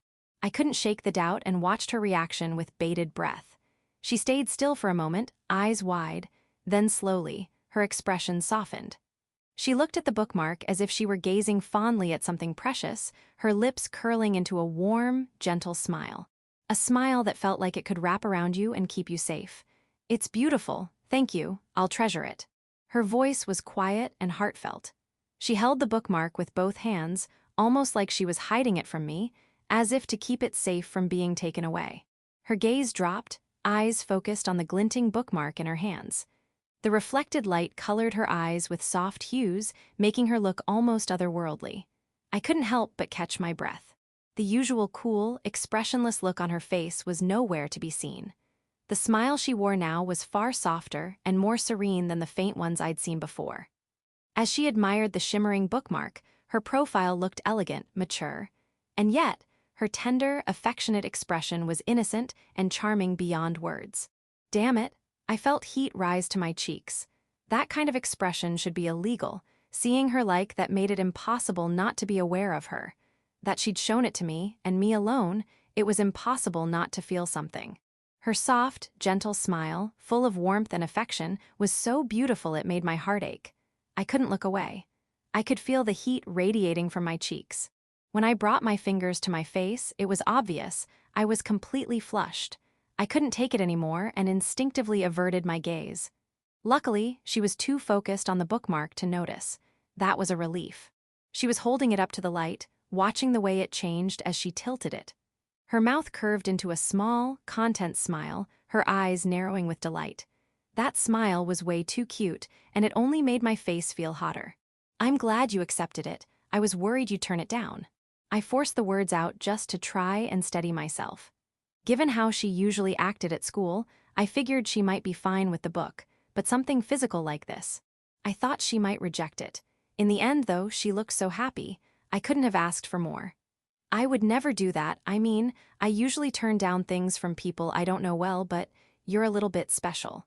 As a friend, I mean. What? Her cheeks tinged with a hint of pink as she murmured the words, her eyes lowering. Then, as if embarrassed by what she just said, she turned away, her face angled firmly in the opposite direction. Even though I knew she didn't mean it in a romantic way, the word special echoed in my chest, making my heart beat faster. Thanks, I guess. My thoughts were all over the place, my brain going blank. That was all I could manage to say. Sadu's perspective. Well, later, I gave you your birthday present, so I'm heading out. Ah, okay, thank you so much. It's fine, see you tomorrow. Yes, see you tomorrow. He rattled the words out quickly, then briskly walked away. He must have been really embarrassed about giving me the gift to rush off like that. But even so, the fact that he gave it to me made me so happy. I savored that joy as I watched his retreating figure. Once I was sure he was completely gone, I took the book and the bookmark I received and went inside. I passed through the living room and headed straight to my room, then flopped onto my bed. I got a birthday present. Everything felt so surreal and floaty, even though it had just happened. It was like a dream.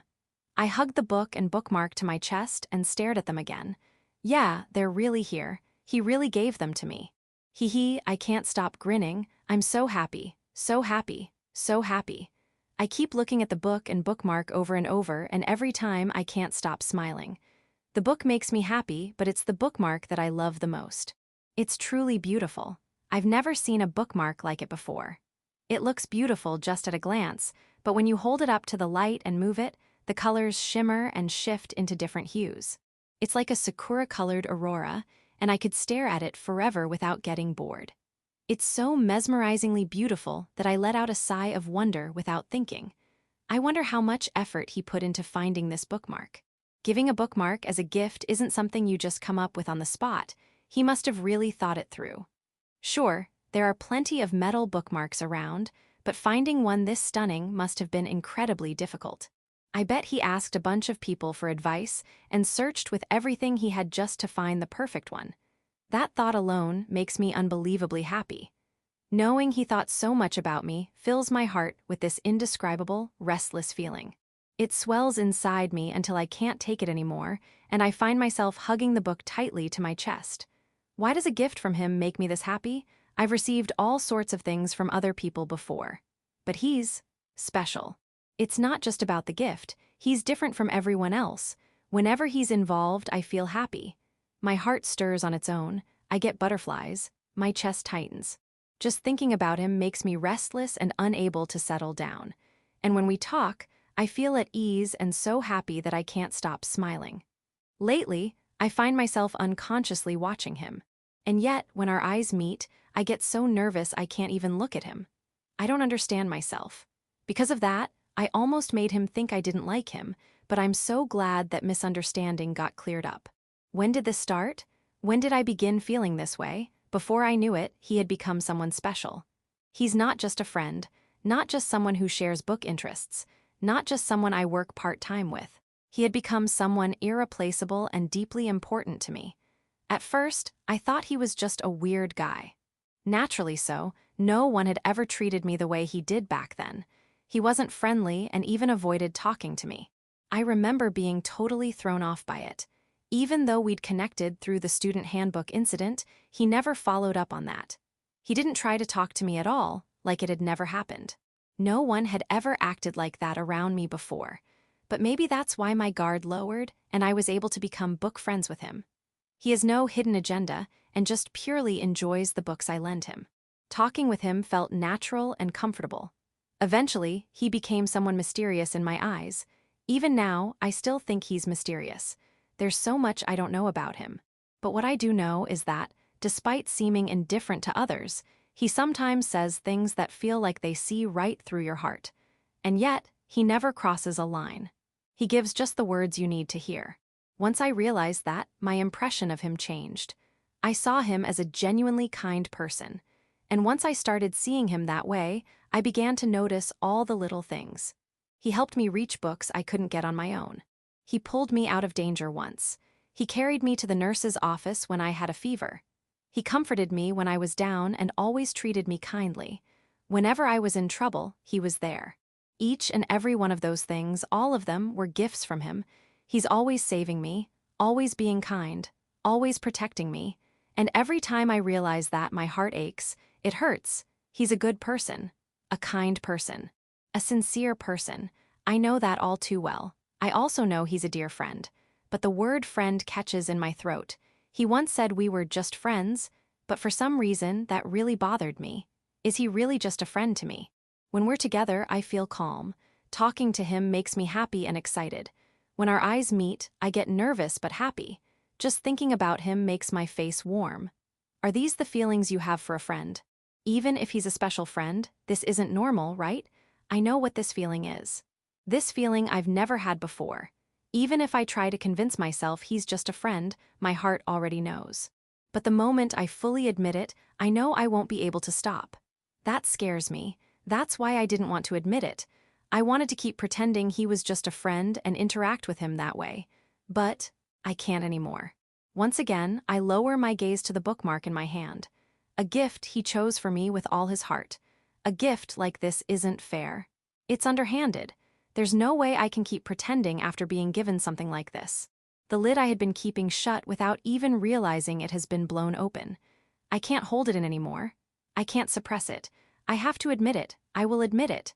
I brace myself, take a breath, and slowly close my eyes. And in that darkness, his smiling face from some past moment floats to the surface. My chest tightens painfully.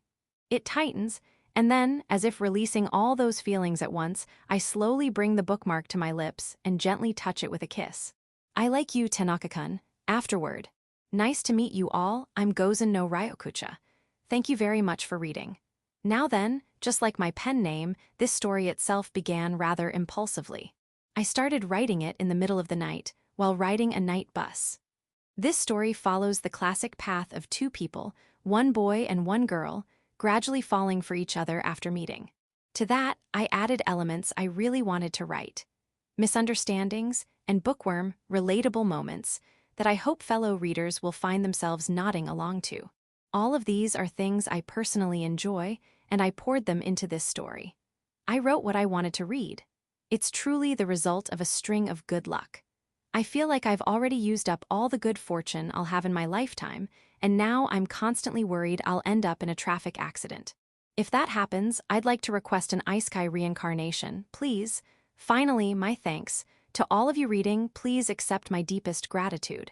Gozen no Ryokucha. End of Volume 1.